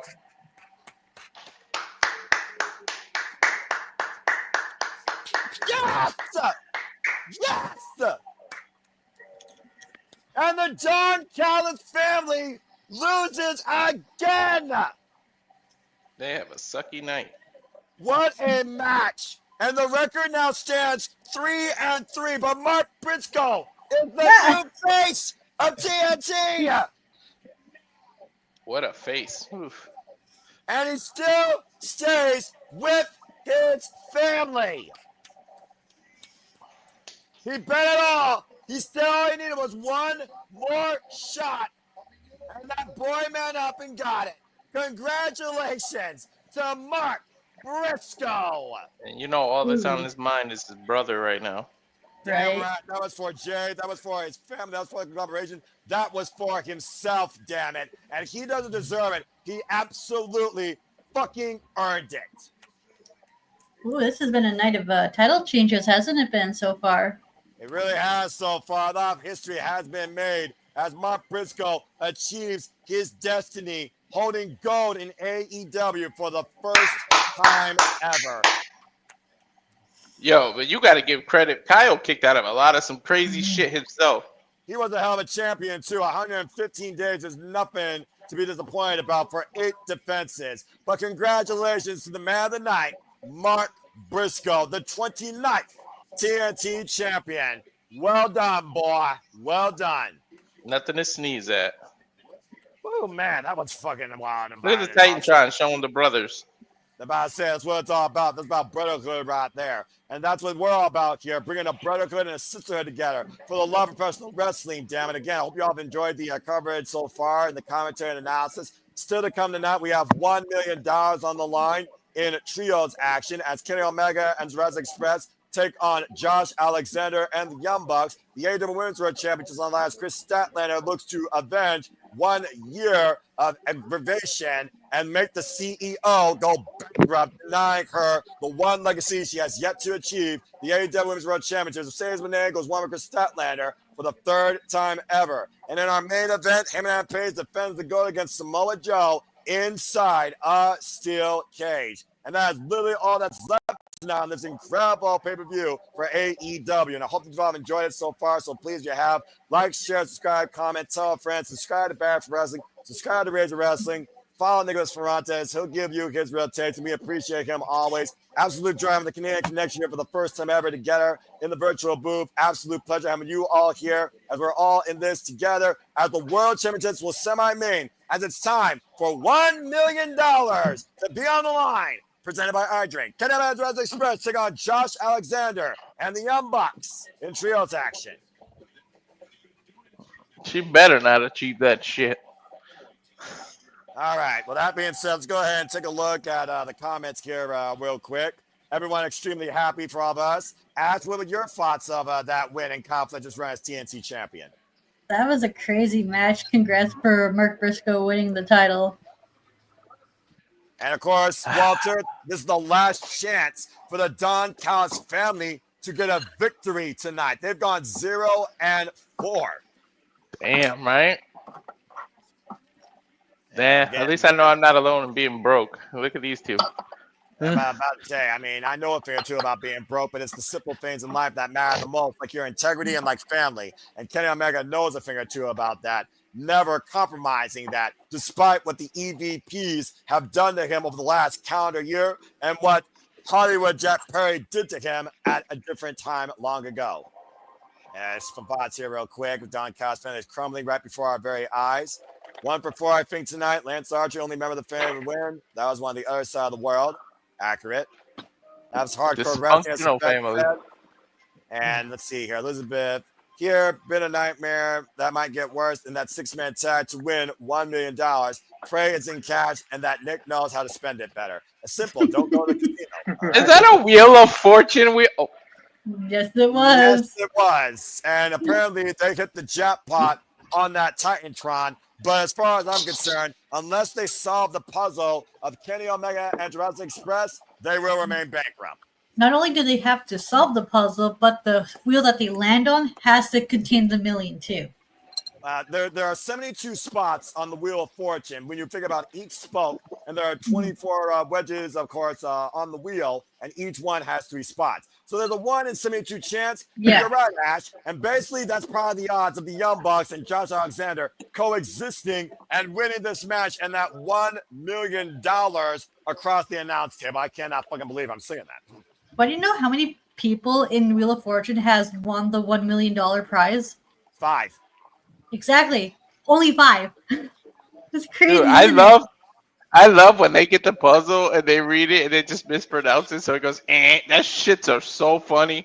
The only time $1 million ever mattered to me in a sporting or a competition scenario was deal or no deal. While the Young Bucks are making a deal with the devil that they may regret forever. But we saw backstage as Josh Alexander seems to be calling the play as he asked the Young Bucks to follow my lead, trust me on this. And they used the Young Bucks, by the way, in their green money attire that Don Cos gave them as a holiday gift, looking like something out of a toothpaste. Anyway, Nick, you all right, bro? We haven't heard much from you. You all right, man? Stuff in his face. That explains a lot. And me, Just want to eat the pasta, Nick. We're all good. Oh my gosh! Wait! The music.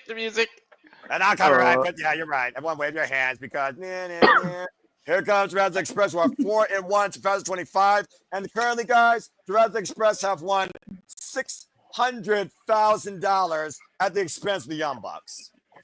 And hello to 4-1 in 2025. And not for the first time, but I'm seeing Nick eating some pasta tonight. I'm having spaghetti tomorrow for dinner. And I was like, yeah, I appreciate it. Do we think we see I did too, by the way, Hassan. Do you think we get Wayward Son next match? Well, do you think there will be peace when this is done? That's the better question. Let's not forget, 2 years ago, the Young Bucks lost to Kenny Omega and Chris Jericho and threw a hissy fit before they tried to change the world, recreating the Elite. And speaking of which, here comes the of the Elite, Kenny by God Omega. The anime music. He hears the battle cry, and he's in action tonight. A good old Canadian boy. Mm-hmm. And definition of good in professional wrestling, a one-of-a-kind mentality. There's only one, Kenny Omega, who's 1-0 in trios matches alongside Jurassic Express. They've only been together for one other match. But Kenny Omega is a former AEW trios champion. Him and Luchasaurus have been through hell health-wise. Yeah, about to say, God bless them for still being able to stand on their own 2 feet and deliver what we love and what they do, and that's professional wrestling. It's so good to see Kenny Omega on my screen on a pay-per-view heading to an AEW ring. It's sad that it's sad Kenny Omega's going to be like part-time soon because of like his diverticulitis. I feel like he already is part-time. Well, he says again, don't worry about my health. I'm just here to do the best I can for the fans and still do the best I can for myself for what I love in that ring. Part-time or not, we are lucky, fortunate to still have Kenny Omega existing in professional wrestling and in life. Do you think we're going to see Kenny Omega in more of these tag matches? Or will we start to see him in like singles action a bit? Well, I think it depends on the story. And let's look at the story here. It's more than just the Young Bucks trying to find a fortune, even through the most dubious means. This is about Kenny Omega getting back against the man that hurt his golden lover and injured him indefinitely, Josh Alexander. Bell rings around the way.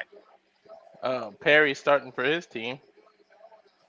And I think that's Matt Matt starting for his team. That is Nick, actually. Nick? And you got to look at the way the hair is, by the way, to really distinguish the two. Up and around out of the corner. And Nick right now with the arm wringer to Jungle Jack Perry. As I said, Jungle Jack Perry was formerly Hollywood Elite Jack Perry, former TNT champion, who lost that title last year at Full Gear against Daniel Garcia. Oh, and he lost his trouble. Exercise and tripped up right now. Great agility being shown here. Young Buck up and over. Jack Perry and Nick keeping up with each other. Ooh, right in the boot. There's a jaw and up and over. Jack Perry lands on the outside. Went for the moonsault. Jack Perry scouted though. Sidestepping the barricade tonight. Back elbow strike. Jack Perry now off the barricade. Moonsault. Nick able to scout it. And again, these two know each other so damn well. Damn. And the ring, deep arm drag, springboard. And again, Jack Perry. Open pound strike. Escalera. Slingshot. Deep arm drag takeover off the ropes. Drop kicks. Kept up. Stalemate. Woof. All part of the elite at one point, Nick. Noah. Exactly. And of course, countless times we've seen Jurassic Express and the Young Bucks go against each other. Let's not forget, Jurassic Express, Luchasaurus, and Jungle Jack Perry, hard for me to say that sometimes, beat the Young Bucks, Walter, in a $500,000 match at Wrestle Dream last month for the first time ever. And they just tagged in this prehistoric beast. Definition with a master's degree, Luchasaurus right now, re-engaged as his kill switch. Hey, what is Kenny doing? And right now, Kenny Omega, again, I do wonder what Kenny Omega does think about all this, knowing his hatred towards Don Callis. And still. Oh, that's not Kenny, that's Jack. Somebody was like sliding underneath the ring. What the hell is he doing? Maybe he was trying to set up a double play there, and Luchasaurus was able to scout it. You didn't see Perry way underneath the ring. I was like, what the? He might have been looking for something or just finding his footing. Tag made, or maybe adjusting something. Who knows? Matt Jackson legal to drop down. Good agility by Luchasaurus here. I'm thinking something special. He probably just had to go pee or something. Cover. Dude, where does the Savage go to the bathroom in the woods? I'm just saying. Irish whip. Uh-oh. Tag made. Kenny Omega legal. And the family action. This is the first time he get to have his hands on the Young Bucks, huh? Exactly. Double axe handle, 2 at Nick Jackson's arm. Of course, Kenny Omega, him and Adam Page, the Young Bucks, part of one of the best tag team matches in AEW history's Genesis at Revolution 2020. Oh, man. Elbow right to the top of the ear by Josh Alexander. And again, we talked about this, Ash. There's reluctancy there with the Young Bucks going after Kenny Omega. Right, and it makes you question, like, not only that, will that end up costing the Young Bucks and Josh Alexander? That's why Josh is firing them up. He's mad at them. Josh Alexander also is in this for himself. Imagine what it means for Josh Alexander to beat Kenny Omega.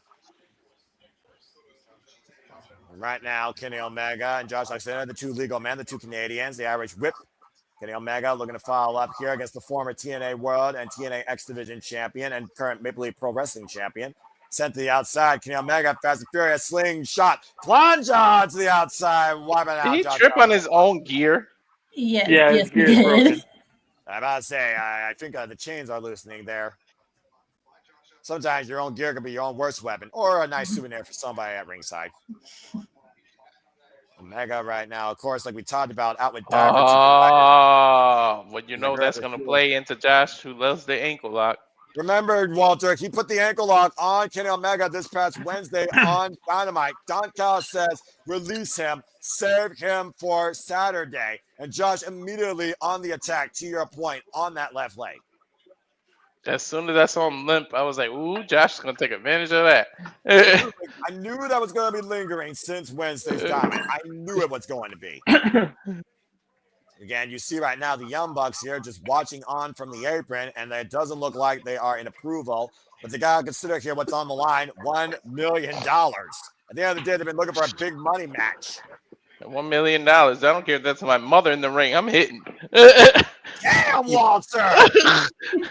There. After this match, there can't be like what bigger of a money match could there be after this? I got nothing. Irish whip and Kenny Omega under the banner. Whoop, lost his footing. Kenny Omega speed. Double takedown on the Bucks, taking him out the leg. And Kenny Omega looking for the double. Guitar Crushers! I want Kenny to take the chains off. I'm afraid it's going to go back under his foot. Maybe able to allow him to slip out of that boot if Josh Alexander's the ankle lock, pulling Eddie Guerrero as the Terminator might rise tonight here in the Prudential Center. Yo, Kenny's walking gingerly. Yeah, well, Kenny Omega picking up speed, 0 to 75 from the other side of the ring, and Josh with the elbow. Again, if I do wonder though if Kenny Omega would have been better off to make it a tag there. Whoa! That's so standing Hurricanrana. Now Kenny Omega now looking for maybe 3-for-1 for a very dangerous move on a Carmine's ankle. From 0 to 75, looking to fly. So Hero wiping him out on the outside. I think he did damage to his own heel though, or his ankle, or his Achilles heel. About to say, again, you said it yourself. You see him walking gingerly on the left. Support there, though, by Jungle Jack Perry. Tag out, Kenny. Don't let your pride. There you go. Right? Man, he must have heard you. Taking the big man if you have to. I mean, that's what you do. You get an equalizer in there. Big scoop slam by Luchasaurus. I think Perry tagged, too. There you go. Yeah, Perry did tag right now. Jungle Jack Perry is legal. Up and over goes Nick in the mat. Bucks right now taking out play. Now Jack Perry going for the opposite side. Josh, though, catching Jack Perry. Uh-oh. Dog shot! The rip of Jack Perry, accurate. Planted on the apron with that power slam. Hardest part of the ring. Where wood and steel meet. Split the upright. Out goes Nick. Josh Alexander's been doing a good job of preventing the other team from getting their high-flying offense in. He stopped Omega and he stopped Jack Perry. Yeah, about to say. Ash, you know what? I think Nick kind of missed. Apparently he got enough. I mean, we've seen people lose a turn and still get a free spin the next go around. So I did do it my last game of Wheel of Fortune. And you all can stay tuned for more Wheel of Fortune and gaming when we level up here at Super Lava Studios Gaming soon enough, where Lily still waits for my rematch against me, saying she can beat me. Stay tuned. Oh, man. Mythological heroes, And again, Matt Jackson now coming in, and Nick Jackson looking for. That's the one I was talking about, Ash, where he said Achilles and got it and didn't get credit. Achilles, you fucking illiterate bastard. Are you talking about Don Callis? No, Wheel of Fortune, the guy said, okay. God, I mean, look, and then he said Achilles or something. He mispronounced it, and it just went, and Pat Sajak just looked at him. Achilles? Yeah. An orange or an orange one? Yeah. Yes, it was like the category was person, and it was supposed to be the world's fastest something like. I mean, Hermes the fastest Greek god. Achilles, though, I mean, that's a whole different mythology. Achilles also is part of literally your body, and again, I do wonder about the Achilles heel of Kenny Omega. But I do understand what you're saying. But I was also going to point out, Walter already proved that Don Callis can't speak Spanish. Where's the problem if he can't speak English? Oh, Right. That body drop by Josh Alexander, Jack Perry. Now the cover, lateral press, 2 count only by referee Rick Knox. Oh shit! I just realized Rick Knox is the referee in this Young Bucks match. I mean, he is the Young Bucks rep after all. They go all the way back to PWG. You all know that. Did he get promised some money from that the $1 million? Well, as far as I know, Rick Knox has never sold out his soul to somebody that's far more deplorable than him. I mean, I'm just saying. Ooh, Perry came off the rope with a nice clothesline. Yeah, but Josh Alexander still neutralized in the opposite corner, keeping Jack Perry at bay. Ooh, elbow. Yep. And again, nice now Jack Perry up the rope. Oh, wow, just lunged him into the DDT.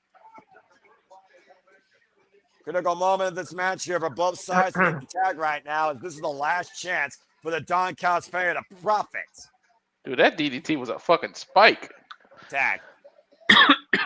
Tag made to Luchasaurus, and a tag made now to Matt Jackson. It's a nice little, I would say, cool down ahead of our two big championship matches, honestly. And whoa, big deal. Now Luchasaurus taking on both Bucks here. Just fooling around. We saw Luchasaurus come back to life at AEW all out of the Young Bucks loss. That fatal four-way ladder match for the AEW Tag Team Championships. Double clothesline, double your buck. 2-for-1 special. Luchasaurus is one of the most physical big men you will see in that ring and in AEW, to your point, Walter. Why are you just standing in the corner? Get down. And now googling both Bucks here, but here comes Josh Alexander with a big right hand, checking the jaw. Oh, the headbutt! Don't headbutt a dinosaur. And Valiente with a choke slam. No. Yeah, that's right under not.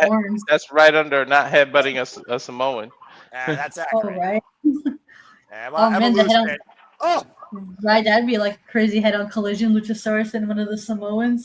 Standing moonsault cover on Matt. Gets the 2 counts. Yo, this is a big ass dude to be doing that. I mean, we've seen people that are limitless do this, so I'm not surprised. But for Luchasaurus, I do agree, because that dude's muscle. Mm-hmm. Luchasaurus chance raining out here at the Prudential Center. And got Are Cruz we gonna get a again. double choke slam? Possibly. Nope, the Bucks deny it. Through the legs. That's how you take down a big man. Right. Big man off his feet for the moment. Uh-oh. Keyword moment. Tremendous agility here. Super kicks. Luchasaurus don't go down. Double clothesline denied. And tears both Bucks down and also himself with him. You might literally need a meteor to take him down. Right? I mean, listen. If Luchasaurus can survive the Ice Age, he can survive anything. That's fair. True. That is true. Tag made Josh Alexander, and we're gonna get the Here tag. comes Omega. Kick. And the Canadians are legal. And the Bucks are gonna let Josh Alexander do the work. And now Kenny Omega finally has Josh Alexander one-on-one himself. Time to pay your price. Ooh, to the midsection, though. Toe kick. Oh, right in the maple leaf. Yeah, a little bit above the belt, though, but I do see what you said there. Above the border. By first goes Josh Alexander. Kenny Omega in the driver's seat. Kenny Omega's been waiting to get his hands on this guy since what happened to Kota Ibushi at Bailey's place. And the fireman's carry, the steamroller. Kenny Omega, though, again, that ankle ash that you was pointing out earlier, up to second. And the moonsault, but crash to the mat, though. Now, Matt. Crash and burn. Oh, face first. Oh, ooh, that was nice. That was nice. And right now. Oh, nicely spotted by Shafir there. Oh, great count of the power bomb. And catching a bug with his own super kick. Oh, my God. That was nice. That was a good sequence. Catching Jeff Perry, though. And this just took a backbreaker. Press kick to Josh Luchasaurus. I thought he was going to do a Blue Thunder bomb the way you held him. Right now. Oh, destroyer! Bang! Right into that knee. Lying in, all 6 men are down for the moment, it seems. I have no idea who the fuck is legal. And so did Rick Knox. I think just the 2 Canadians are legal. I think you're right, because I remember when everyone else came in the fray. By the way, look at this. Look at Destroyer. Jesus. Ooh. And then bang, to your point, at that flying, he clocked. Right? Omega just fucking lost himself. I mean, if Kenny Omega finds the target, he usually doesn't miss. I'm just saying. Right? He triggered his ass. Almost. I mean, yeah, preferably that was a V-trigger. Good point, Walter. Canadians squaring off again here. Josh Alexander and Kenny Omega. Former IWGP World Heavyweight Champion versus former TNA World Heavyweight Champion. Former AEW World Champion, I might also add. Second longest. Oh, the straps are down. Okay, now we're going to get serious. Again, open palm strike here. Josh Alexander asking Kenny Omega to bring it. You know, this feels like one of the matches Josh Alexander was waiting to do here in AEW. Don Callis family agenda be damned. Just something about that, you know? Yeah, it is. Do you think Kenny Omega is healthy enough to be in the C2? I don't know, but right now he's showing us Snapdragon. That can still pretty much show us why we've been calling him the best bout machine. Miscommunication by the Bucks, swing and a miss, and a I'd rather him do this match. Snapdragon. Take some weeks off so that the G1 climax comes around. Kenny can be in it. All right, Walter, let's not kill the man. I know he loves Japan, but let's not kill the man. That's what I said. Give him a break from now, all the way to January.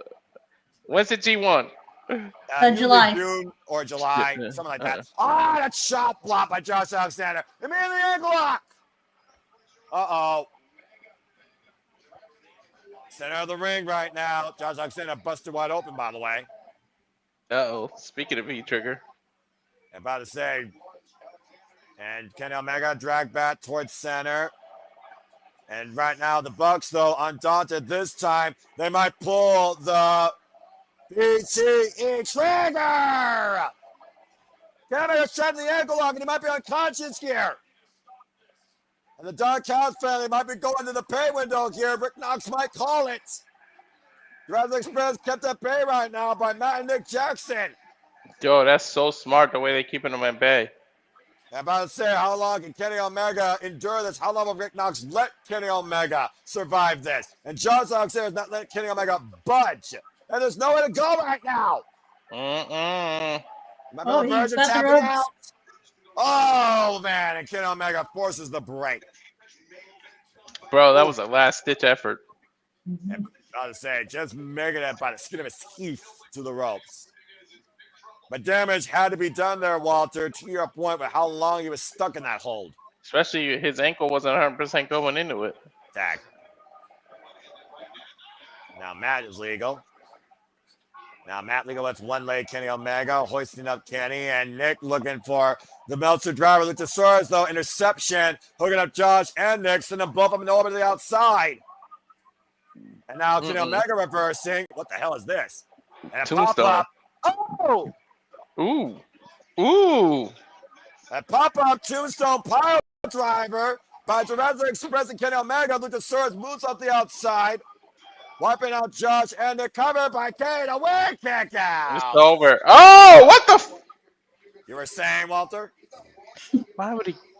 All right, come on now. And right now, Kenny Omega looking for the tattoo at Jack Perry. Tag made. And right now, we might be on the final countdown to extinction. That's the name of this move now, folks. And Josh denies. Instead, leaves them alive. Josh up the rope. Miscommunication. Big trigger to Josh Alexander. Jack Perry up and over. Take up a run to Nick. And now Matt isolated. Count it down. Extinction. 3, 2, Extinction. 1. Countdown to extinction.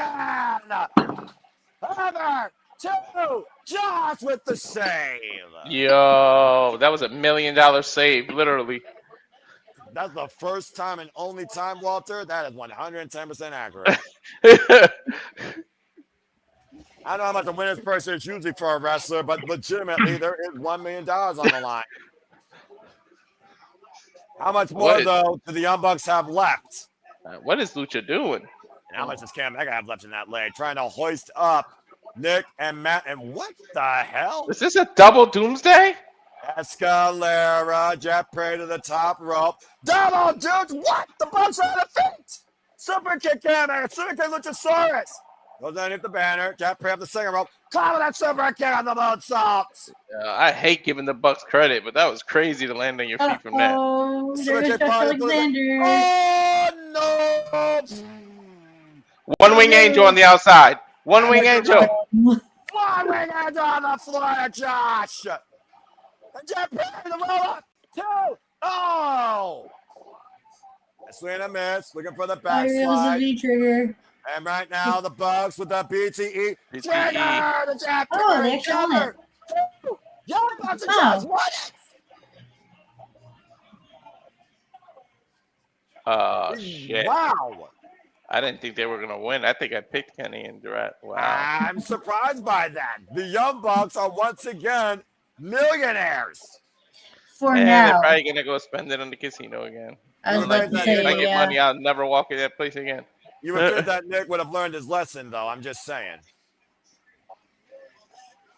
And now the Young Bucks are $1 million richer as Don Callis has a mic. And remember, we didn't get the answer on Wednesday.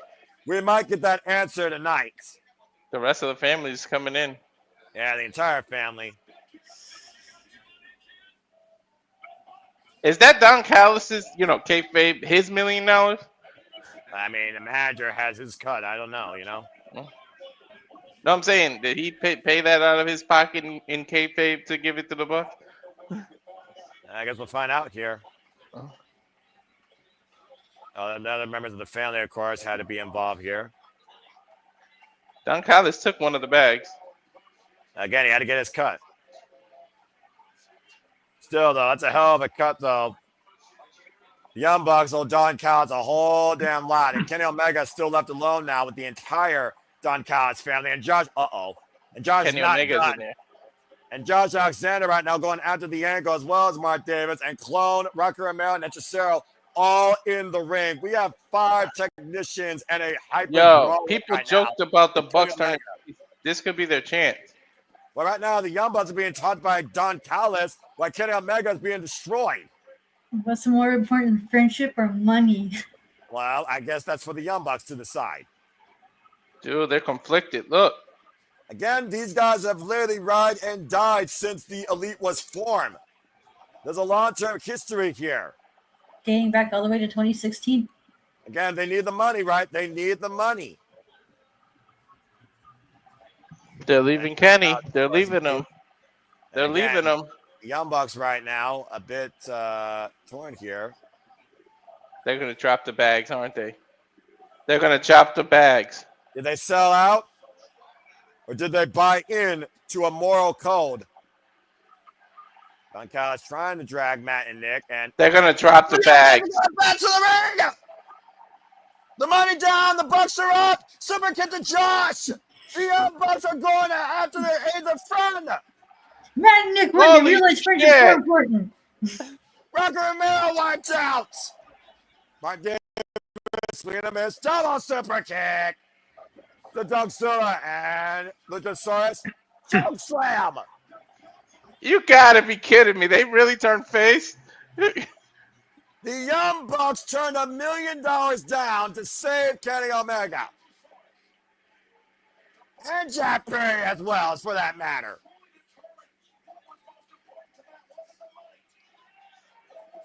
You said yourself, Walter and Ash, what's more important?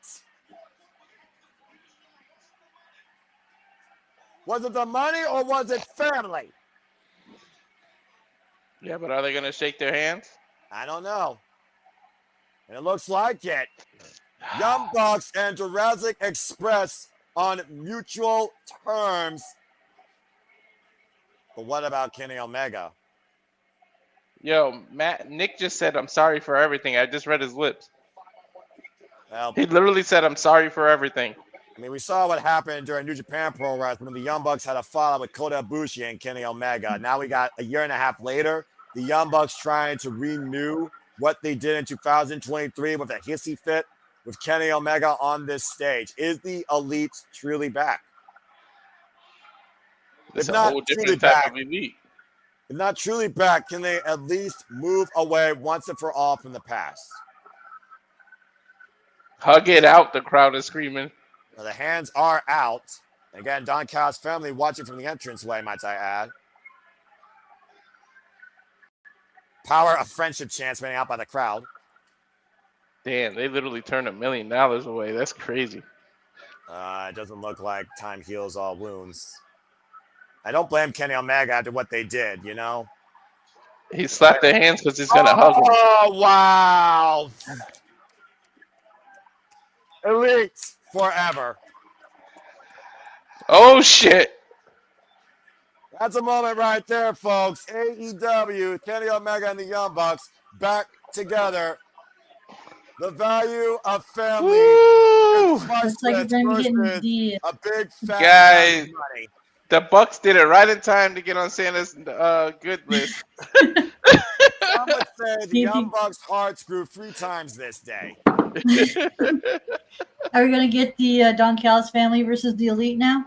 Well, I imagine Don Callis has to be pissed off, but at the end of the day, Don Callis' family won $1 million and lost $2. But Kenny Omega was the one that truly won. And you know Don Callis is not going to stand for that. How can you The do Young Bucks, face Kenny elite? Omega, That's and gonna be Jurassic Express reunite tonight at Full Gear. I'll be damned. weird. Dude, a face elite will be so weird. I don't know. I mean, again, man, weirder things have happened. It's a different era. It's a different time. The past is not doomed to repeat if you grow from it and move on from it. And Change the name, I guess. Dude, I don't think Kenny's selling. I think something happened. Well, I'm about to say, regardless, Luchasaurus helping Kenny Omega backstage. Wait. What side are you going on? That's right. You go on to the right if you're a babyface. The Young Bucks, Jurassic Express, and Kenny Omega leaving together out of the babyface tunnel. Put that in perspective, folks. Holy shit. Oh, Lordy. And now it's time for a semi-main event. While it's Saturday night, we're going to find out once and for all where Stat is where it's at. It is time for the AEW Women's World Championship. I'm still going to call them the Young Bucks. 3. You're not changing me. I'm still calling them the Young Bucks. I don't blame you there, honestly. I mean, again, we're still on the fame, but at the point of the day, it's some stuff you just don't necessarily forget. All right, Ash, you're the young lady here. Give your eloquent opinion on this match, the two competitors, your outlook on it, and your thoughts. It's time. This is do or die for Statlander. I am hoping for the best while expecting the worst. We gonna get good match. Hey, it's a Mercedes Moné can go in between the ropes.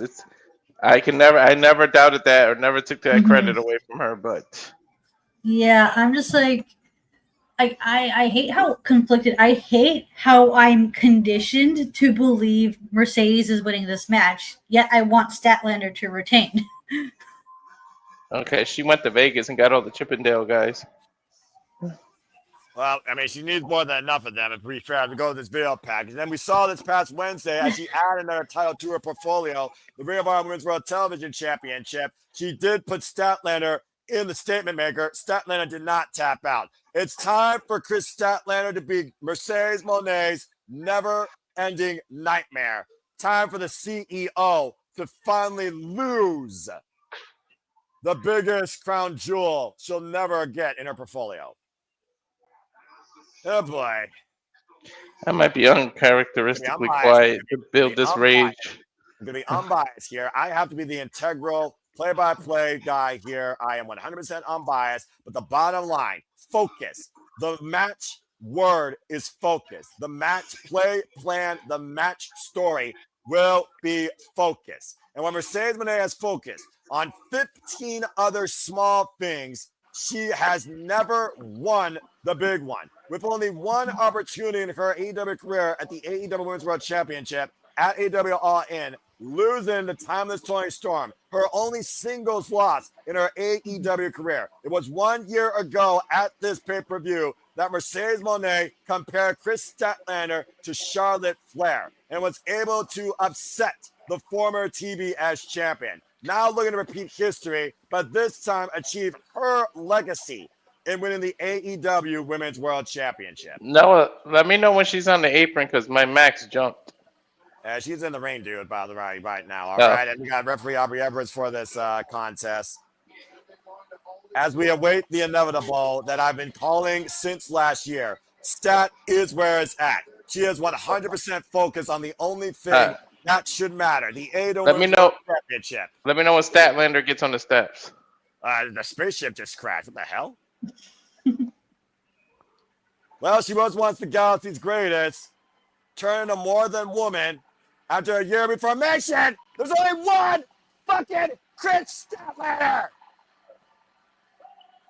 Let's fucking go, Stat. I like that sky blue gear. Chris Statlander, of course, who won the AEW Women's World Championship at AEW All Out in fatal four-way action, pitting timeless Toni Storm and defeating her one-on-one at Wrestle Dream on Mercedes Moné looked to take her moment. And Chris Statlander reminded her she is the champion of this AEW women's division. Oh, man.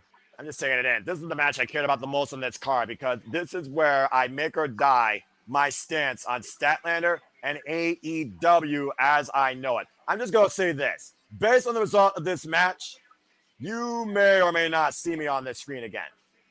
Ooh, shit. The AEW Women's World Championship on the line. Chris Statlander, the 15th champion in this company's history. Currently, day 64. Bell rings are officially immediately underway. And Statlander showing her strength. And, of course, Mercedes Moné with the technical background. Longest reigning TBS champion in this company's history, Chris Statlander. With all the tools of the trade, this will be her third defense tonight after beating Toni Storm and Mina Shirakawa. A swing and a miss. And, of course, Mercedes Moné went for the arm drag. Mercedes Moné trying trapper, crucifix, cover. 2.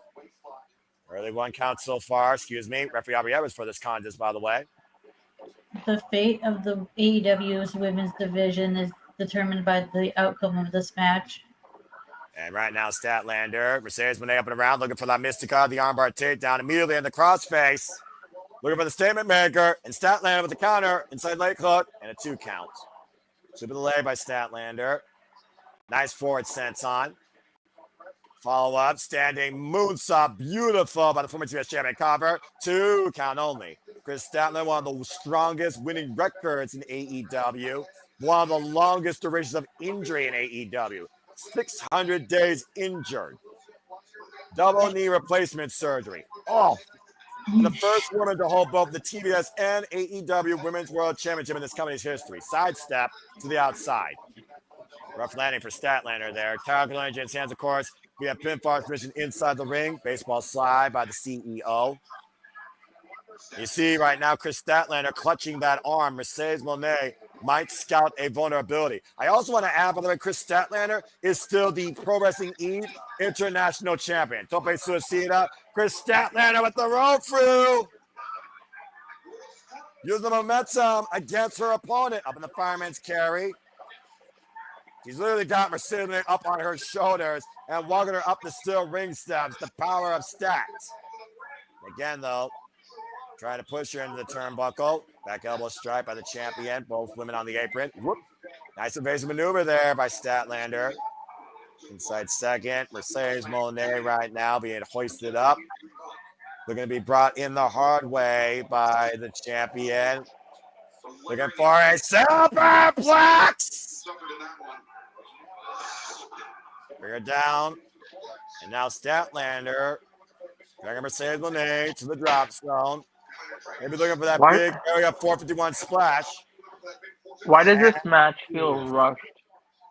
And right now, nobody home. Well, Chris Statlander's got to have some sense of urgency here because she knows she might have an injury on her elbow. Look at the way she's grabbing her arm. And she also knows Mercedes Moné beat her twice, including on this stage last year. Yeah, they are going at a pretty fast pace, I've noticed, Nick. Yeah, this is not good here. Aubrey Evers checking on Chris Statlander, making sure that she can continue. Yeah, we're about to see right now what's going on here. Just give me the instructions. Chris Statlander is still grabbing though, that left arm. Oh, down the right mirror by Sprigga Moné. Again, Moné jaw-jacking the referee as Moné again jaw-jacking everybody that she can. I'll be snapping back. Off. And again, the shoulder first and the still ring steps of that compromised arm. The jumping meteor to the floor. And now Mercedes Moné trapping that arm underneath her foot. And the stop on the elbow. Shades of Shayna Baszler. I can literally take the arm out of the socket. Ask Dakota Kai about that. Right. Mercedes Moné been TBS champion now, by the way, for 546 days with over 23 defenses. Cover, 2 count only for Moné. And Statlander right now would be a one-arm woman in an ass-kicking contest. Off. Tornado DDT, takedown on the arm. Now looking for the Fujiwara. Mercedes applying her submission background here. Yeah, we're really working on Statlander's arm. You can sense there's a unique focus here in this match, folks, with the other people that are not speaking right now and holding their breath. Again, though, Statlander might have leverage here, considering she's not flat on the mat, though, Ash. The hammerlock applied now. And Monet, again, focusing her attack on that arm, driving her knees into it. Now we're going on the opposite arm. I'm sorry. I told you I might uncharacteristically get quiet because I cannot have that happen. Yeah, I don't think this was what Chris Statlander's focus was going into this tonight, preventing Mercedes Moné from going after the arm. And again, the level of experience Mercedes Moné had against Chris Statlander, though, in general, could also play as detriment to the champion. Mercedes Moné, for those that are wondering, literally inspired by Eddie Guerrero, also assistantly trained by Brian Fury, and of course, handsome Johnny. Has been involved in wrestling now for 15 years. Cover 2, count only. You were saying, Ash? Yeah, I was about to say her working on that arm is going to like play into effect when she locks in the statement maker and the Monet maker as well. And a gory bomb, of course, to the flatliner, the pinfall finish, and of course the crossface submission hold, the submission finish. And of course, that combines also a Statlander and a hook in Mercedes Moné for the big Saturday Night Fever, that weekend modified pile driver. Right, it's gonna you got to give Mercedes credit because what this do is taking Chris Statlander's power advantage away. Yeah, exactly. That is the biggest strength, quote unquote, of the champion. So that's a fair point. And again, the arm hammerlock being driven into the corner right now. Statlander has only had leg injuries in her respective career. Again, 2 knee replacement surgeries, 600 days on injury in her AEW career. And you also got to keep in mind, Mercedes has a really good wicked counter game, too. Yeah, we saw that with Mina Shirakawa where she trapped her with a roll-up, and the referee did not see her grab the ropes. Lied, cheat, and still like her idol, Eddie Guerrero, to win the interim Ring of Honor Women's Television Championship at Wrestle Dream. A cross arm breaker applied now, center of the ring here. Full extension right now, trying to be applied by the challenger. And again, Stat trying to join those hands together. Now Monet changing position here to the right arm. And of course, Chris Statlander is more dominant, though, in her left. That's where more of her strength comes from. The best thing Stat could do is try to roll through this into a pinning situation. Just like that. And Statlander with the waist lock. Can she hook Monet up, though? Does she have the strength for that arm? Mercedes. Going right back out of the arm. And the shoulder. Oh, no. Mercedes. Lions gains here. Almost trying to hyperextend that arm and pop the shoulder out of the socket. Grabbing that foot up against the elbow. Ball and socket joint for those that don't know. And then twisting the wrist. This is a cute joint manipulation. There's the pop. Pushing out the arm as far as she can, to your point, Walter. Mm-hmm. And up and around. Takedown with the DDT by Mercedes Moné. And the cover for the championship. And kick out at 2 by Statlander. I will say Mercedes Moné, for her lack of focus on the Women's World Championship, she has been completely focused in on one part of Statlander in this match. Right, she's doing whatever she can to get that damn title.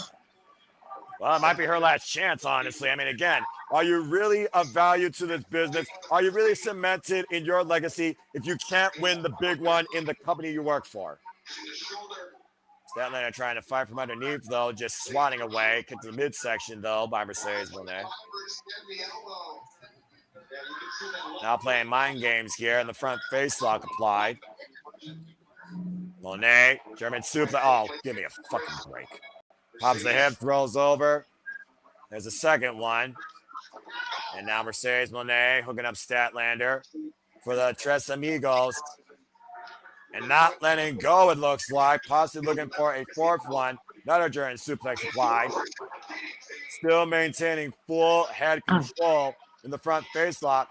Might be going for double down here. 6 German suplexes. And Moné is still not letting up here. How much does this show how Mercedes Moné wants the gold, Ash? Right? It's like she's really want to make sure like she cannot use that arm to lock in that Saturday Night Fever. 8 German suplexes in a row and still not stopping. There is 9. Can she pull a full 10?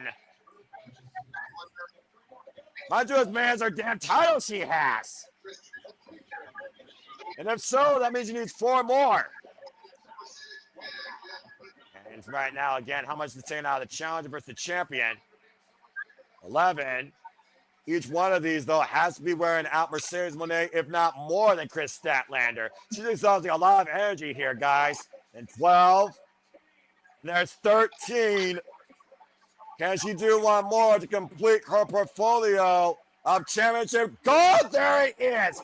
14 successive German suplexes. I gotta get credit's due on that. Mm-hmm. Can't remember the last time I've seen someone do more than freaking 4 German suplexes in a row in freaking succession.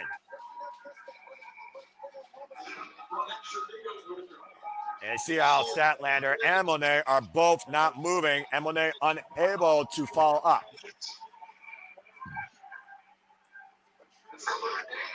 Feeling this momentum fully in favor right now, channeling her own Latino heat as we just recently celebrated the legacy of Eddie Guerrero in El Paso. Dude, she did like 9 amigas. About to say, you just say freaking 14 in Espanol, Walter. There's your answer. Yeah, 14. Let's see. Chris Statlander, by the way, has been involved in this business for 9 years. Trained by Pat Bug and Brian Myers out of Create a Pro Wrestling Academy. And now Moné up to the top rope. Statlander in the drop zone. Went for the frog splash. Statlander got the boots up, though. She took out her arm, but not her legs. She still's got like one movie putting part. About to say, you got 2 working legs, Ash, and those boots were straight up in the jaw of Mercedes Moné. Right. And Stat does have a submission hold, does she not? Where she uses her legs? Yeah, literally Koji clutch. We recently saw her use that in a few matches to win, prior to winning the championship. Again, Statlander said this year for her is a year of reformation. She doesn't necessarily if she's a good person, but she wants to know that she could be the woman. And also, speaking of women, this coming Wednesday on Dynamite Thanksgiving Eve, the tournament for the AEW Women's Tag Team Championships continue as the Bears will face the Sisters of Sin. And the Continental Classic will also begin this coming Wednesday night on Dynamite. And you see Statlander fighting off Moné with one arm, get to the midsection, still grabbing that left arm to the inside of her body, up and over, big back body drop by the champion, though, trying to will her way back here. And again, Statlander following up. And the rising knee strike turns the CEO sideways. Front face lock, hook on the leg. Fish missing no-go driver, hasn't done the deal, unable to hook both legs for cover. Kick out at 2. Oh. You notice that she was unable to hook both legs there due to the damage of the left arm, Ash. You're right. Not able to put pressure on both shoulders. Yeah, it's been like severely worked on that she wasn't able to get quite all of it and capitalize on it. Mercedes Moné slow to stir. Statlander, though, has been grabbing her left arm the duration of this match with her high kick. Boot denied. Now Moné grabbing the boot. Intercept the knee with a knee strike. And right now, someone's speed of arm ringer. Just rocking her. And stomping again on the point of the elbow on that left arm. And another vicious knees drop across that damaged arm. Grabbing the knees. The knees have been literally the lethal weapon of the CEO this entire match. She got her. And again, don't underestimate the strength of that thunder bomb on the mats. A hell of a move, though, for Statlander to try and reset. Emphasis on thunder.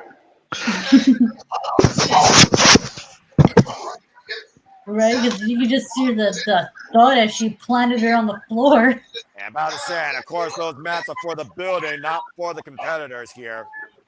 Yeah, Walter, again, your silence speaks volumes. What's your head thinking at, bro? What are you thinking here? I'm thinking Mercedes is doing everything you need to become the champion, and I'm making me nervous right now.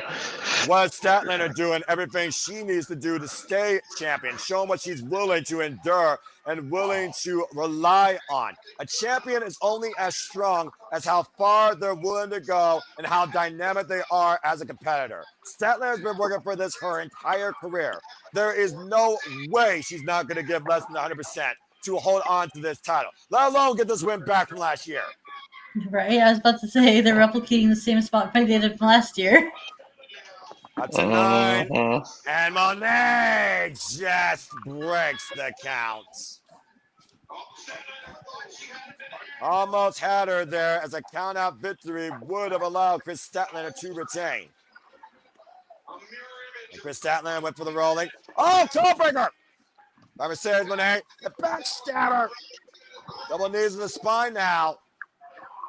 Doing together offense. Here's the CEO. Sunset flip powerbomb in the corner. 3 powerful moves in succession by Mercedes Monet. And Mercedes right now squaring up what she has been lacking focus on. Mercedes. That's lariat by Stats. Connecting with Monet on the run-in. Tell you what, I've never seen Mercedes this focused. 2. And no, the arm. Mercedes goes straight out to the arm. Statlander again, though, keeping her body off the mat, trying to roll through. Again, keeping her shoulders also off the mat. Kept control of the hold, though. Did Mercedes Monet again, those knees right to the point of that elbow. And the jaw Statlander that time. Swing and miss. Statlander, waist lock, rip cord, hooking her up.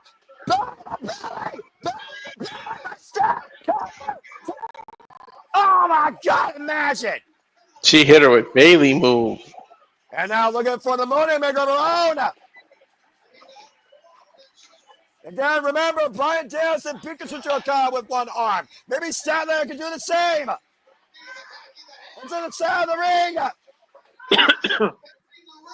Again, though, Monet breaking the grip, though. Yup, she got it. She got the Moneymaker, or the... And Mercedes Monet, to your point, transitioning into her own Moneymaker here. And hammer locking the compromised arm. Statlander in the center of the ring. Dangerous situation for the champion, though. Trying to break the grip. S-lock not firmly locked in place, Walter, underneath the jaw. She reversed into a cover, though. Ooh, look at the strength. Look at the strength. Trying to cover, the reversal. Nope, the roll through. And again, trying to roll with it. Statlander hoisting up on the shoulders. Climbing to the rope with it. I'm about to say, you got to do something high risk here if you're going to hold on to this title. You got to put your own body at risk if you're going to leave the champion at this point. There is no turning back if Stat loses here. Mercedes Monet, though, Renega choke applied now. Statlander perched in the top turnbuckle. And Statlander, Mercedes Monet, Stat got Monet hooked up on the shoulders. And, oh, man, drop the knee. Super gut buster. Avalanche gut buster. Risking She couldn't cover her either, Noah, because she hurt her own elbow. Again, dude, like I said, it's high risk for a reason. Stat's risking it all more than Mercedes Monet despite her focus. And, of course, across the ribs, like you said, not going to win on Mercedes Monet. And you talked about Pearly, Walter, what compromised ribs mean, bruised or injured. Back press, look at the near leg by Statlander. Monet able to get the shoulder Every up. breath makes it worse and worse. And take a look at the replay here, guys. Oh, excuse me. Just jumping down and dropping her ribs first on that knee, the side, almost the kidneys area. Mm-hmm. And, of course, Dean Malenko used to use that move a lot as well. Eddie Guerrero versus Dean Malenko here. Who would have funkin'? Oh, she can't pick her up, Noah. Yeah, again, the strength's just not there in that left arm. You see the champion upset with herself right now. Stat's got to modify her offense here. Get a roll now. That's smart. Way up from the ground position. And wait a minute. She's going to tombstone her. Nope, Monet was able to escape. And again, arm drag, injured arm, roll through into the statement maker. Again, Now transitioning, the cover, the crucifix too. Oh, and Statlander kicks out. Oh, go for seatbelt pin. Now Statlander looking for the roll through. Mercedes Moné.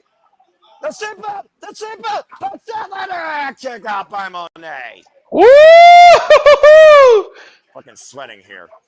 Mercedes though, roll through, jackknife attempt. Statlander double leg, finding her footing. Statlander hooking Moné. Pocket Strider! 1, 2, Too close to the ropes. Rouse the ropes for the save. Great awareness by Mercedes Moné, even if you don't like it, Walter. Fuck. Smart, man. I never took credit away from Mercedes. Yeah, take a look at the landing here, by the way. That was a picture-perfect package pile driver compressing Mercedes Moné. Already on those compromised ribs.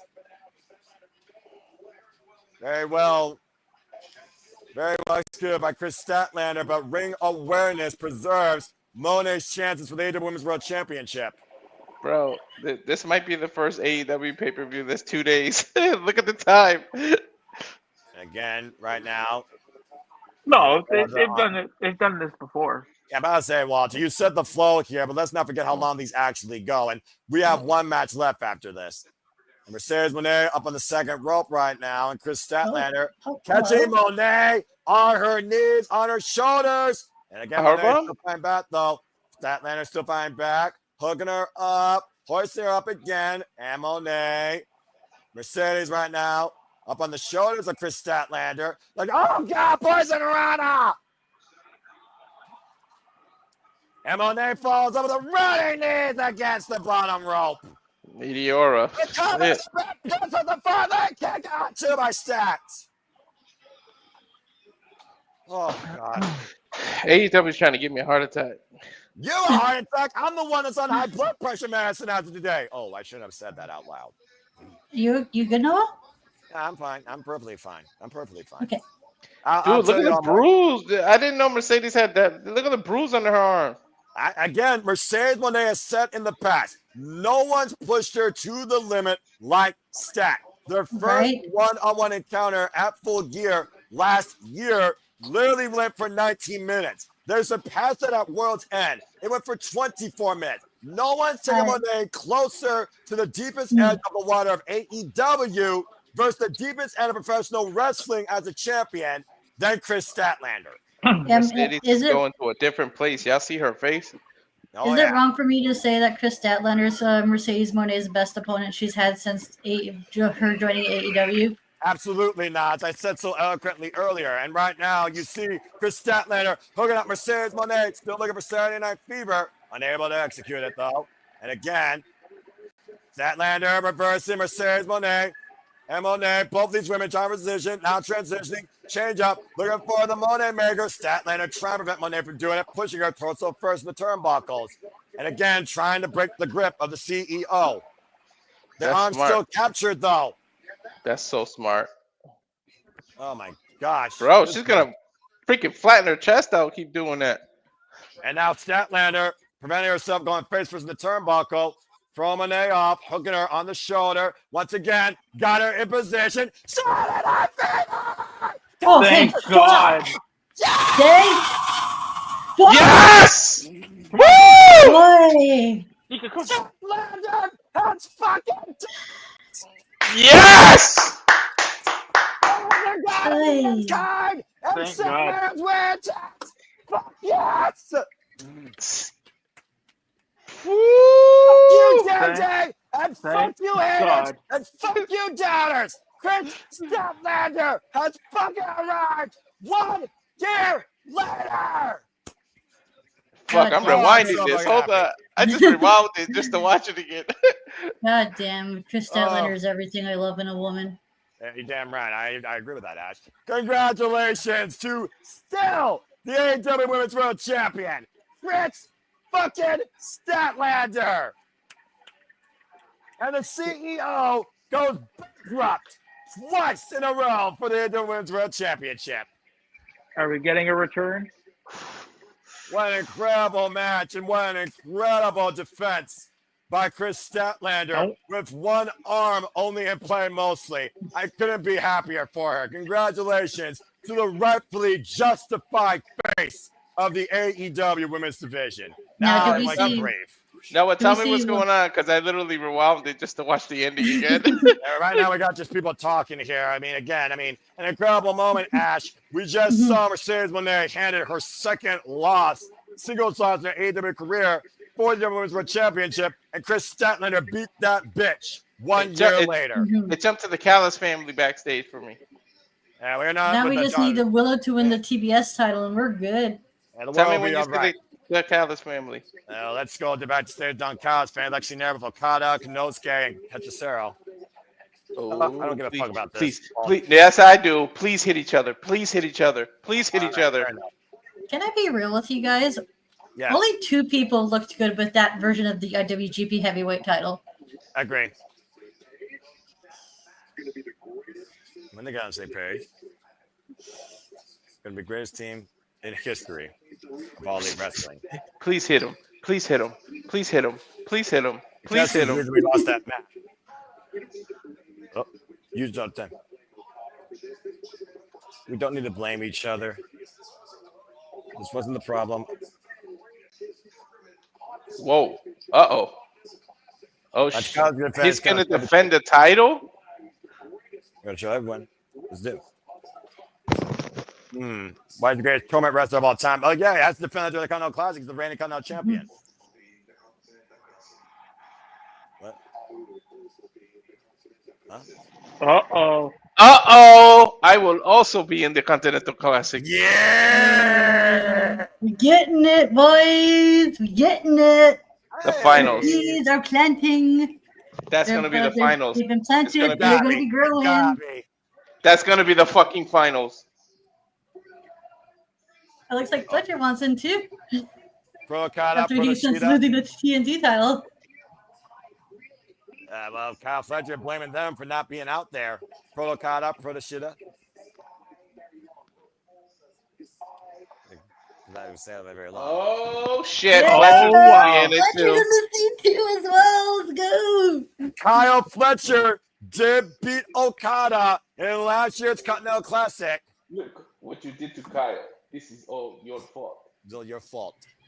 Call him a bitch, please.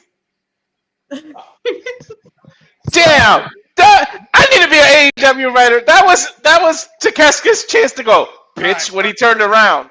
First off, let's all come down here and first acknowledge the fact that bitch lost to Chris Statlander, okay? And secondly, let's just acknowledge the fact that this Continental Classic is going to be bigger than ever. We got Konosuke Takeshita, Kazuchika Okada, and Kyle Fletcher all involved in this shit. And again, folks, we'll be back this Wednesday night on Thanksgiving Dynamite covering that. And I welcome everybody here on screen to join me for that because I'll be damned if I don't cover that show. Of course, we start the Continental Classic and continue the AEW Women's Championship in the tournament. But what we had an incredible night with Chris Statlander handed that bitch her rightful second loss 1 year later. We saw Mark Briscoe win the TNT title. FTR won the Tag Team Championships and still, match of the night, in my opinion. Kyle O'Reilly and Violent Technique beat John Moxley. $1 million was won by the Young Bucks and Josh Alexander Duncan's family. But the Young Bucks, Kenny Omega, and Jurassic Express reunited after such a long time and left together. We saw Darby Allin lose to Pop thanks to Death Rider involvement. And Ricochet is the first ever AEW national champion. Damn it all. And the CML Trios championships are still in the hands of Sky Team after Okada, Konosuke, and Hechicero could not coexist. It would have been another insane, crazy, wild-ass wrestle. The AEW can do it. Not to mention, we know now that Thomas Tori, Stormy, and Shirakawa will control the stipulation for their semifinals match against Marina, Shafir, and Megan Bayne, even though we know we actually are going to get the Scissors of Sin and the Berries of Rap this Wednesday for the AEW Women's Championship tournament in the semifinals. Our show all comes down to this. It is time for our main event for the AEW Men's World Championship. Samoa Joe takes on Hangman Adam Page. Can somebody give me the remote from Click so I can fast forward to the finals of the Continental Classic, please? Hey, Walter, I'm going to just propose this right now. You want to just cover the Continental Classic every week? You might as well, right? You know what? I'll tell you what. I'm a man of the people. if the chat wants it, we will personally do it. If you want us to cover the Continental Classic every week, Wednesday night on Dynamite, then let it be known simply by saying yes. Because I would love to do that shit with Walter, Nick, and Ash. But in the meantime, it's Mina time at AEW Full Gear. Eminem Page and Samoa Joe inside a steel cage. Oh, man. I'm on such a high right now. I am on such a fucking high. Statlander fucking arrived. She beat that bitch. Nothing can. I'm telling you right now. I already know. I'm on high too because I know what the finals is gonna be. I already know what the finals. Do you? Do you really? Do you really? Yes. Are you sure Tony about Khan is stupid, but he ain't got damn stupid. Ain't enough coke in the world. Okay. First off, for those that don't know, subscribe to Rage of Wrestling versus his product. And secondly, Walter, Ash, if they announce the blocks for the Continental Classic prior to Dynamite, we gotta find a way to fucking preview that shit. Mm-hmm. Anyway, we'll talk more about that later. We gotta focus on the night. I'm on such a high. I just had an out-of-body experience. Oh my god! And you know the Hurt Business is gonna be in it too. I mean, we don't know who else is gonna be in it. That's the beauty. I'm telling you. Well, I think we know what the finals are. I mean, look, possibly. I think now, assume. You're assuming. You know what the difference of assume is? It makes an ass out of you and me. Let's enjoy AEW. Let's enjoy the tournament and see what happens. Don't forgo a conclusion because you might deny yourself of being surprised in what could be the finale of the Continental Classic. The finales. Eminem Page is going back to that dark place tonight, it looks like. I'm here for the journey regardless of what the destination is. Yeah, that's fair. What is this? I think it might be a new theme. Yeah, maybe. Right? Well, I mean, we once saw Ghost Riders in the Sky. Eminem Page, the AEW Men's World Champion. I think you're right, Ash. Yeah, he's got a new theme.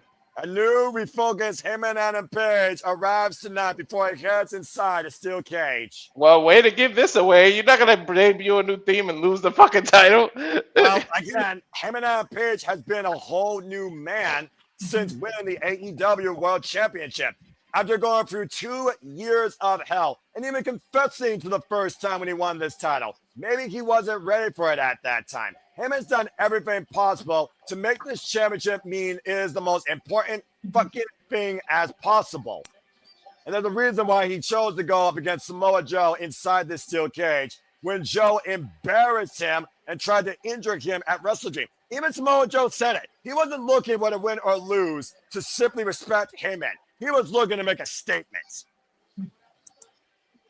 Joe better be Samoa Joe wrong. What's wrong? I am the real world's champion. Let's go down to Justin Roberts for introductions. You know what happened last time Hangman was in a cage. I'm just saying. Yes, and I sure to think we get something similar. Ladies and gentlemen. Go for it, Walter. This is the thing. Come on, say one fall. Oh, boy. Oh, cage match for the AEW World Championship. Big 5 belt.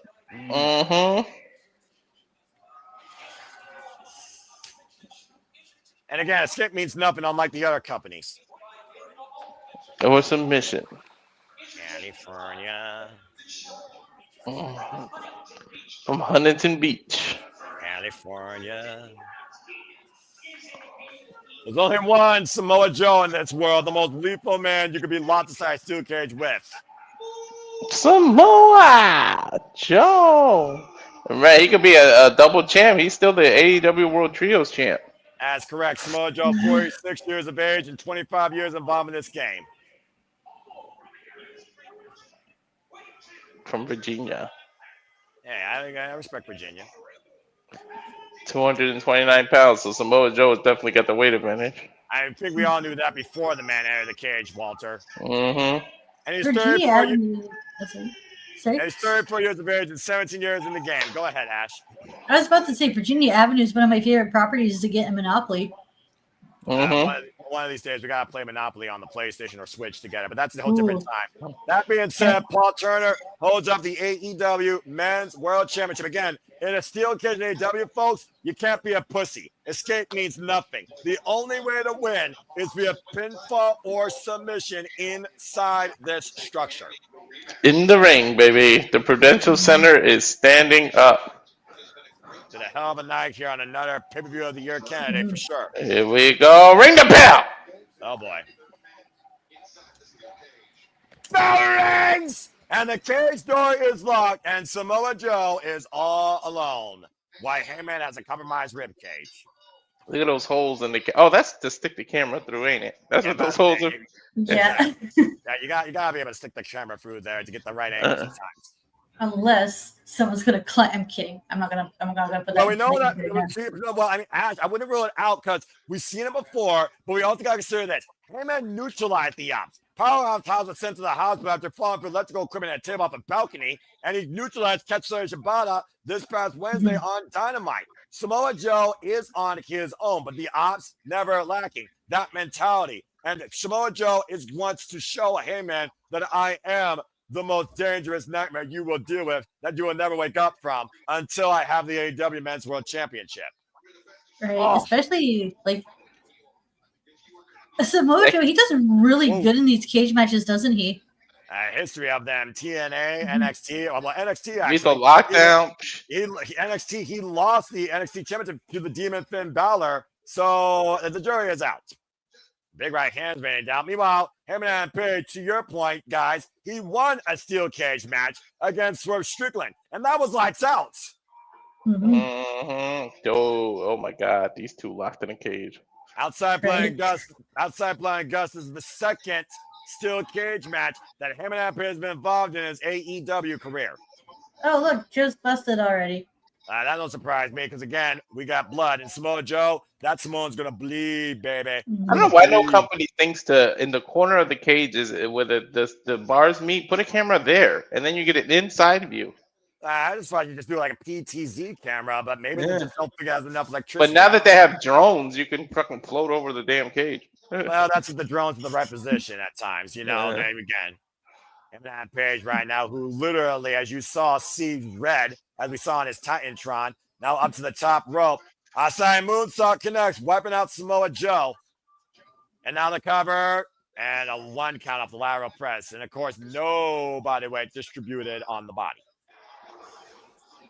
Joe's not leaving any chances here. Not going to show any weakness. Now, hey, man, what's he doing with that boot? Do you want to know?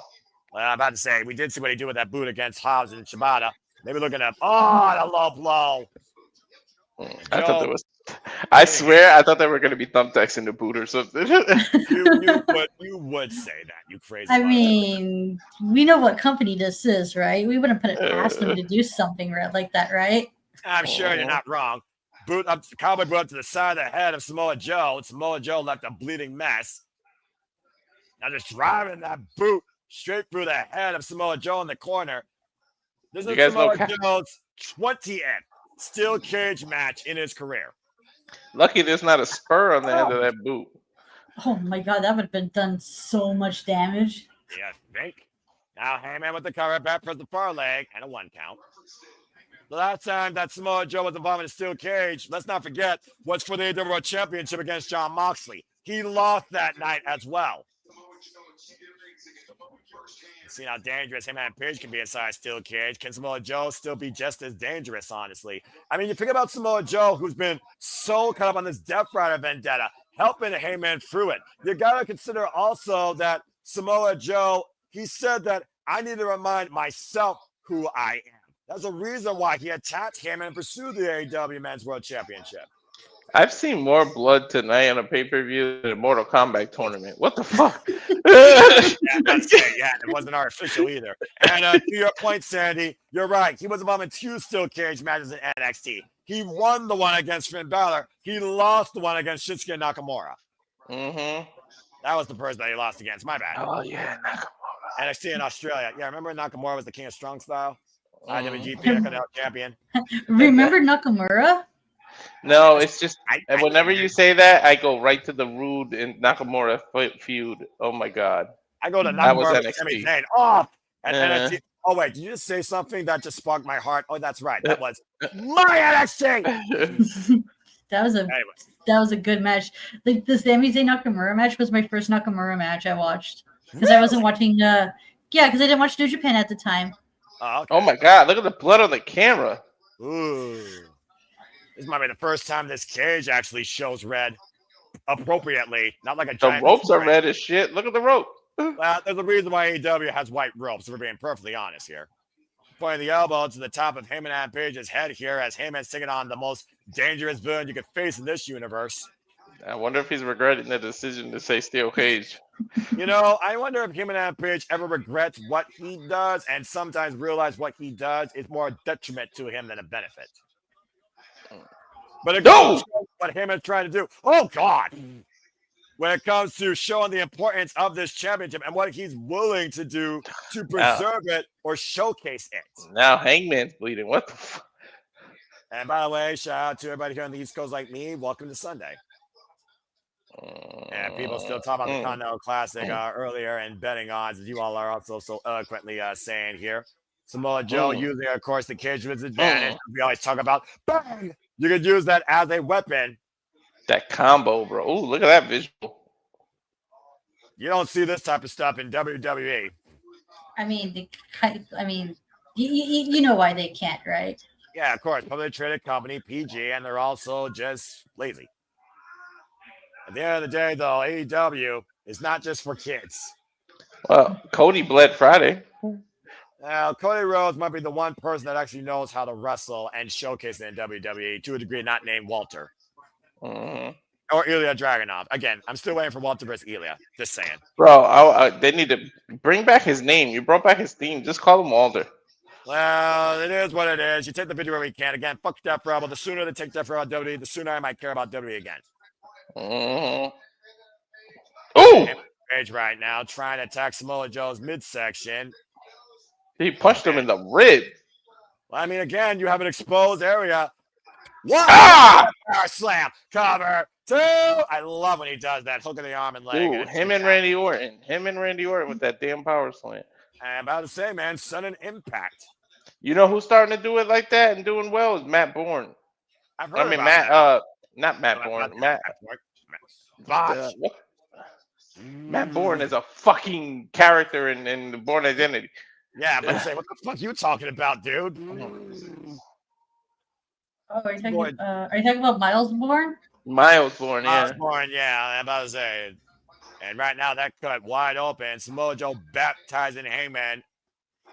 Literally in this strong style affair. And Heyman, we've also seen what happens when a man sees his own blood, right? Man, and Samoa Joe. It's like a raging bull seeing red. Across the chin, bro. You got two raging bulls inside this cage. How poetic. Off the ropes from the eye. Swing and a miss. And Heyman points the kick. Down the waistline. German suplex sticks the landing, as we see multiple times. Rolling elbow connects. Rocks Samoa Joe.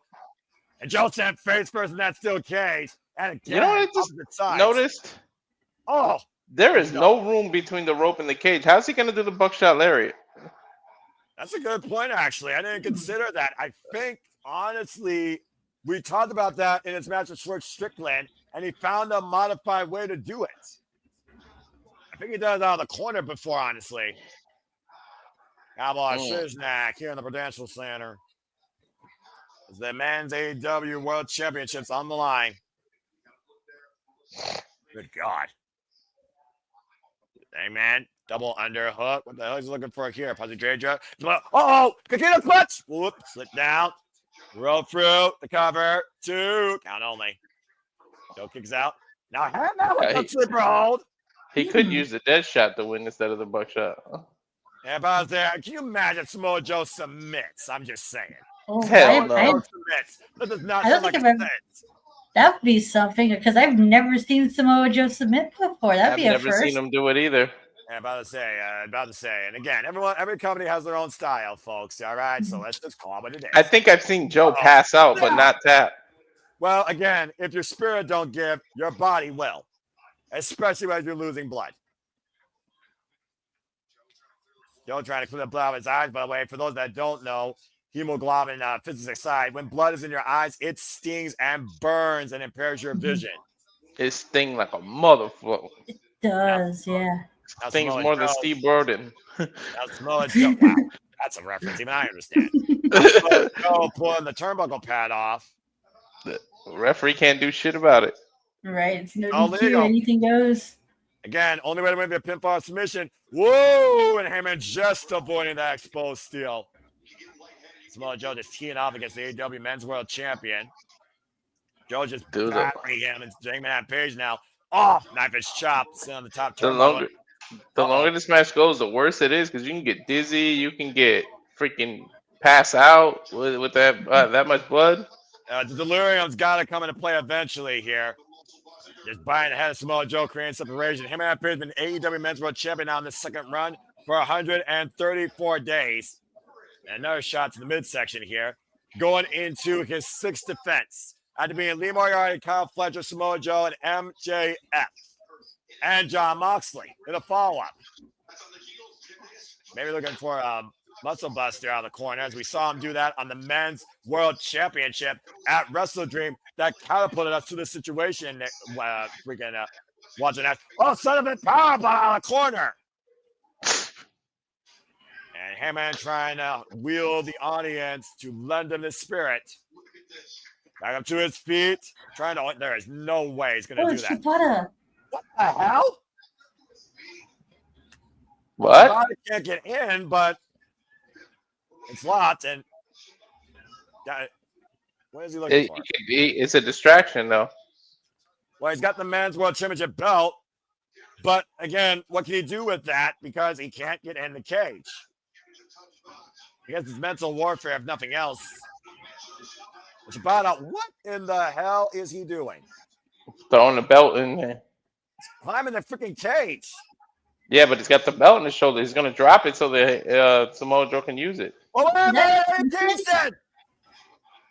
Or Eddie Kingston had staff start. I thought he was saying that was staff for a moment. Eddie Kingston and Shibata, of course, had their fall during the Trios Championship match. Oh, no, the ref bum. There's been a ref bum. And there's the Jedi and the cover. 1, 2, 3, 4, 5. It should be over. Oh, no, the ref is down. Shenanigans abound. The cage is locked, though, Ash. No one can get in. Well, unless we have Powerhouse break it off. Oh, you gotta be kidding me. Yeah, there you go. No way. There's no. What the hell? He's going to break the chain or the door. Okay, I guess we know what happens when you're fueled by anger. And the cage door has been open. Heyman just realized what happened. Hobbs now in play with the men's AEW World Championship. Damn. That's the Mark Henry spot. And there's the low blow to Powerhouse Hobbs. And now Hobbs parading face first in the steel cage. Oh, wait, what's the back, Heyman? From behind Joe, the Kakina clutch. But the ref is down, though. Guess what? Guess what? They left the door open. Now I can see how he could do the buckshot. Oh, no. That will do it. And yeah, he just went first into that steel ring post. Buckshot. Oh, no, but the ref is still down. I fucking called it. You can see it. You can see it. That's why they left the door open. 7, 8. The Hook coming into play. Yo, what if Hook goes heel? And rejoins. Turner incapacitated. Uh-oh. Yeah, Hook with the men's world championship. There he goes. Wait a minute. Oh my God! Hook just decked him at the AEW Men's World Championship. Yeah. Fucking Nostradamus, yo. I fucking called it. Joined. What the fuck? Remember, Joe is his mentor. What? Oh, come on. No way, man. Muscle Buster, he's going to go for. That's Samoa Joe right now with him and that Page. Yo, we just saw Young Bucks go face and Hook go heel. What? And Oh John my the Muscle God. Buster on the championship. Oh my God. Holy shit, Joe's the fucking champ. Champion again. Okay. History can God. repeat itself, guys. Who ended World's who End. ended Samoa Joe's last reign? MJF did at World's End, Who exactly. still got an opportunity at the title? It's MJF. The rules are reversed this time around because last year MJF lost the title to Samoa Joe. Holy shit.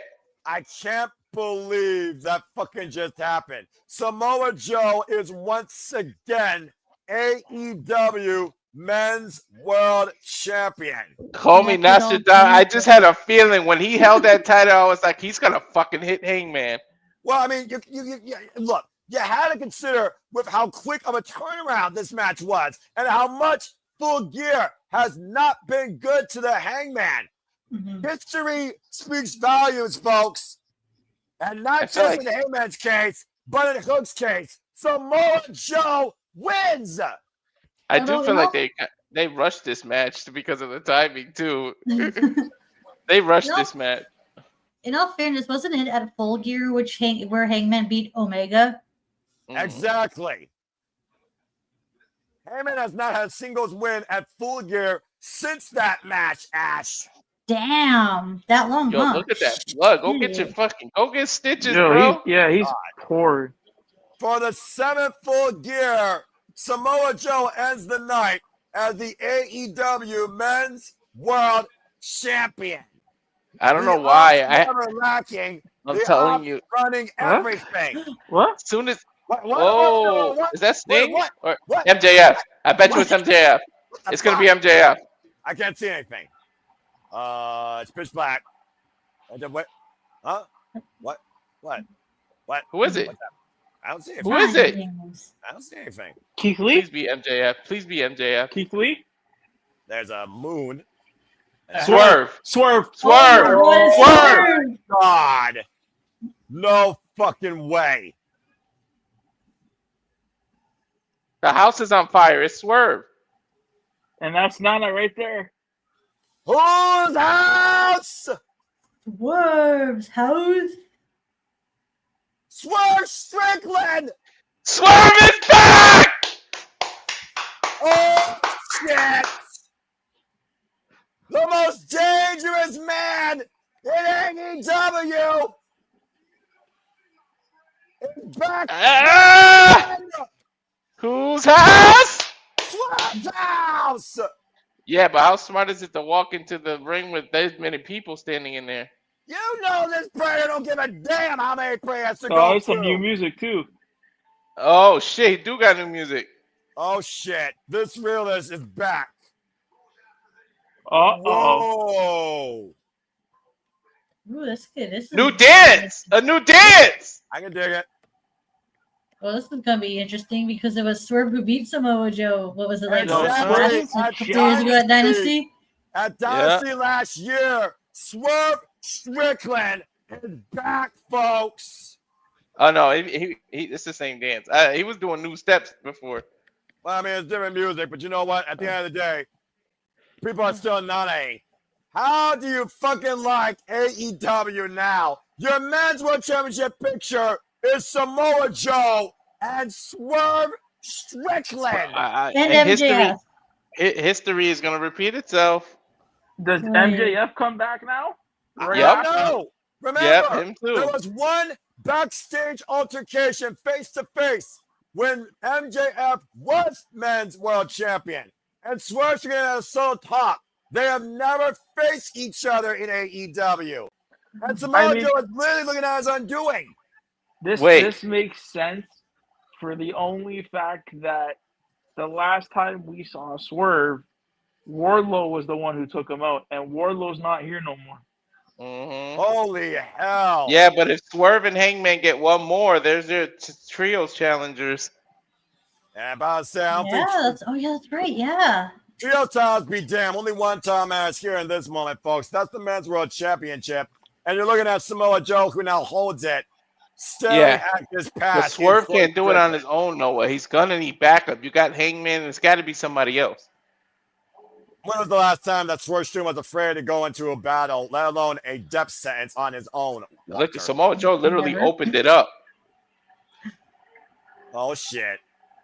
He's going to have to go through each of them. He's going to have to go and then through everybody and hook and everybody and then get to Joe. When one world ends, another begins. Heyman's run is done. Samoa Joe's new run has begun. And Swerve Strickland might very well be an omen.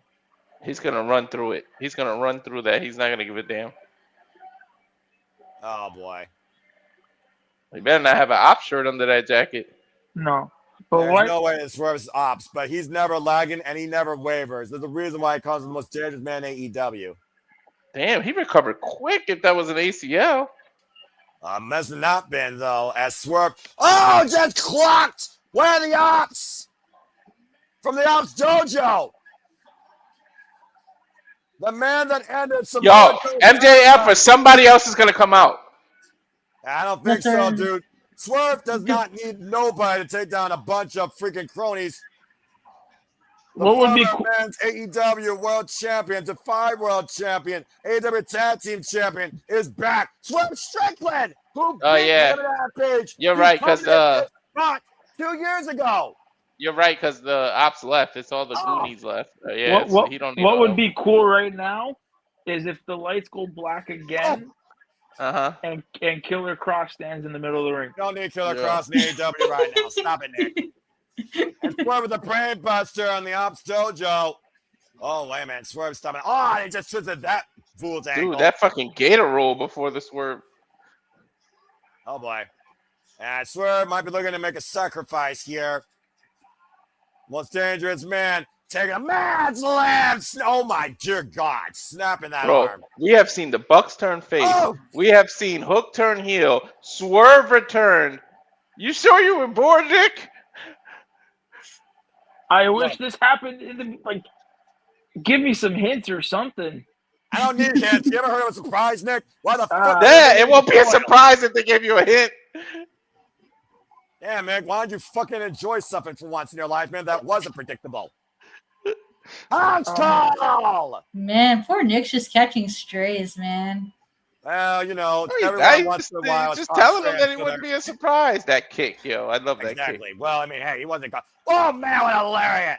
At the end of the day, you know, everybody sometimes just wait too long. Wait. What's up with Hangman?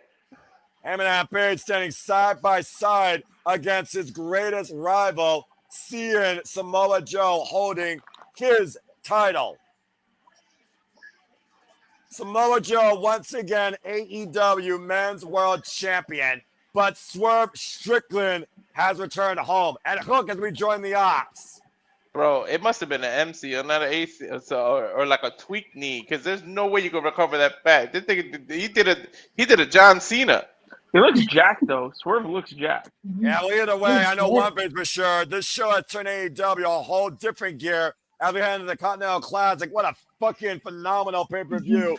As AEW Full Gear goes off the air. For Walter Cruz, for Nick Ferrantes, for Ash, the Canadian Connection, for all of you that tune in, thank you so much. We'll see you shortly here for the Saturday Shenanigans. Thank you for tuning into our AEW Full Gear. Until next time, we don't see you tonight. We'll see you Wednesday night for the Continental Classic on Thanksgiving Eve Dynamite. Until then, make a positive impact in life. Have a good night. This is where the damnedest, the brightest, the dangerous, and the best truly do wrestle. And this is AEW. Have a good night, folks. Walter, cut the fucking feed. Nick's right. He did get built. You might say he's built like a house now. A brick house? One house was burned, a new house was built. AEW, they got a hell of a stronger foundation than ever.